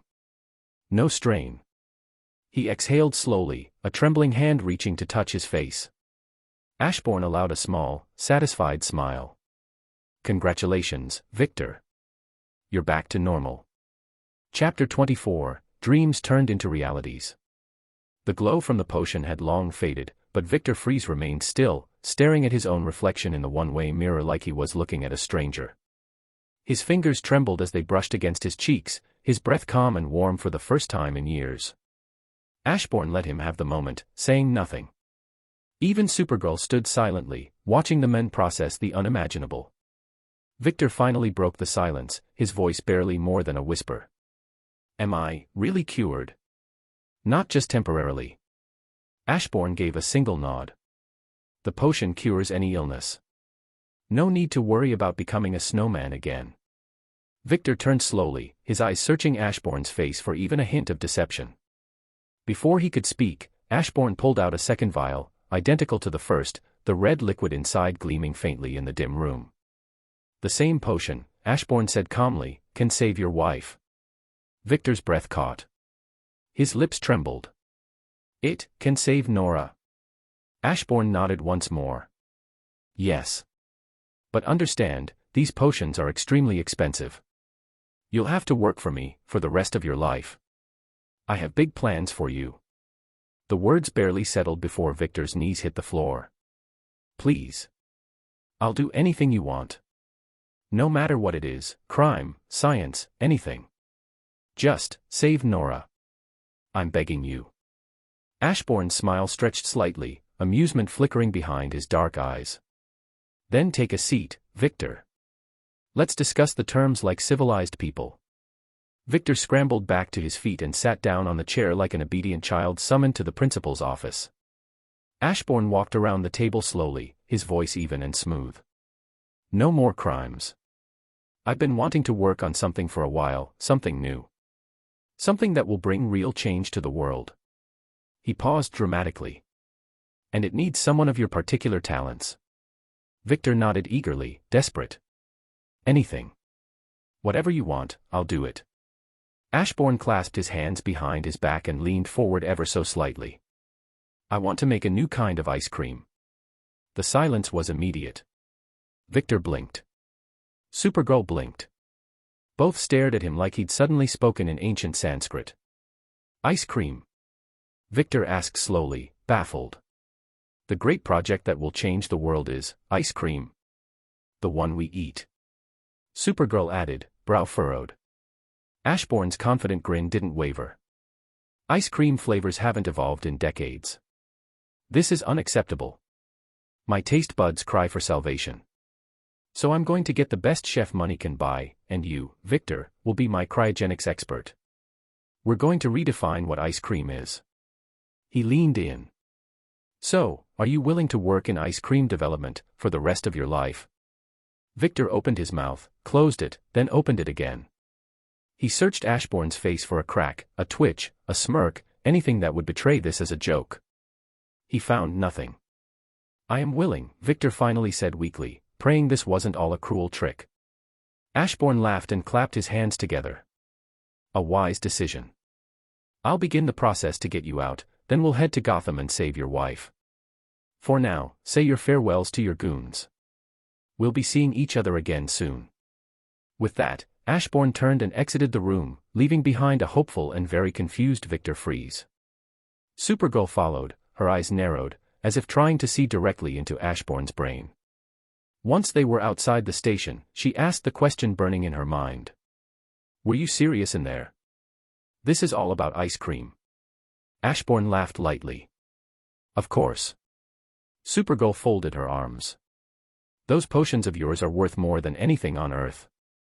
You're telling me you're using them for dessert? Ashborne shrugged. To me, they're not. I have more money than I'll ever need. What I lack is new experiences. Joys. Curiosities. Supergirl gave him a long, skeptical look. I don't believe you. Not one bit. Ashborne smirked. Believe whatever you want. But let's not forget, earlier you said I acted like a villain. Yet you helped me in there. You held a desperate man down so coldly. You broke him more than I ever did. Supergirl's eyes narrowed. I was helping you. I didn't like it. Ashborne stopped walking and turned to face her, arms spread. Deep down, you enjoyed it. The act of cruelty. How evil of you, Supergirl. The world should mourn the birth of a sadistic girl pretending to be a hero. She scoffed. If I was one, the first person to feel it would be you. Ashborne chuckled and turned back toward the building. Fair enough. But for now, I've got a man to release. What comes next is boring bureaucratic nonsense. Spare yourself the pain. Go patrol the city, oh cruel hero. Supergirl shook her head, sighed, then took off into the sky. Good luck, Ice Cream Lord. Ashborne smiled to himself. Oh, I won't need luck. I have the fate of ice cream on my side. It took an entire day, and several phone calls, to cut through the bureaucracy and walk Victor Freeze out of the police station. The charges against him, mainly for his assault on Shadow Corp's lab, were quietly dropped after a generous donation exchanged hands, along with a hefty sum posted for bail. Now, as the city shrank beneath them, Victor sat stiffly beside Ashborne in a luxurious private jet, the kind of aircraft few even saw, let alone boarded. The leather seats, soft lighting, and silent hum of the engines all seemed like something from another world. Victor couldn't speak.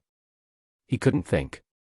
It felt like he was drifting inside a dream, surreal, too delicate to be real.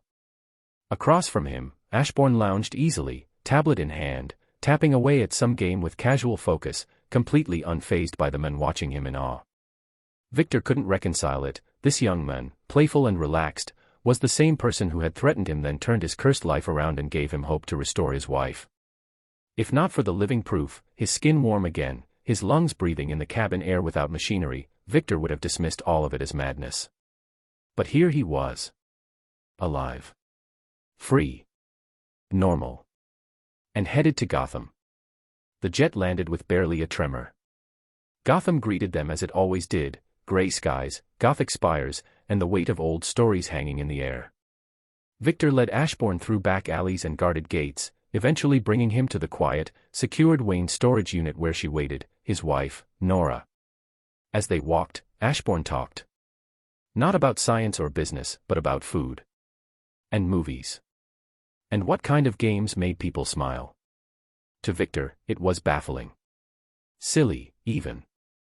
This was the man who had cured him, who held power beyond explanation, and yet he was now asking whether sushi was overrated or if arcade games still held up.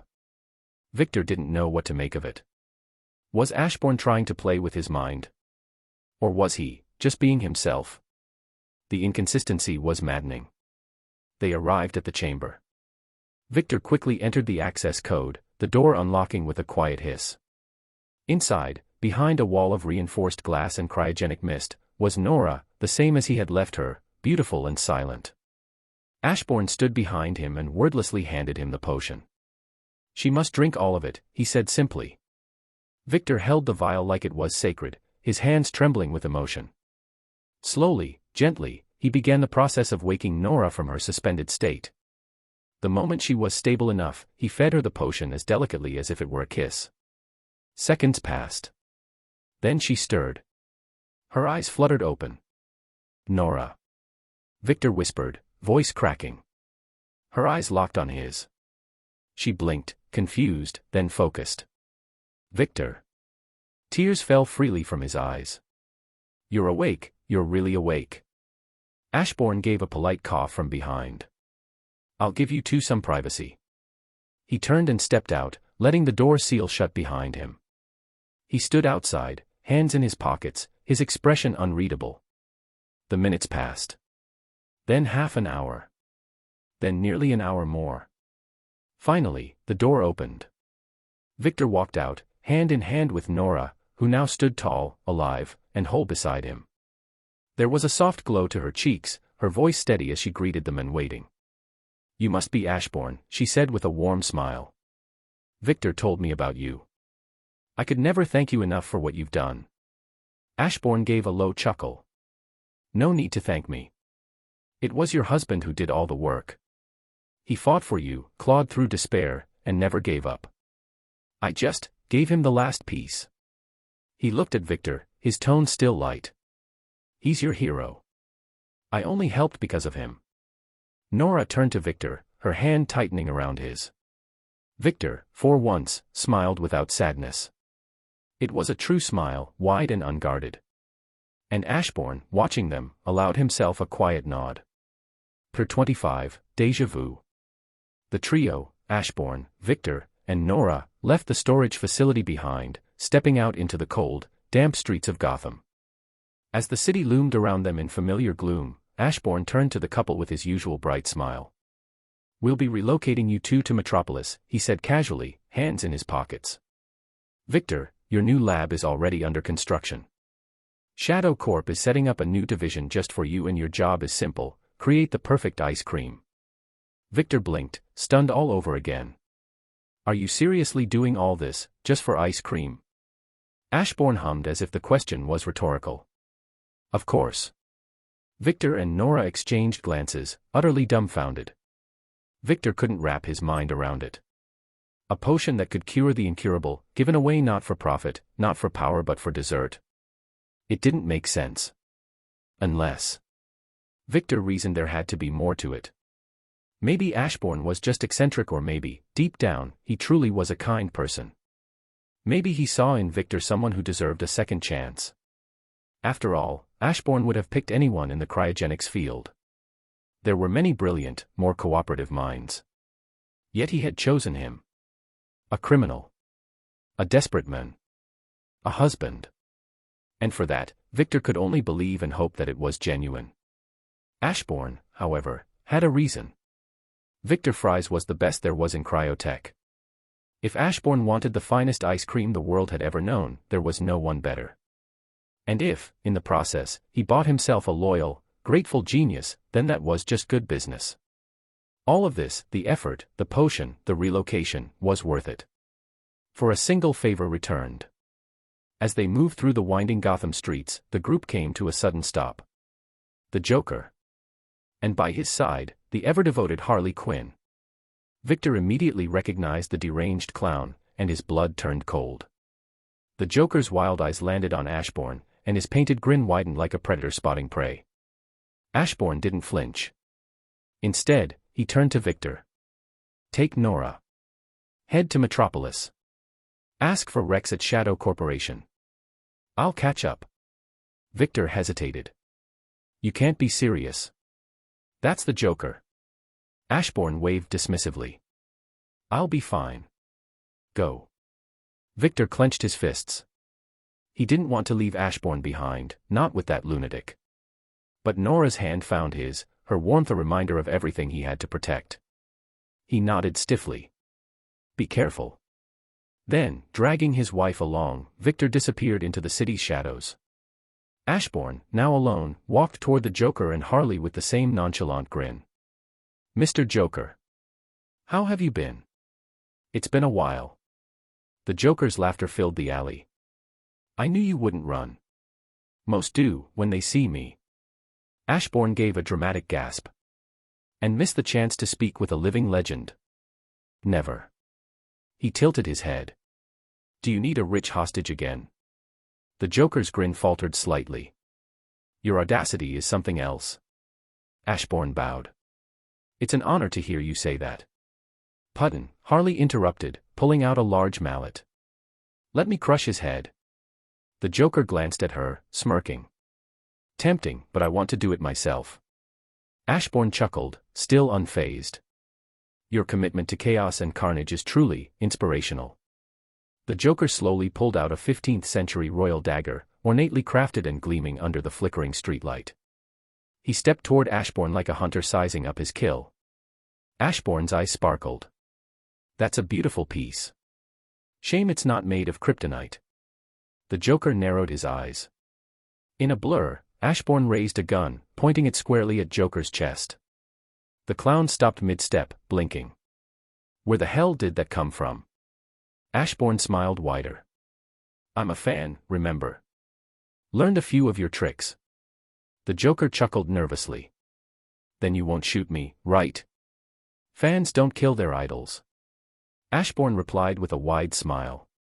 But you'd love it if I did. Wouldn't it be poetic? One of your fans taking up the mantle, bringing mayhem to the world. The Joker shrugged.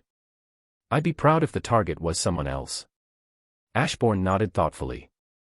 Fair. But I still want a souvenir. That dagger. Toss it here, please. The Joker laughed, then hurled the dagger with all his strength. Ashborne caught it mid-air effortlessly. The Joker's smile cracked. Not what I expected. Ashborne twirled the dagger once. I figured. Then, with the same calm air, he lowered his gun between Joker's legs. The Joker's hands dropped protectively. Hey! What do you think you're doing? Ashborne gave him an innocent look. Just evening the odds. I thought I'd make you a match for Batman. Isn't that nice of me? The Joker stumbled back. You're worse than me. I don't shoot people there. That's messed up. Even for me. Behind him, Harley pulled out a bazooka and pointed it at Ashborne. Back off, freak. Touch my puttin' balls and you'll pay. The Joker's grin returned. Nice one, Harley. The two sides stood against each other. It was a tense standoff between Ashborne, Joker, and Harley, and when it reached its boiling point, suddenly, a batarang whizzed through the air, striking Harley's bazooka with pinpoint accuracy and detonating it in a small, controlled explosion. The bazooka shattered in her hands as she stumbled backward, coughing out smoke and confusion. Before anyone could fully react, two dark figures dropped between the opposing parties, Batman and Batgirl. Cloaks billowing and expressions grim, they landed silently like shadows of judgment. Batman's eyes landed immediately on the bizarre scene before him, Ashborne pointing a gun at the Joker's groin, while Joker shielded himself behind his hands. The Dark Knight's jaw clenched. This wasn't a situation he was used to.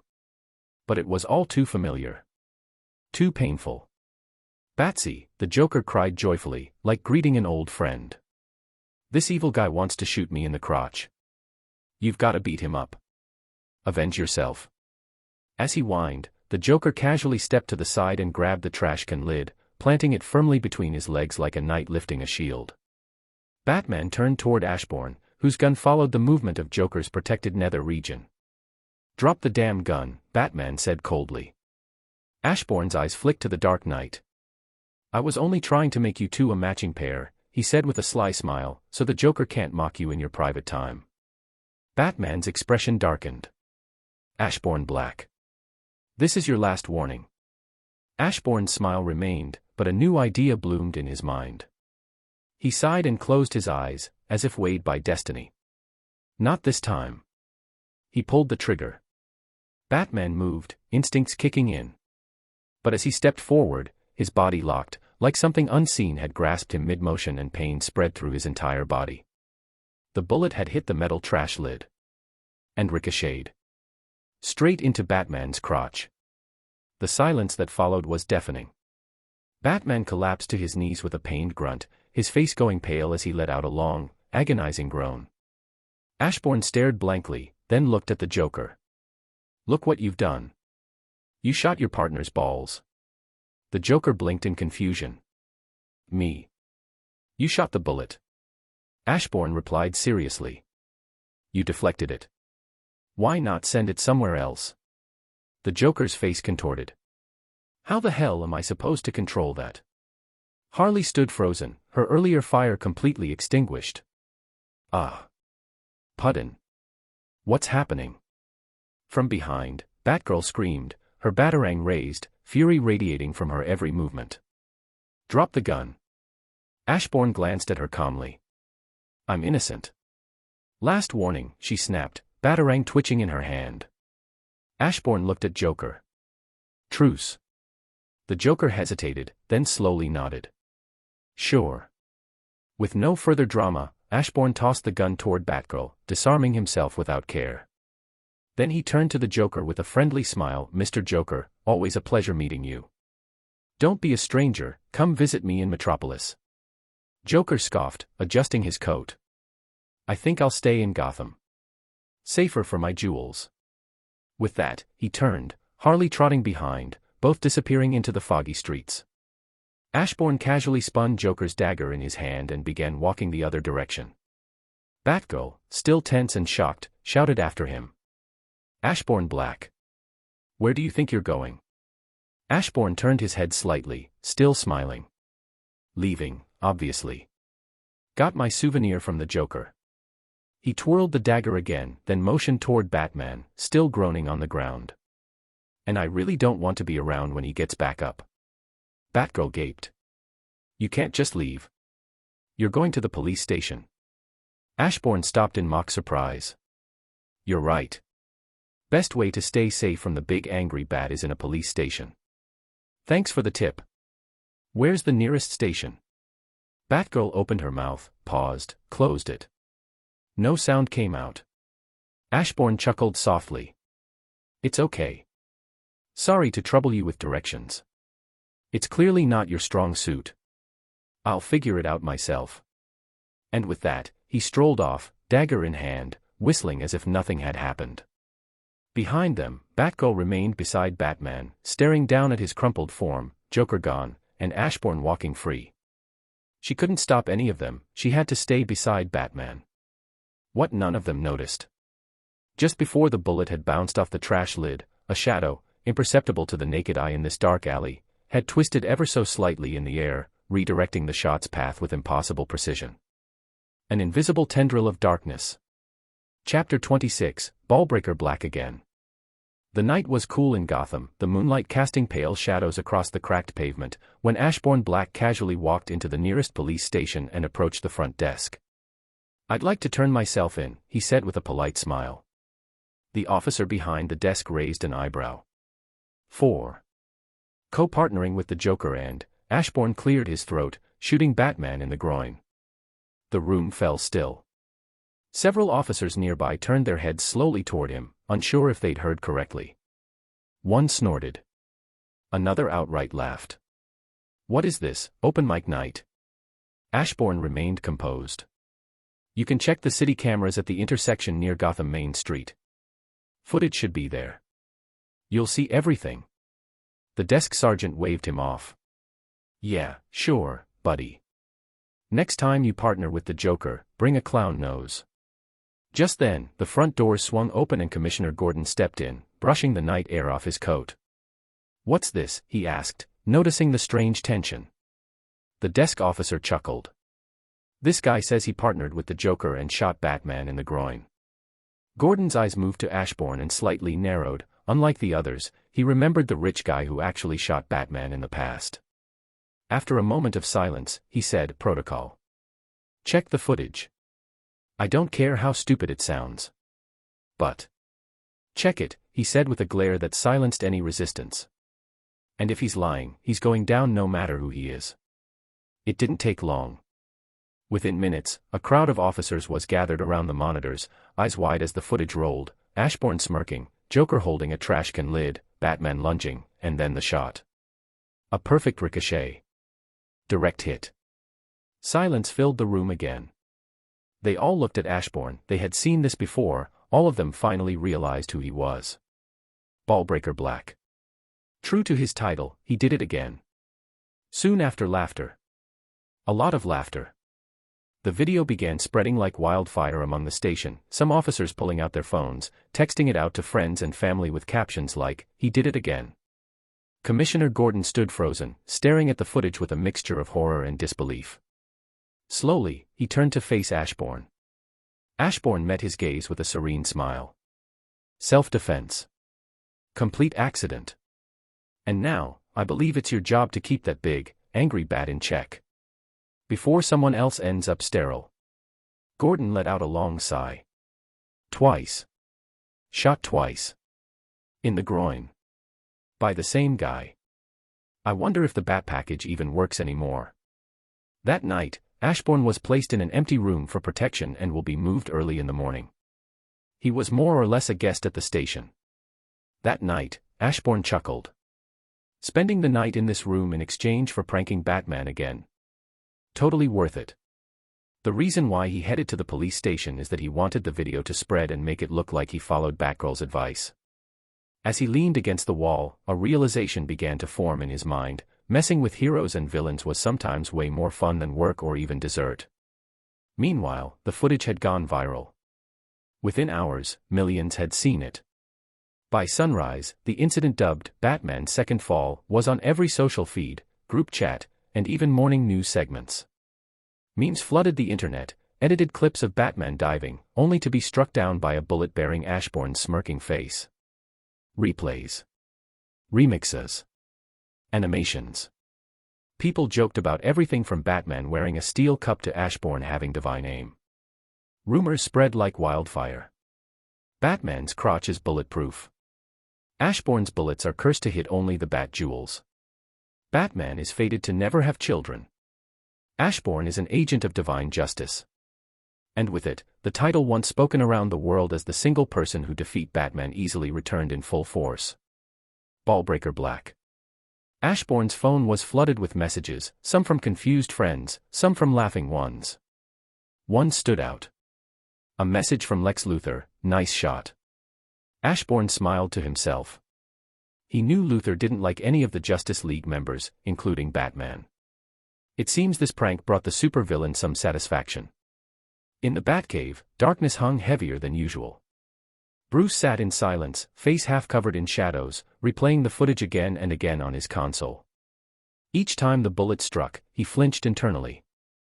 Dozens of calls and messages had come in, from concerned allies and friends wishing him a speedy recovery. Each one only deepened the humiliation. The worst of them all came from Alfred, who had stood behind him with a tea tray and said, "Perhaps it is time, Master Wayne, to consider an heir. You know, before we lose the opportunity entirely." Batman didn't reply. He just stared at the screen. Rewind. Play. The shot. The ricochet. The precise angle. Was it luck, he muttered. Or something else? For the first time in his life, Batman wanted to break the bones of someone who hadn't committed a crime. But for now, he watched. Studied. He needed to know the why and how. The morning sun filtered through the grime-streaked windows of Gotham's Central Police Station, casting long golden slashes across the dusty floor tiles. Barbara Gordon strode in briskly, her boots clicking against the marble. She scanned the room until her eyes found her father hunched over a stack of paperwork, coffee in hand. "You are here earlier than usual," Commissioner Gordon remarked. "I came to meet the legendary Ashborne," Barbara replied, crossing her arms, tone light. Gordon let out a tired chuckle. "Legendary? He's just a guy with the weirdest luck I've ever seen. Not much of a legend if you ask me." Barbara tilted her head. "Even legends start as ordinary people. I want to see for myself." Down the hall, Ashborne lounged casually on a worn-out station couch, reading the Gotham Gazette with a faint smirk tugging at the corner of his mouth. His overnight stay had done nothing to dull his spirits. If anything, he looked more refreshed than most officers working a day shift. The door creaked open, and Barbara stepped in. Ashbourne's gaze flicked up from the paper, and recognition flashed instantly in his eyes. "Good morning," he said smoothly, folding the newspaper. "I don't think you work here." Barbara offered a polite smile. "Barbara Gordon. Commissioner's daughter." She glanced around the room and then met his gaze again. "When I saw the footage last night, I was surprised. I couldn't help but come to ask you if you came to Gotham just to ruin Batman's reputation." Ashbourne raised an eyebrow. "I did what you asked me to do last night, go to the police station. And now I'm the villain trying to ruin someone's image." He leaned back, relaxed but pointed. "A bit much, don't you think?" Barbara's smile faltered. Her lips parted slightly as she blinked. "What are you talking about? This is the first time I've spoken to you." Ashbourne rolled his eyes dramatically. "Same body shape, same lipstick, same eyes, same voice, and you just so happened to randomly show up in the morning saying this," he smirked. "Only an idiot wouldn't realize you are Batgirl." Her face went pale instantly. The door creaked again, and Commissioner Gordon stepped in. He glanced at his daughter and immediately sensed something was off. "Barbara, what's wrong?" She quickly turned, voice tighter than she intended. "Nothing, Dad. Just chatting." Gordon's eyes narrowed slightly. His detective instincts rarely failed him, and the look on Barbara's face wasn't just discomfort, it was fear. Ashbourne, meanwhile, wore a contemplative expression. "Interesting," he said, setting the newspaper aside. "Commissioner, a word of advice. You really ought to find more time to talk to your daughter." Barbara's eyes widened in panic, her breath catching. "Don't. What's going on here?" Gordon asked, clearly alarmed now. Ashbourne didn't answer directly. Instead, he tilted his head. "How old is your daughter?" Gordon blinked, caught off guard. "What kind of question is that? Why does it matter?" Ashbourne's face was unreadable. "I saw her yesterday with an older man. She clearly knew him well. They were very close and she is too young, which raises the question of when did they get together. I sincerely advise you to start paying more attention to her." Barbara's voice shot out, tense. "You got the wrong person. That wasn't me." Ashbourne shrugged casually. "I trust my memory. And my eyesight. Just offering friendly advice. Take it or leave it." Commissioner Gordon looked at Barbara, suspicion flickering in his eyes, but he didn't press it. "Not yet. There would be time for questions later. You'll be escorted to a plane," he told Ashbourne gruffly. "Gotham's not exactly a safe place for you right now. Consider this our hospitality." Ashbourne stood up and stretched lazily. "Much appreciated, Commissioner." Barbara said nothing as Ashbourne followed her father out the room, hands in his pockets, calm as ever. She stared after him, dread pooling in her stomach. He knew. Somehow, without even trying, Ashborne Black had figured out her secret. She regretted coming to the station to meet him. And now she had to tell Bruce. Chapter 27, Exposed Secrets. In the conference room, Victor Fries sat quietly, arms folded, his icy blue gaze fixed on the man standing at the head of the room. Around him, a dozen others leaned forward in their seats, intrigued and confused in equal measure. Ashborne Black stood before a massive screen, gesturing with animated hands as graphs, chemical structures, and swirling images of ice cream flavors flickered behind him. "The idea is simple," Ashborne explained with a grin. "Each flavor isn't just about taste, it's about chemistry. Different base compounds result in different freezing points. So what if we could calibrate each flavor, each scoop, to have its optimal texture, density, and chill factor? Imagine an ice cream factory that doesn't mass-produce blandness but perfects each flavor like a unique masterpiece." The room was silent. Eyes flicked to the screen and then back to Ashborne. It was outlandish. It was complex. It was compelling. Ashborne continued, "Think of it as culinary cryogenics. Taste meets temperature, science meets satisfaction." Victor's fingers tightened slightly around his pen. He had once tried to freeze the world for love. Now, he was listening to a man pitch the idea of freezing flavors for joy.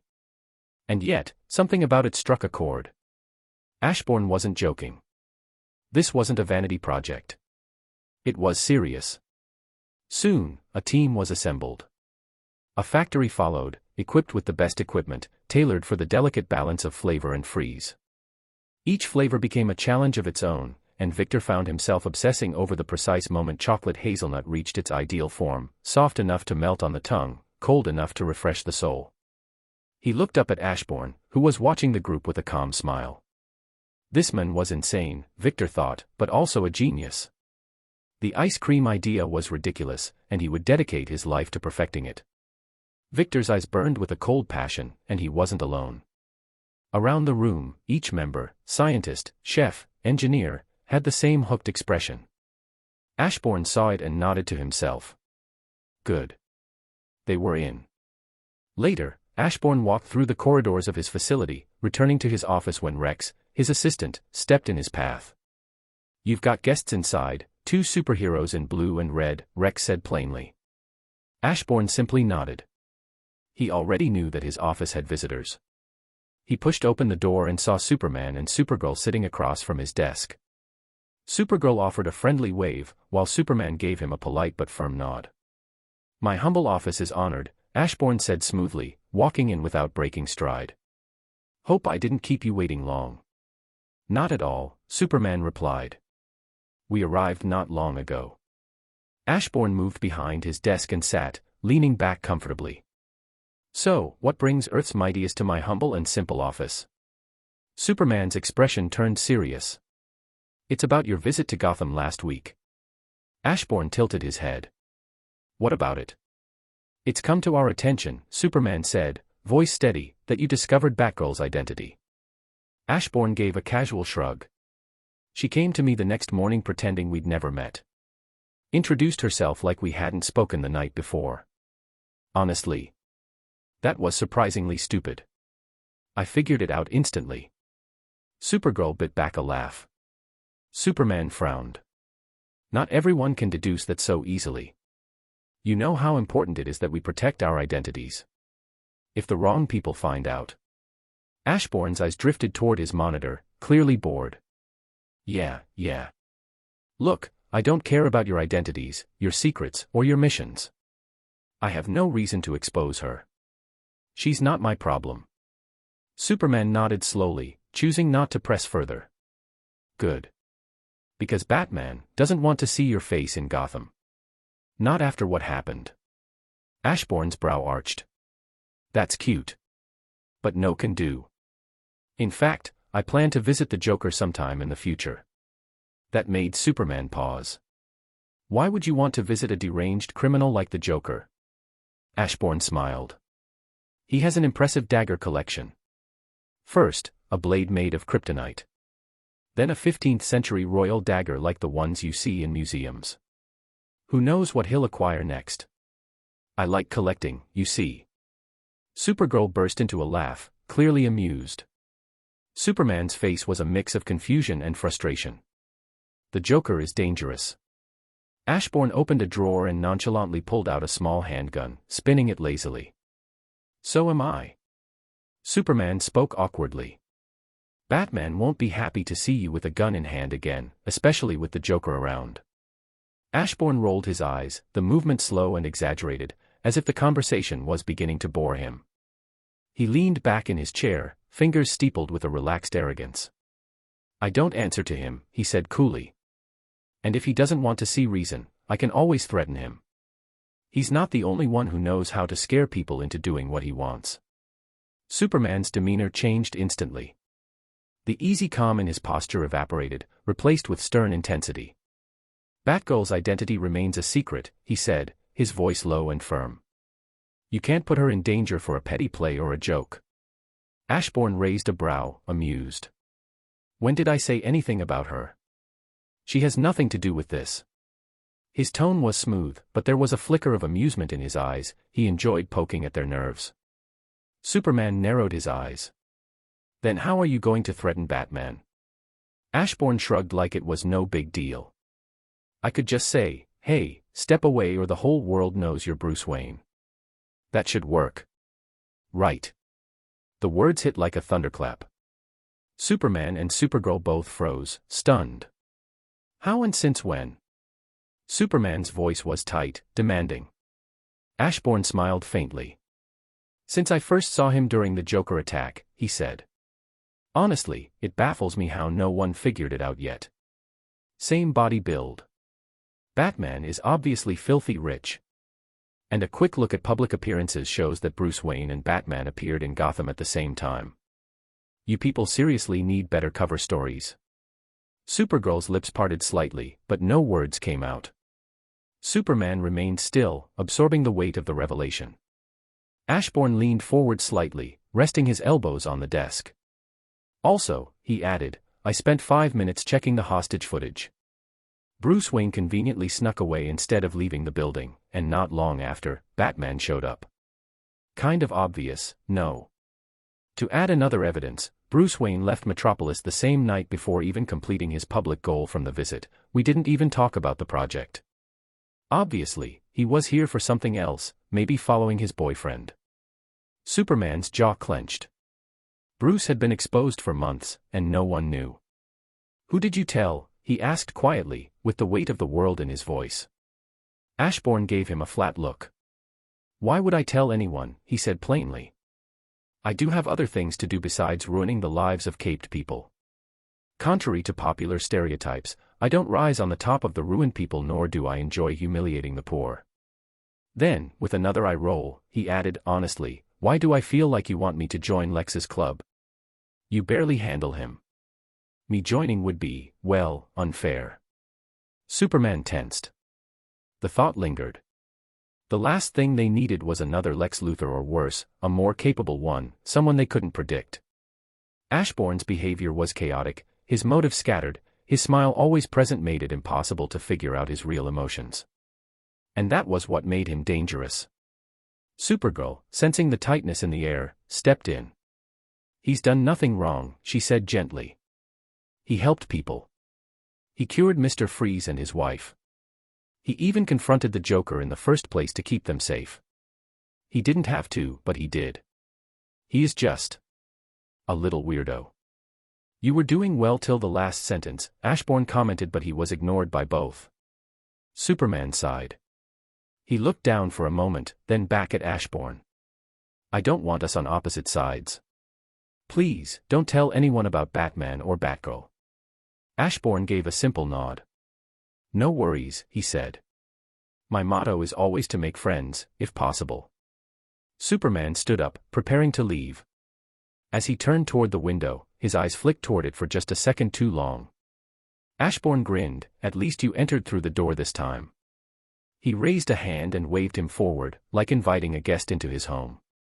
Superman stood awkwardly for a moment. Supergirl, unable to help herself, laughed. With a final nod, the two heroes stepped toward the open window and took flight, vanishing into the clouds above. Ashborne moved behind them, casually shutting the window. Chapter 28, Severed by Shadows. Raven sat in her room, her gaze unfocused as she stared at the dim glow of a floating crystal. Her birthday was approaching, and with it came a deepening anxiety that coiled around her like a tightening vine. What if this is the year? What if this is when he finally comes? Her father's presence, Trigon, the interdimensional demon lord, had always loomed over her life like a shadow that refused to fade. She pressed her fingers together, silently chanting a mantra of calm, but it barely helped. She wanted to tell the others. But what could she say? Hey guys, my father might show up on my birthday and kill everyone. Oh, and by the way, he can't be stopped because he's literally a god-tier demon. Her lips curled into a grim, humorless smile. Even if she said it, what could they do? No shield, no sword, no team, not even the Justice League, could stop him. And if he came, she would be the doorway. With a quiet breath, Raven left her room and floated into the common room. The mood was a stark contrast to her inner turmoil. Cyborg and Beast Boy were doubled over with laughter, their cackles bouncing off the walls. Robin, sitting nearby with a hand on his forehead, looked like he was already regretting being part of the conversation. It's not that funny, Robin groaned, though the faint flush in his cheeks betrayed his embarrassment. Oh, it's hilarious, Cyborg replied between laughs. This is Batman we're talking about.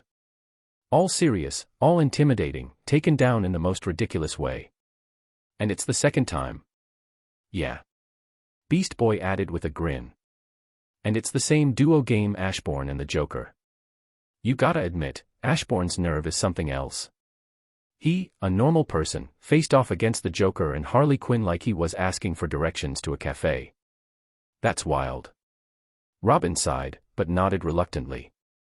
It was impressive. Raven's eyes narrowed slightly, her gaze distant. A normal person. That darkness she always felt around Ashborne, it was subtle, not like her father's, but present. Like a quiet echo in the back of her mind. She had no proof, no explanation. Just a feeling. What if he was like her? Half demon. Or something close. A being torn between worlds, trying to carve out his own place among humans. The idea stuck with her longer than it should have. Maybe he'd understand what she was going through. Maybe he could offer advice, or just listen. Then, as quickly as the thought came, she squashed it. No. No, she couldn't risk it. Trust was dangerous. He was unpredictable, unreadable. Maybe helpful. But he was no friend or trustworthy person. Starfire, who had been sitting cross-legged near the window, tilted her head toward Robin. "Friend Robin," she asked softly, "do you know why Ashborne was in Gotham to begin with?" Robin glanced at her. He went there to help Mr. Freeze's wife. Apparently, he managed to reverse Mr. Freeze's condition and make him a normal human again. Cyborg blinked.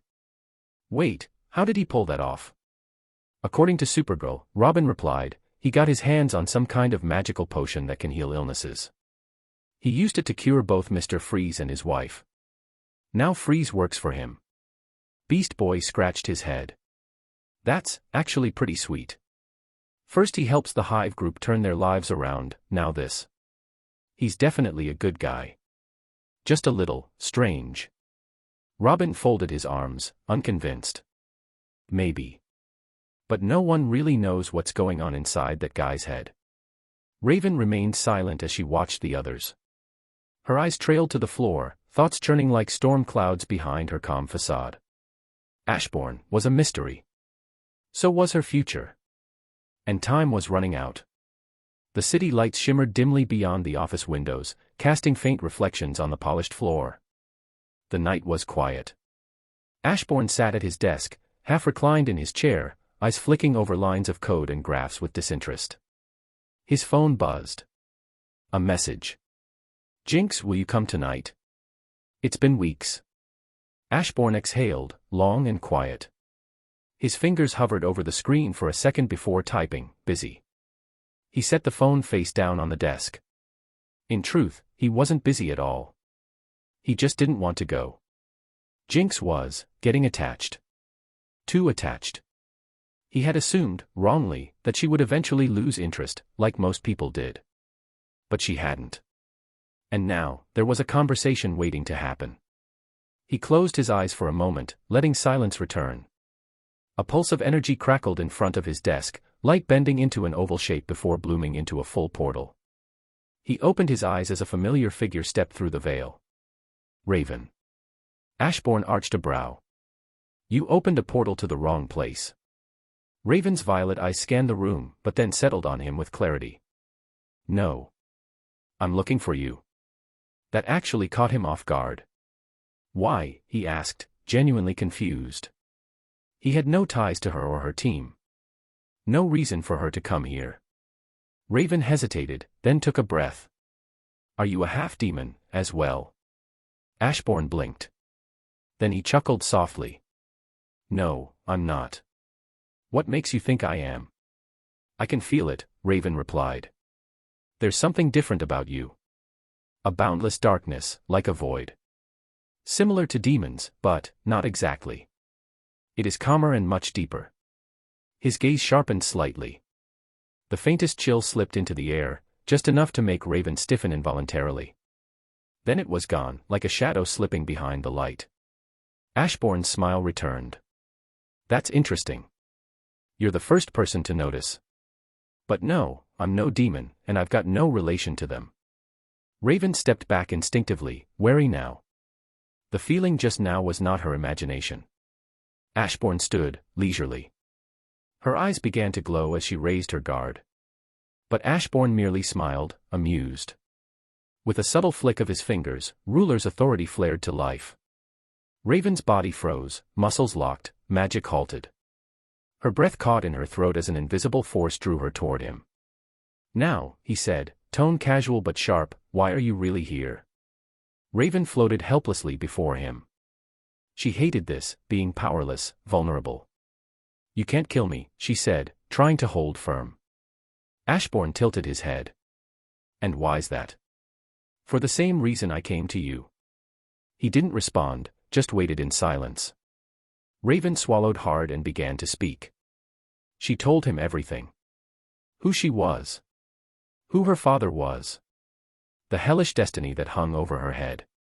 The fear that this birthday, just days away, might be the one. And how powerless she felt in the face of it all.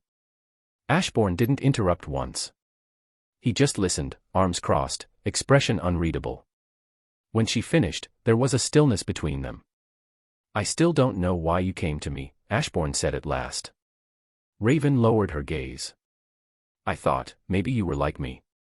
Someone half-demon, trying to live peacefully among humans. I thought maybe, you'd understand. Or, have advice." The hold on her vanished. Raven stumbled a bit, catching her balance. Ashborne turned away from her and walked back to his desk. "You don't need to worry too much about Trigon," he said over his shoulder. "The world will be safe." He sat down, gaze fixed on his monitor. "No one hears about me," he added flatly. "If you so much as speak a word, I'll know. And trust me, it won't be a nice day for you." Raven's eyes drifted downward and she noticed the shadow beneath her feet twist unnaturally, slithering as if alive. She shivered. "I haven't told anyone," she said quietly. "And I won't. Your secret is safe." Ashborne gave a small nod, eyes still locked on his screen. Raven didn't wait. She turned, opened a portal of her own, and disappeared. Silence returned once more. Ashborne leaned back in his chair, resting his chin in his hand. Trigon. He had honestly forgotten about that particular demon. A being of immense power. A destroyer of worlds. And in this world, the plan was to leave the threat in the hands of a teenage girl still struggling with her own emotions. He sighed. Depending on luck and hoping to have a winning Raven in this world, now that's just sloppy. His eyes glowed softly with an eerie, deep purple light. He had made up his mind. Raven's breath caught in her throat. One moment, she had been meditating in her room, eyes closed, trying to calm the storm within her. The next, she stood in a world of endless void, no light, no ground, no stars. Just pure, suffocating darkness. The kind that felt alive. She looked around, disoriented. Then came a voice. Low, guttural, yet familiar. "Raven, my daughter." She turned swiftly, her heart leaping to her throat. There, before her, knelt a giant, one she knew all too well. Trigon. The demon lord, her father, the being whose presence had haunted her since birth. But this was not the terrifying godlike form she had braced herself to someday face. This Trigon was broken. Black chains wrapped tightly around his enormous limbs, glowing with runes that shimmered with a purple ominous light. Enormous spears thick as the greatest trees and forged of something darker than obsidian, pierced his chest, shoulders, and back. Blood like liquid fire oozed down from his wounds, and yet, he still managed a twisted smile. "I never thought you'd be so ruthless to your own father," he rasped, voice weak, echoing in the void. "To think you'd ask a monster like that to come after me." Raven's mouth opened, but no words came out. "You are truly, my daughter," Trigon chuckled, a hollow, pained sound. "And I'm proud of you." Before she could say anything, before she could even comprehend, the darkness surged. It swallowed her whole. Everything collapsed inward like a vacuum of existence, and she gasped. Her eyes flew open. She was back. Sitting in her room, cross-legged on the floor, her candles still flickering faintly. Her hands were trembling.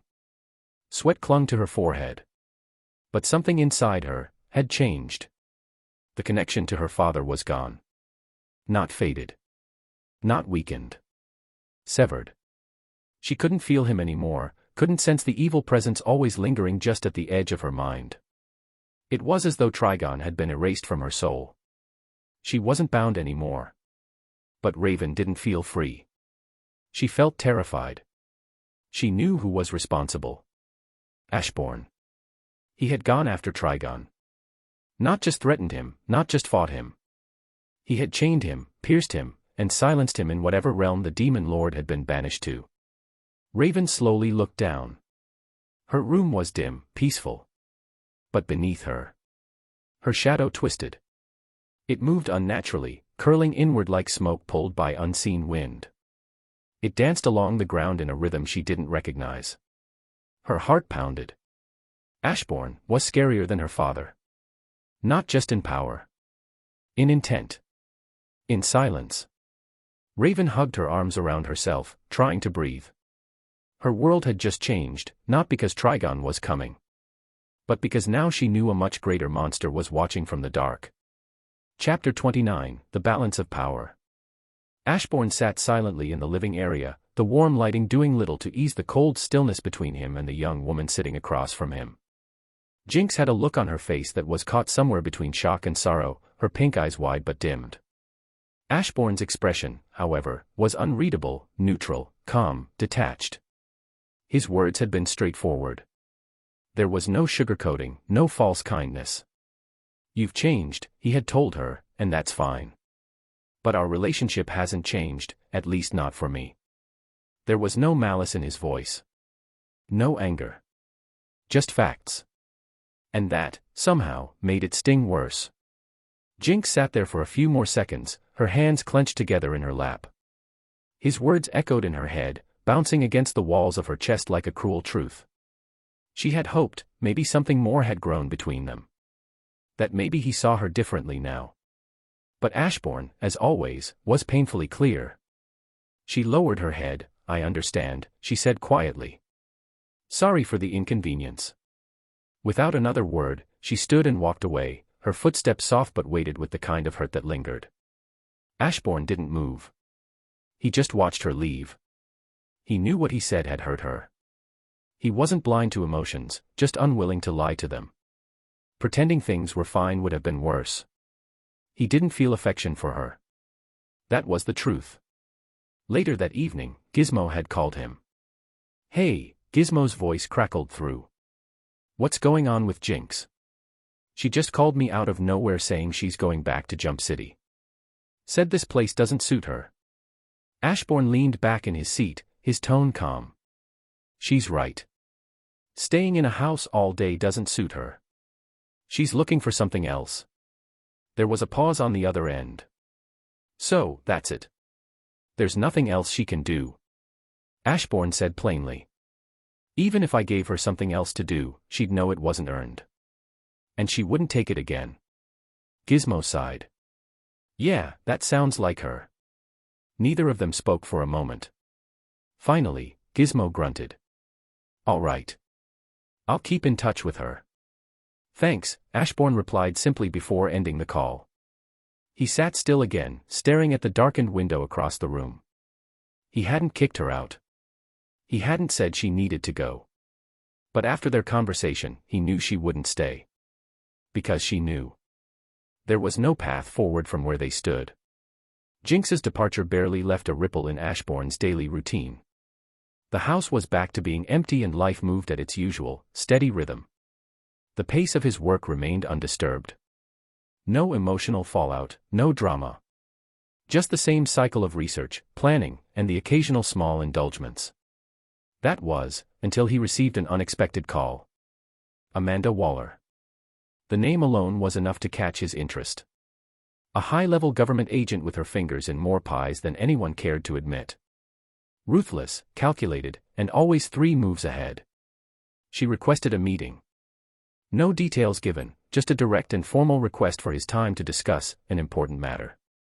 Naturally, he agreed. The next day, a sleek black car pulled up in front of Shadow Corp's gates.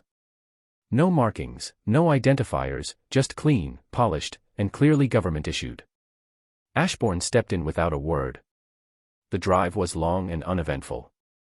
When they arrived, he was escorted through several layers of security into a nondescript government facility. But instead of being taken to an office or a briefing room, he was led deep underground, far below the surface, to what felt more like a bunker than a meeting space. The room was cold, sterile, and built like a vault. Waiting inside was a stern-looking black woman whose very presence radiated command. Amanda Waller. Ashborne greeted her with a casual smile, settling into the chair across from her. Not every day a government agent calls me in for a chat. Amanda nodded in acknowledgement. Thank you for making time for me on such short notice. He leaned back slightly. So what's this all about? Dragging me into an underground fortress? You worried about someone going to eavesdrop? Amanda's expression didn't change. Precisely. This room is constructed to prevent any and all forms of external surveillance, alien or otherwise. Superman, Martian Manhunter, telepaths, tech-based spies, none of them can hear what we're about to discuss. Now she had his full attention. Ashborne folded his hands on the table. All right. I'm listening. Amanda slid a collection of folders across the table. Look through these first. He opened them and flipped through quickly. Reports of large-scale destruction, civilian casualties, massive insurance claims, global instability. Metropolis. Gotham. Central City. All bearing the scars of battles between gods and monsters, and sometimes between the supposed heroes themselves. He looked back at her, silently prompting her to continue. Our world is more fragile than it looks, Amanda said. Brainiac's invasion proved how ill-prepared we are. If he hadn't been stopped, we would have been erased. And the Justice League? They're powerful, unregulated, and completely untouchable. If they ever decide to rule the world, who would stop them? Who could? Ashborne hummed. So where do I fit into all of this? You've been busy, she said. You sued Supergirl and forced her into a public accountability arc. You helped known villains reform. It shows something important. You care about this society. You care about humanity. You want to preserve it, not control it.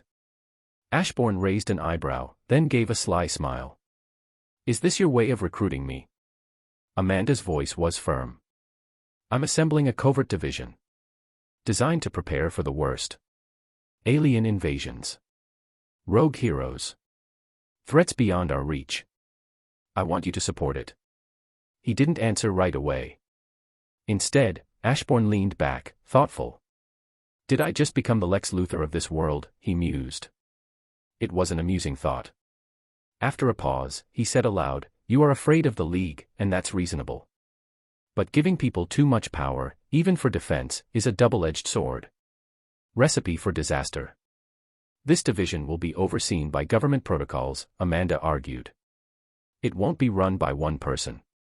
Every major action will require approval from multiple layers. We're not looking for tyranny. Ashborne tilted his head. Sounds familiar. Justice League does that too. Except they've been doing it longer. Her frown deepened. We're human. They're aliens. Don't you think it's absurd that we've put our entire species' safety in the hands of beings from other worlds? He shrugged. Humans aren't exactly peaceful or trustworthy either. But I see your point. He glanced at the file again, then met her gaze. What do you want from me, specifically? Funding, she said without hesitation. And access to your lab's research. No interference, just results that could help us defend against extraterrestrial or metahuman threats. Ashborne narrowed his eyes slightly, thinking it over. I will support you, he said at last. But I expect a detailed report on the protocols you follow and assurance of no abuse. The moment your group breaks any of them, I will turn on you. Amanda nodded once. Agreed. Then, Ashborne leaned forward, his smile returning, but this time with something sharper behind it. Tell me, is Lex Luthor part of this too? That caught her off guard. For a fraction of a second, her expression slipped. Why would you think that? Because Lex is the loudest critic of the League.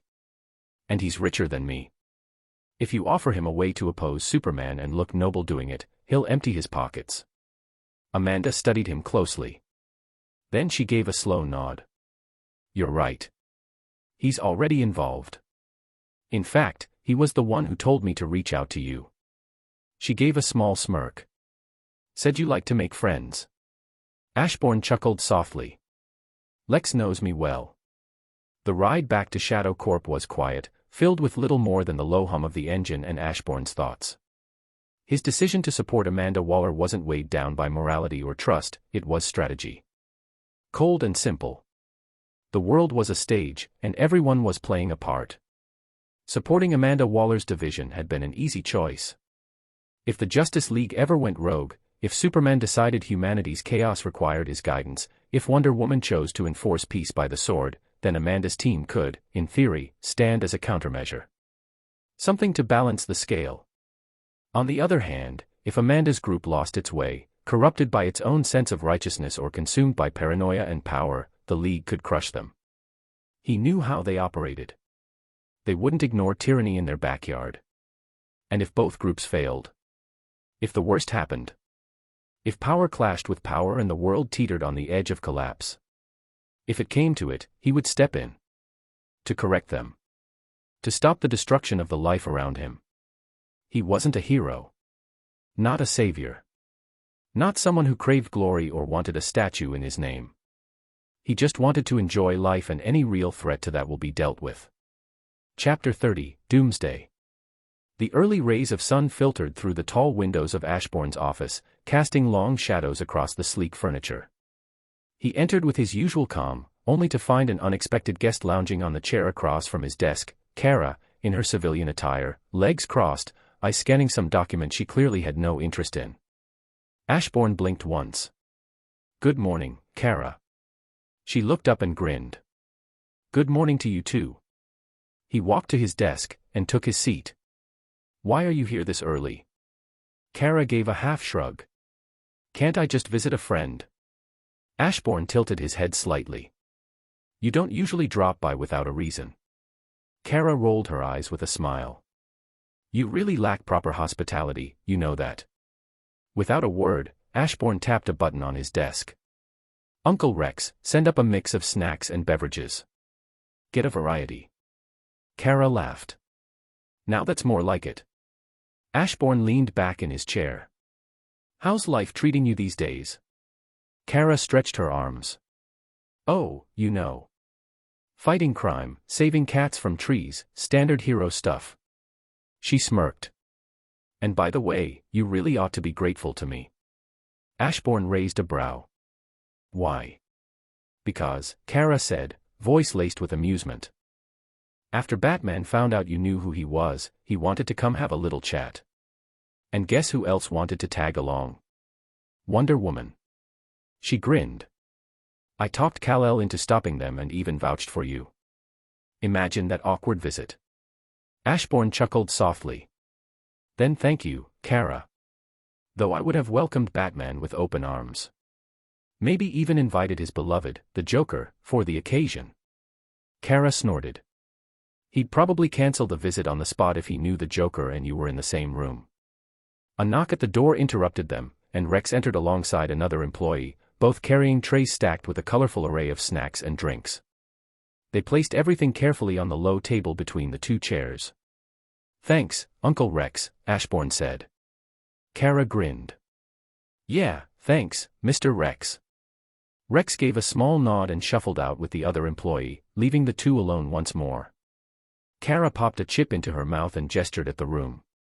So, what do you do around here for fun? Ashborne gave her a pointed look. Is that really why you're here? Bored out of your mind? She laughed but didn't deny it. He exhaled lightly through his nose. Why not go out with other heroines your age? You know Batgirl, and you can invite Raven and Starfire. Call it a Heroines of Earth night out, or something. Kara blinked. Huh. That, actually sounds fun. I only really know Batgirl personally, though. Ashborne waved a hand. Invite them anyway. Starfire loves making new friends, and she'll make sure Raven shows up. It won't be awkward. Kara leaned back thoughtfully. I like that. I'll try it. Thanks for the idea. She paused, then tilted her head slightly. And what about you? What? Before she could finish, her communicator buzzed. A distress signal. Duty called. Kara stood up, brushing crumbs from her lap. Ashborne simply pointed toward the window without looking up. Be my guest. She grinned. With a laugh and a gust of wind, she launched into the sky. Ashborne turned back to his desk, eyes glancing at the window, and thought, I should automate that. The sun had dipped below the skyline of Metropolis, casting golden hues across the city as its usual hustle began to settle into evening calm. Inside a cozy, corner cafe of the main street, Ashborne stepped through the door, greeted by the familiar scent of roasted beans and faint jazz music playing in the background. He moved with his usual composed grace to the counter, ordered his usual, and waited. But as he glanced up at the television mounted in the corner, his expression subtly shifted. The broadcast was anything but ordinary. Grainy footage showed a towering figure of muscle and bone, a monstrous creature rampaging through the heart of a city, leaving destruction in its wake. Its bony protrusions were slick with blood, and its roars silenced screams with primal terror. The name wasn't spoken, but Ashborne already knew. Doomsday. The screen's ticker ran updates in bold red. The Justice League had been battling the creature for hours. And still, it stood. Still, it killed. The scene cut, Supergirl, her suit torn, one eye swollen, struggling to lift a staggering Superman. Both looked barely conscious. Wonder Woman stood several feet away, sword cracked and arm bleeding, chest heaving with exhaustion. Smoke and fire lit the background like a war zone. The anchor's voice trembled slightly as she reported, several League members have been evacuated due to critical injuries. The monster continues its rampage. Ashbourne's eyes narrowed as he sipped his drink, unbothered by the rising panic filling the cafe. People were glued to the screen, whispering, horrified. All the heavy hitters were down. And yet Doomsday remained unscathed.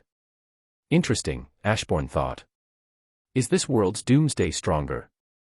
Or is the Justice League simply weaker than their counterparts elsewhere? His curiosity flared, but not his concern. With a calm nod to the barista, Ashborne took his coffee cup and turned, walking out into the cool evening air as if he hadn't just witnessed the near collapse of Earth's most powerful defense force. As he walked, his eyes shimmered, just for a moment, glowing faintly. Behind him, unnoticed by all, his shadow warped unnaturally. A piece of it peeled off, slithering away silently, racing through alleyways and streets, unseen by all. It moved with purpose, speeding toward the chaos miles away. Ashborne sipped from his cup, his stride relaxed. The battlefield was silent save for the crumbling buildings and distant sirens echoing through the devastated streets. The sky above was darkened, not by clouds, but by smoke, debris, and exhaustion. Wonder Woman stood tall despite the searing pain in her side, her shield long gone, her sword chipped, and her breathing labored. She glanced to her side where Superman knelt, arm around Supergirl as she helped him stay upright. Any idea how to stop that monster? She asked, voice tight with strain. Superman gritted his teeth, gaze locked on the rampaging beast in the distance. We have to keep hitting it, until it goes down. He then turned to Kara, his voice firmer, Kara, leave. But Supergirl didn't move. Her body ached, her cape was torn, her lip was split, but her eyes burned with defiance. I'm not leaving you alone with that thing. A crimson blur zipped beside them, and the Flash came to a halt. His suit was scorched and torn, streaks of blood painting his arms and legs, but he was still standing. Everyone in a few dozen blocks is evacuated, Flash reported, panting, there will be no more casualties for now. Good, Superman nodded, still catching his breath. Flash looked at the others, then back toward the looming monster tearing through yet another skyscraper in the distance. But do we have a plan to stop that thing? Superman shook his head. Just keep hitting it. Supergirl, eyes narrowed with frustration, offered, what if we try to fling it into space? It can't fly. We could trap it up there. Superman gave a small, humorless smile. It's not going to let us do that. And even if it did, it can come back. Again. I'll try binding it, Wonder Woman interjected, gripping her lasso of truth with what little strength she had left. You three, hit it with everything you've got. I refuse to believe that thing can't go down. The others nodded.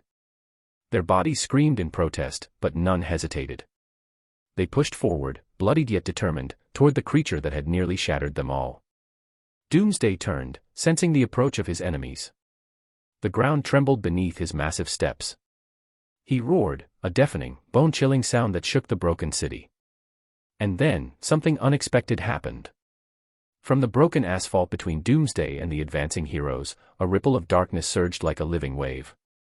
Shadows laced with glowing threads of blue light began to rise, coiling and dancing like flames caught in a midnight breeze. The League members stopped in their tracks, eyes wide with confusion and wariness. Doomsday too paused, its crimson eyes locking onto the shadows with animalistic curiosity. From within the swirling vortex of shadow and light, a figure emerged, a knight, unlike any they had seen. Towering in stature and draped in jet-black armor that shimmered with otherworldly metal, the being's presence was commanding. A tattered black cape flowed from his shoulders, and a single long red ornament extended like a mane from the back of his helmet. His body radiated calm, cold power. It was the Shadow Marshal, Igris. Without a word, Doomsday bellowed in fury and charged. The earth cracked beneath his feet as he lunged toward Igris, fist raised with the force to obliterate anything in its path. But Igris stood unmoved. Calmly, he extended a single armored hand, and caught the punch. The impact sent a shockwave in all directions, but Igris didn't even flinch. Then, with a swift motion, he twisted Doomsday's arm and flung the beast over his shoulder, sending it crashing through the remains of a building with thunderous force. The League gasped in disbelief. Igris turned toward the fallen creature as it struggled to rise. In one smooth motion, he drew his sword, a glowing blade of pure azure energy, laced with bolts of crackling electricity. He walked slowly, like a predator closing in. Doomsday roared again and charged. Igris sidestepped. A flash of blue. In a single fluid sequence, Igris sliced through Doomsday's arm, then spun and cut off one of its legs, followed by the other arm and then the final leg. The beast screamed and collapsed, flailing in the rubble, limbs severed and body broken. Without hesitation, Igris drove his sword through Doomsday's skull, ending the rampage in one, final, merciful strike. Silence fell over the city once more. The League could only stare, awestruck, wounded, and utterly stunned. The monster that had nearly brought them to ruin was felled in mere moments. Igris turned to glance at them, no words, no acknowledgement, before his cape began to ripple unnaturally. It expanded, growing into a vast shadow that enveloped his armored frame and Doomsday's corpse together. The darkness swallowed them whole. And then, both knight and beast vanished, sinking into the earth like ghosts fading from a dream. The wind whispered through the broken remains of the city. No one spoke. Far away in Ashbourne's home, Igris and the shadow of Doomsday were bowing to their king. The Justice League of this world is weak. Chapter 31, Rejected. The world stood still. Across every city, every channel, every screen, the footage looped endlessly, grainy yet clear enough to strike awe into the hearts of billions. A black-armored knight, emerging from shadow like a silent executioner, had brought down Doomsday, the unstoppable monster that had nearly ended a city and their protectors with swift, merciless slashes. He had come like a myth, slain a godlike terror, and vanished without a word. The world's greatest defenders, the Justice League, had fallen to their knees. And when all hope seemed lost, he appeared. A dark knight. A ghost. A mystery. No one knew his name. No one knew where he came from. And worst of all, no one knew where he went. In newsrooms and media outlets around the globe, the same questions were asked over and over again. Who was the Black Knight? Where did he come from? Why did he disappear? On-screen analysts speculated endlessly, some calling it a deliberate intervention, a powerful being who stepped in only after witnessing the League's failure. Others theorized he was a collector of monsters, that perhaps the monster was a creation gone rogue and this was merely the cleanup. Another group posited that the knight bore a personal grudge, a vendetta against the beast, and left as soon as vengeance was served. Theories flooded the internet. Artists reimagined the knight in stylized fan art. Conspiracy channels declared this the start of a new age, some even whispering that he was a god from the shadow realm, sent to correct balance. But amidst all the noise, no facts emerged. The Justice League remained silent. Their faces, battered and healing, appeared only briefly to reassure the public that Earth was safe once more. But when asked about the mysterious night, every member gave the same response. We don't know. They hadn't seen him arrive. They didn't know his name. They didn't understand his power. He was a phantom on the battlefield, more powerful than any of them, and gone before they could even speak. And that scared them more than anything. Was he a savior? Or something else? In the shadowed halls of black-budget facilities and fortified bunkers, the whispers were louder, sharper. Amanda Waller's expression was unreadable as the footage looped again on the massive monitor in front of her. Her fingers tapped against the armrest of her chair, slow and deliberate. He took out that monster in under a minute, an agent said, not even trying to hide the awe in his voice. Which makes him an unstable factor, and possibly more dangerous than the League, Waller replied coldly. The room fell silent. A being possibly more powerful than Superman, an unknown variable, was now part of the equation. No one knew which side that Knight was on, and if it were to join the League, it would make it a much greater threat. That was a future Amanda Waller refused to face unprepared. Even in Titan Tower, the mood had shifted. Footage of the night played in the background while the younger heroes sat in a circle, debating. He's definitely not a hero, Beast Boy argued. He didn't even say anything. Just showed up, killed the monster, and bounced. That's creepy. Or he's just efficient, Robin said thoughtfully. No ego, no theatrics. Just did the job. I don't know. Starfire said slowly, his entrance was cool but scary and unnatural. Robin grunted. If he wanted to harm the League, he could have. They were weakened and injured, and that kind of power. It's scary. Through the chatter, Raven remained quiet.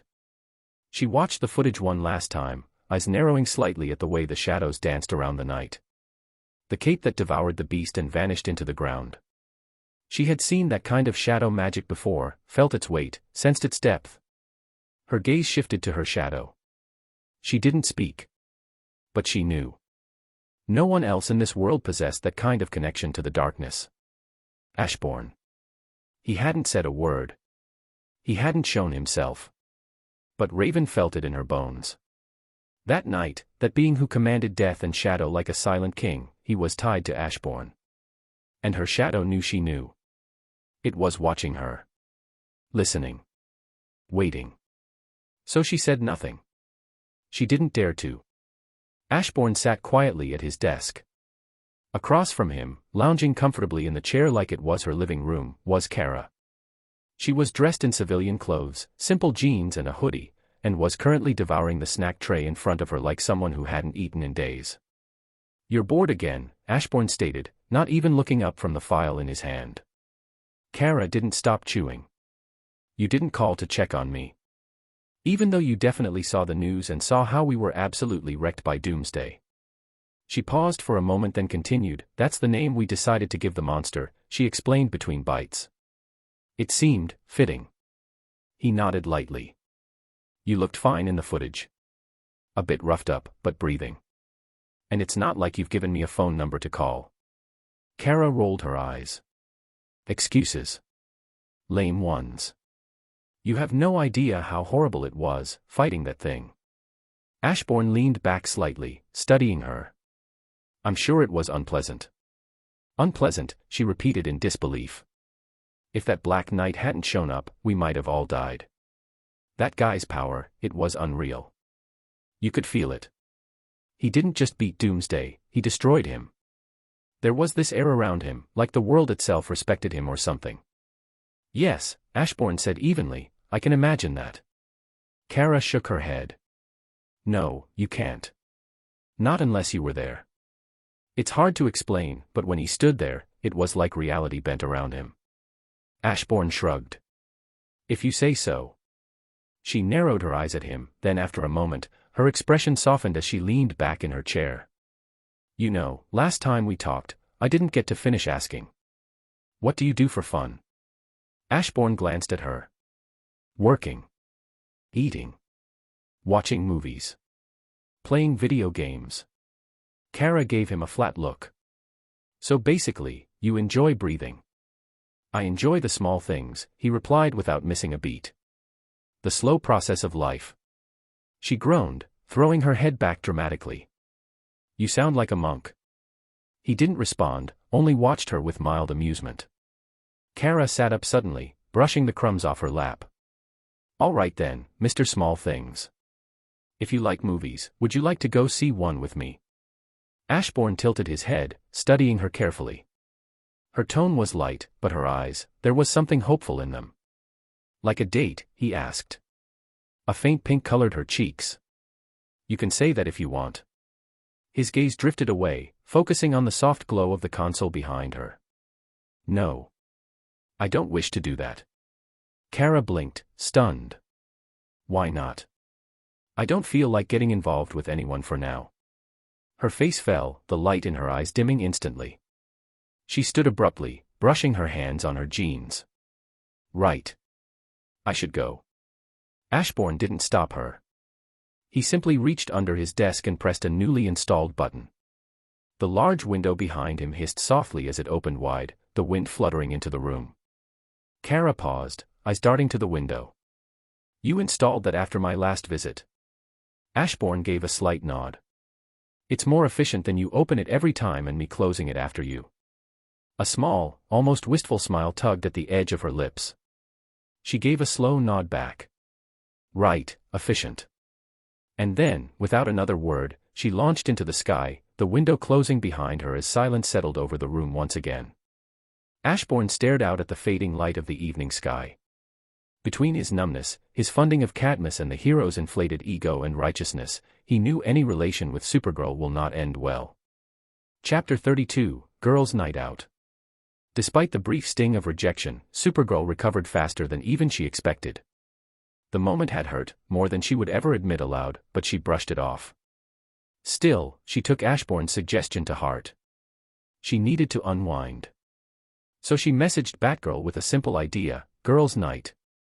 To her surprise, Barbara was all for it. It's hard to find girls our age who can talk about secret identities without getting weird, she'd replied with a laughing emoji. Let's do it. With Batgirl's help, they reached out to someone else who'd make things even more fun, Starfire. The Tamaranine was ecstatic at the idea. It shall be glorious, she had responded enthusiastically, practically radiating joy through the message. The trio decided to meet in Central City the next evening, a neutral place far from their usual patrol zones and hero business. Kara and Barbara arrived first in their civvies, Kara in a soft blue sweater and jeans, Barbara in her leather jacket and ponytail.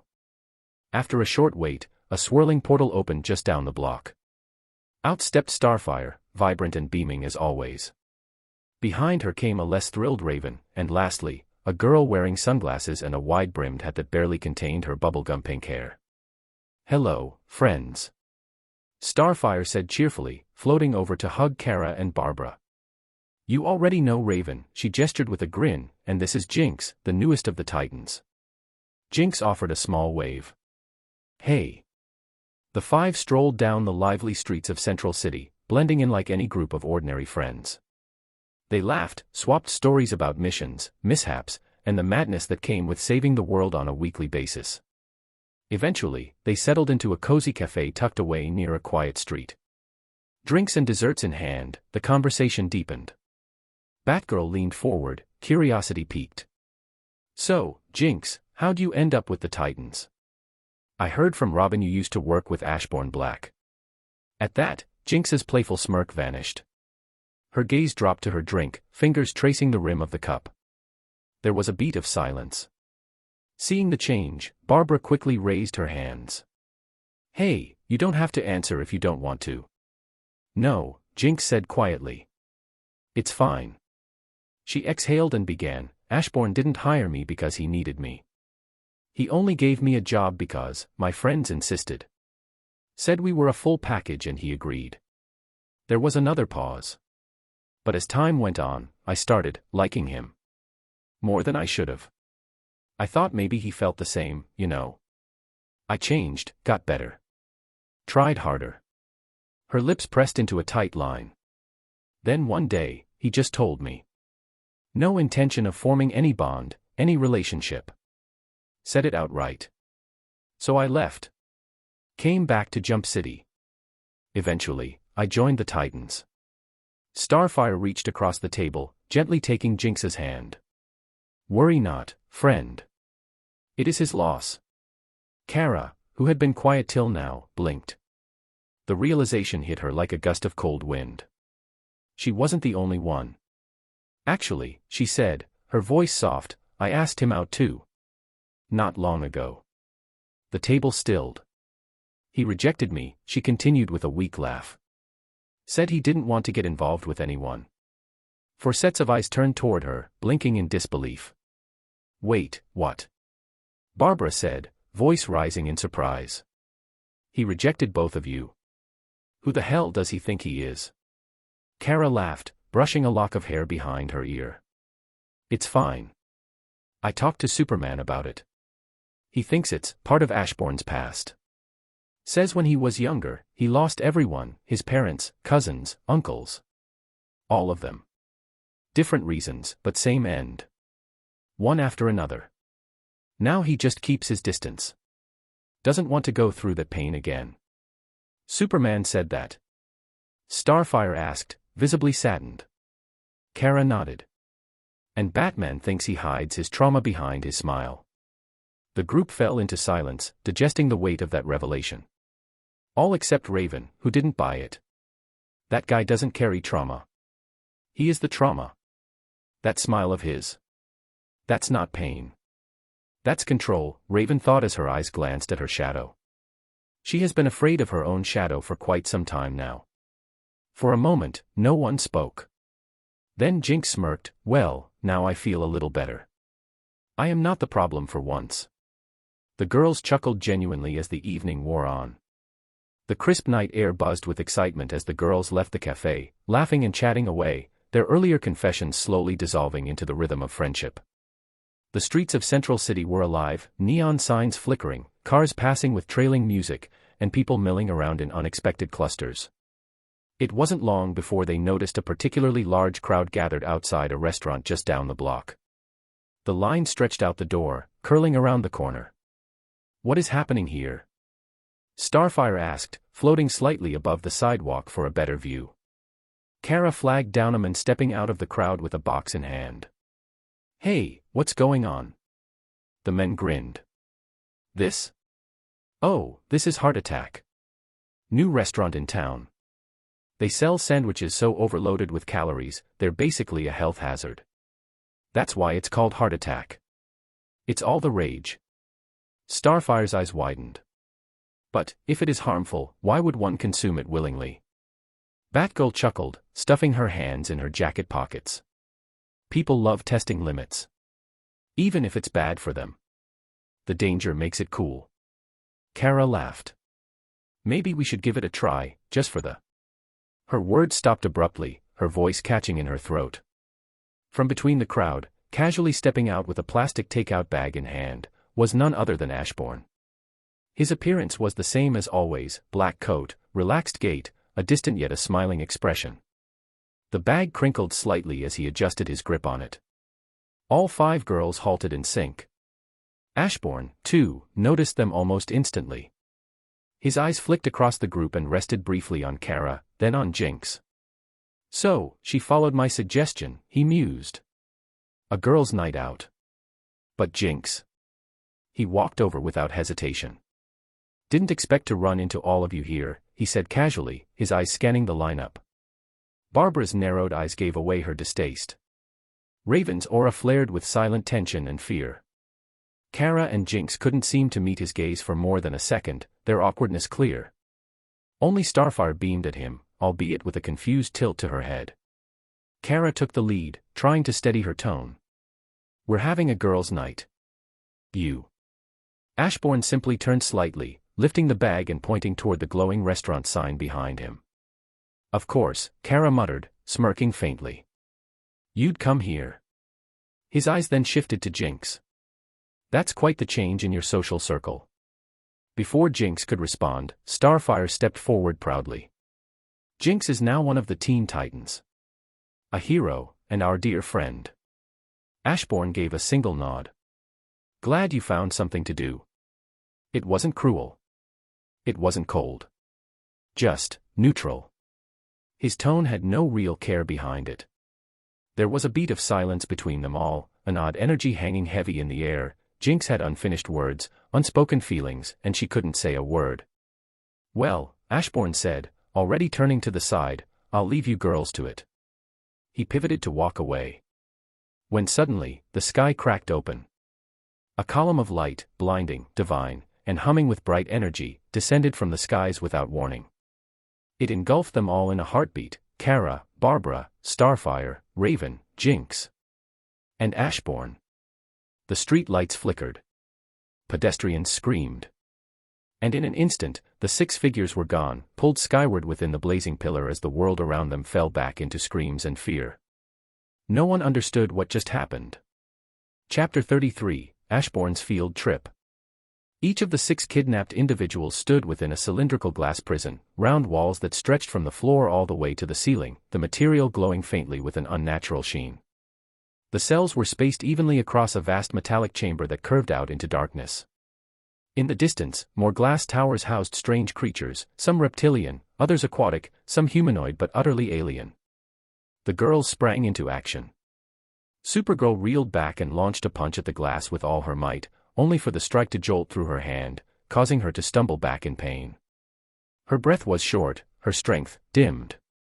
Raven's hands lit up with magic, but as the energy gathered it fizzled out, leaving only a spark. Starfire growled and launched a blast from her eyes. Jinx followed with a crackling jolt of her signature pink energy. But the cells didn't even flicker. The blasts dissipated harmlessly, as if absorbed by the glass itself. Barbara, calm and sharp-eyed, didn't waste her energy. Instead, she examined every angle of her prison, scanning for seams, panels, or weaknesses. Across from them, Ashborne sat cross-legged in his own glass cell, unbothered. He unwrapped the bag he was carrying and opened a greasy sandwich from Heart Attack, its scent filling his cell. The girls all paused mid-action to stare at him. "You're eating now?" "Seriously?" Kara asked, disbelief in her voice. Ashborne took a calm bite, then answered between chews, "We're going to be here for a while. May as well enjoy it while it's still warm." Barbara let out a sharp breath. "You are unbelievable." Ashborne just nodded and continued eating. Ignoring him, the girls regrouped mentally and began speculating who could be behind this. Kara finally looked up and noticed the faint red glow above her, realization dawning. "There's a red sun emitter above me, it's nullifying my powers," she said, her tone darkening. "The glass must dampen my connection to my magic," Raven murmured. Starfire frowned. "It's suppressing my Tamarinine energy too. And my mind is being drained or grounded," Jinx added. "Wonderful," Barbara muttered. "We're nerfed, kidnapped, and we have a guy who's more focused on eating." Time passed before a sudden hum filled the air. A small, floating creature approached, an alien being, barely the size of a child. It had no legs, its lower body tapering into a soft glow. Its skin was pale, and its wrinkled face betrayed the age of someone or something that had seen far more than just years. Its eyes were blank and dim. The creature floated toward Kara's cell. "Welcome," it said in a voice that echoed unnaturally. "Kryptonian." Kara narrowed her eyes. "Who are you? Why did you bring us here?" "I am the Preserver," the creature said proudly. "And I did not bring you here out of malice. Your kind is endangered. I have brought you here for protection, to ensure your species will not go extinct." Kara's jaw tightened, rage blooming in her chest. "I don't need your protection. And even if you believe that, why kidnap my friends too?" The Preserver turned slightly in the air. "Some species are social. They suffer in isolation. They perish without emotional stability. I brought your companions so you may thrive." Kara was speechless, trying to wrap her head around the cold logic. Starfire pressed her hands against the glass. "You are wrong. This is not kindness. This is imprisonment. And it is against our will." The Preserver floated back calmly. "Perhaps. But preservation of life, of legacy, is more important than the will of a single individual. That is the principle I uphold." Barbara stepped forward, her voice low and firm. "We'll find a way out of here. And when we do, you're not going to like it. The preserver shook his head slowly. You cannot leave. These containment units were crafted to restrain beings across the known universe. Your abilities were all considered. I made certain of it before your arrival. The Justice League won't let this go, Kara snapped. They'll find us. The preserver blinked slowly. I do not know this Justice League. But if they are from Earth, we have already left its orbit. Soon, we will depart the solar system entirely. Silence filled the chamber. Fear took root. For a second, no one spoke.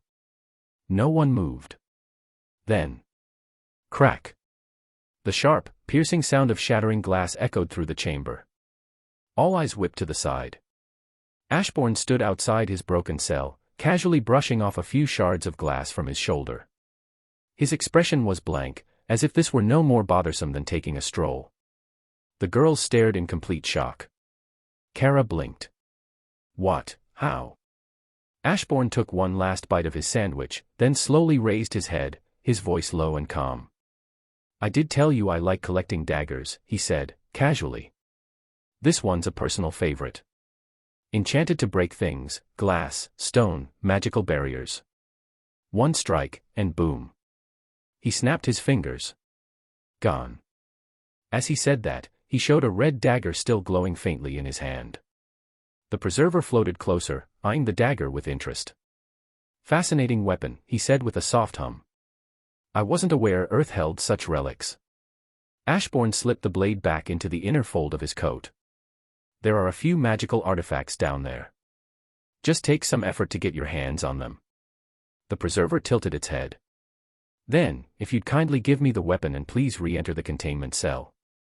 Before Ashborne could answer, Kara slammed her hand against the glass. Oh, come on. Just beat up the damn alien. The other girls looked just as hopeful. The preserver didn't look threatening, he was small, legless, frail-looking. Surely, Ashborne could take him.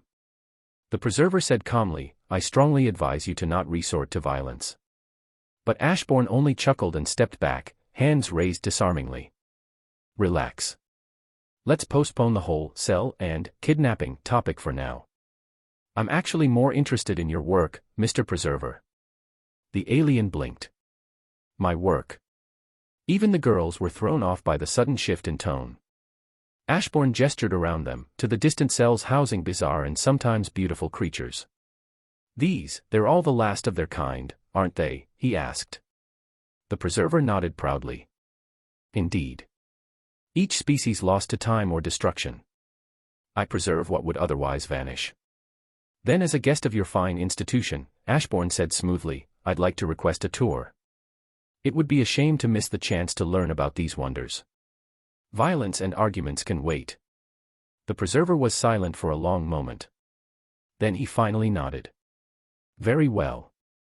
It is rare to meet someone who appreciates the value of my work. Ashborne flashed a satisfied smile and began to follow the floating alien deeper into the chamber. Kara banged on her glass again. What about us?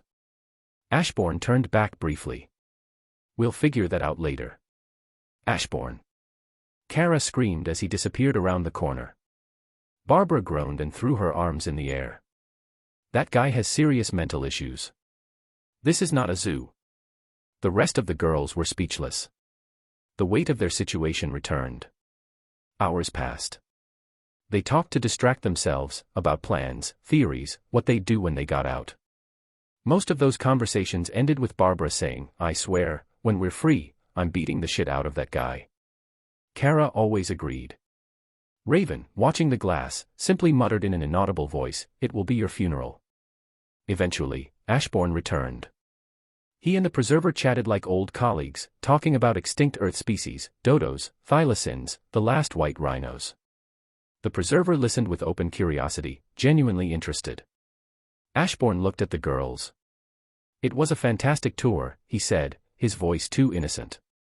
Apologies, I may have momentarily forgotten about you. The burning glare from all 5 girls could have melted steel. The preserver looked at him. Your relationship with them seems strained. Ashborne shrugged. We're not exactly close. Different lines of work. The redhead especially hates my guts. The preserver nodded thoughtfully.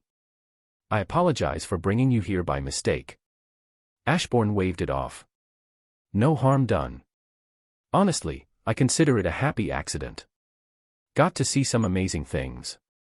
Kara snapped. Are you being serious right now? With a straight face, Ashborne nodded. It's quite the impressive archive. Truly admirable work. Kara's mouth opened and closed, words failing her. The preserver floated a bit higher. We are returning to Earth. I shall send you back. Ashborne gave a gracious nod. Thank you. Though, if I may. He turned toward Kara's cell.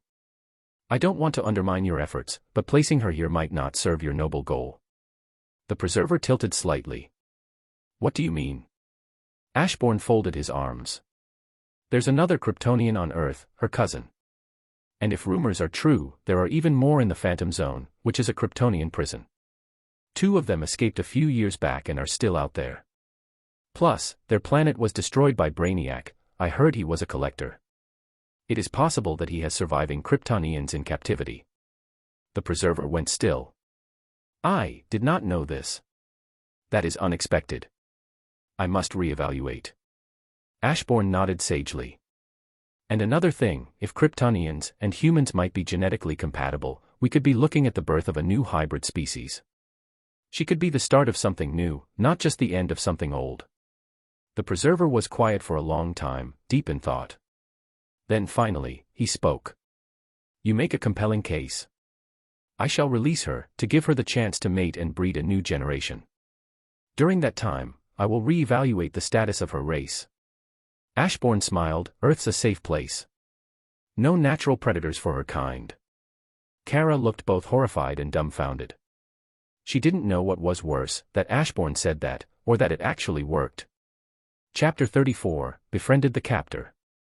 The girls stood frozen in their glass cells, their minds struggling to comprehend the scene that had just unfolded before them. They had witnessed many strange things in their lives, alien invasions, magical battles, otherworldly monsters, but this was something else entirely.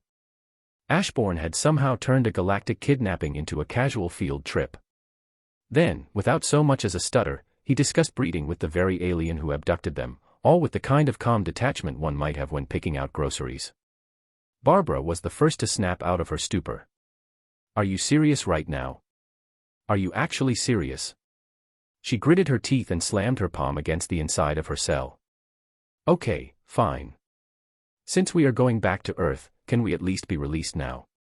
Before the preserver could respond, Ashborne casually interjected, I would strongly advise against releasing them at this time. Barbara blinked.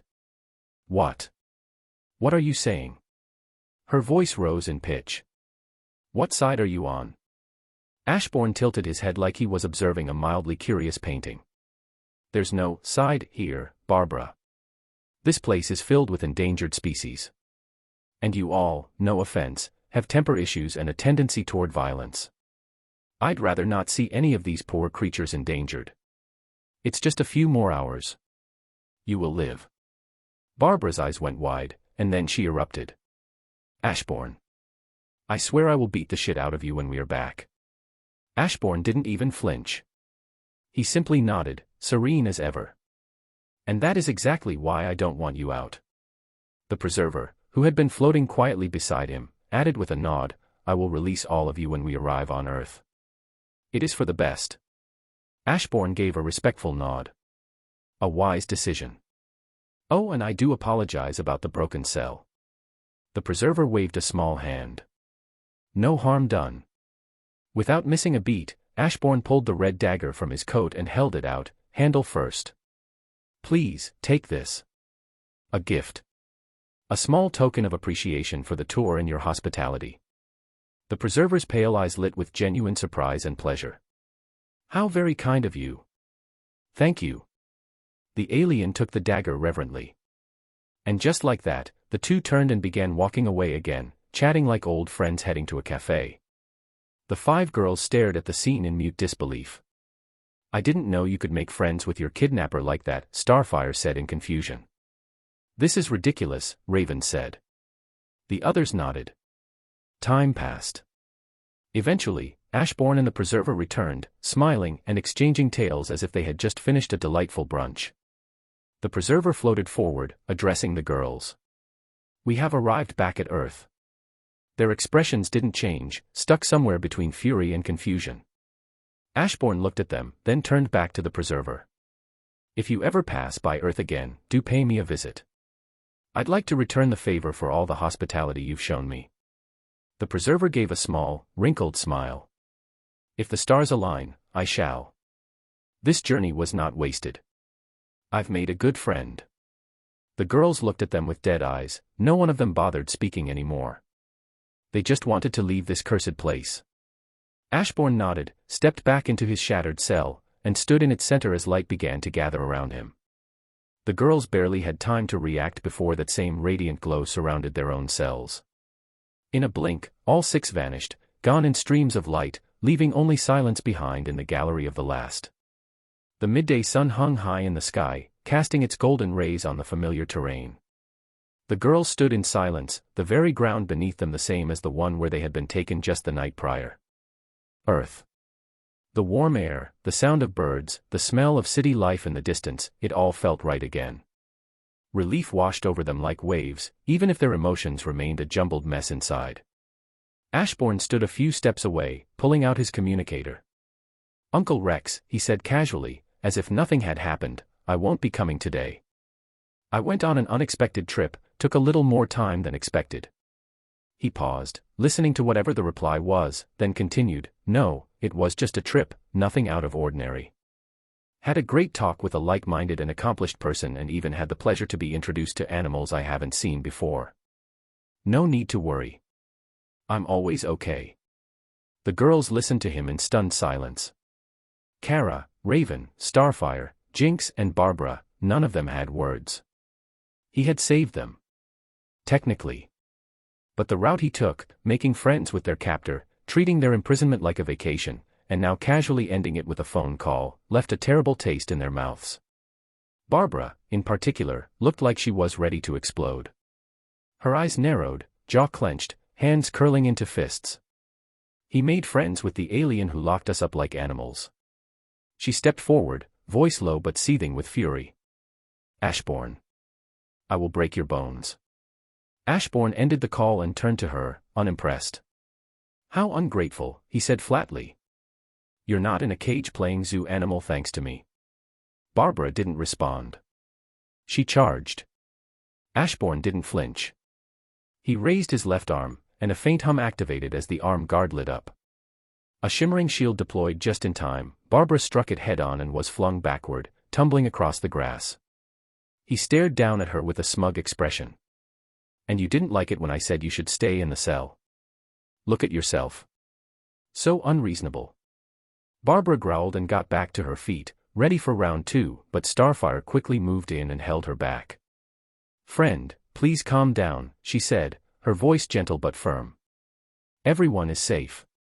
That is what matters." Before anything more could escalate, a blur of wind and light slammed into the clearing. Superman landed in front of Kara, eyes filled with concern. "Kara," he breathed, looking her over. "I'm glad you're okay. What happened? Why did you disappear?" Next to him, Flash zipped in and immediately noticed the tension in the air. "Whoa, whoa. Why are you two fighting?" he asked, looking between Barbara and Ashborne. Ashborne didn't answer. Instead, his eyes moved to Superman. "Hey, Superman," he said, catching the Kryptonian's attention.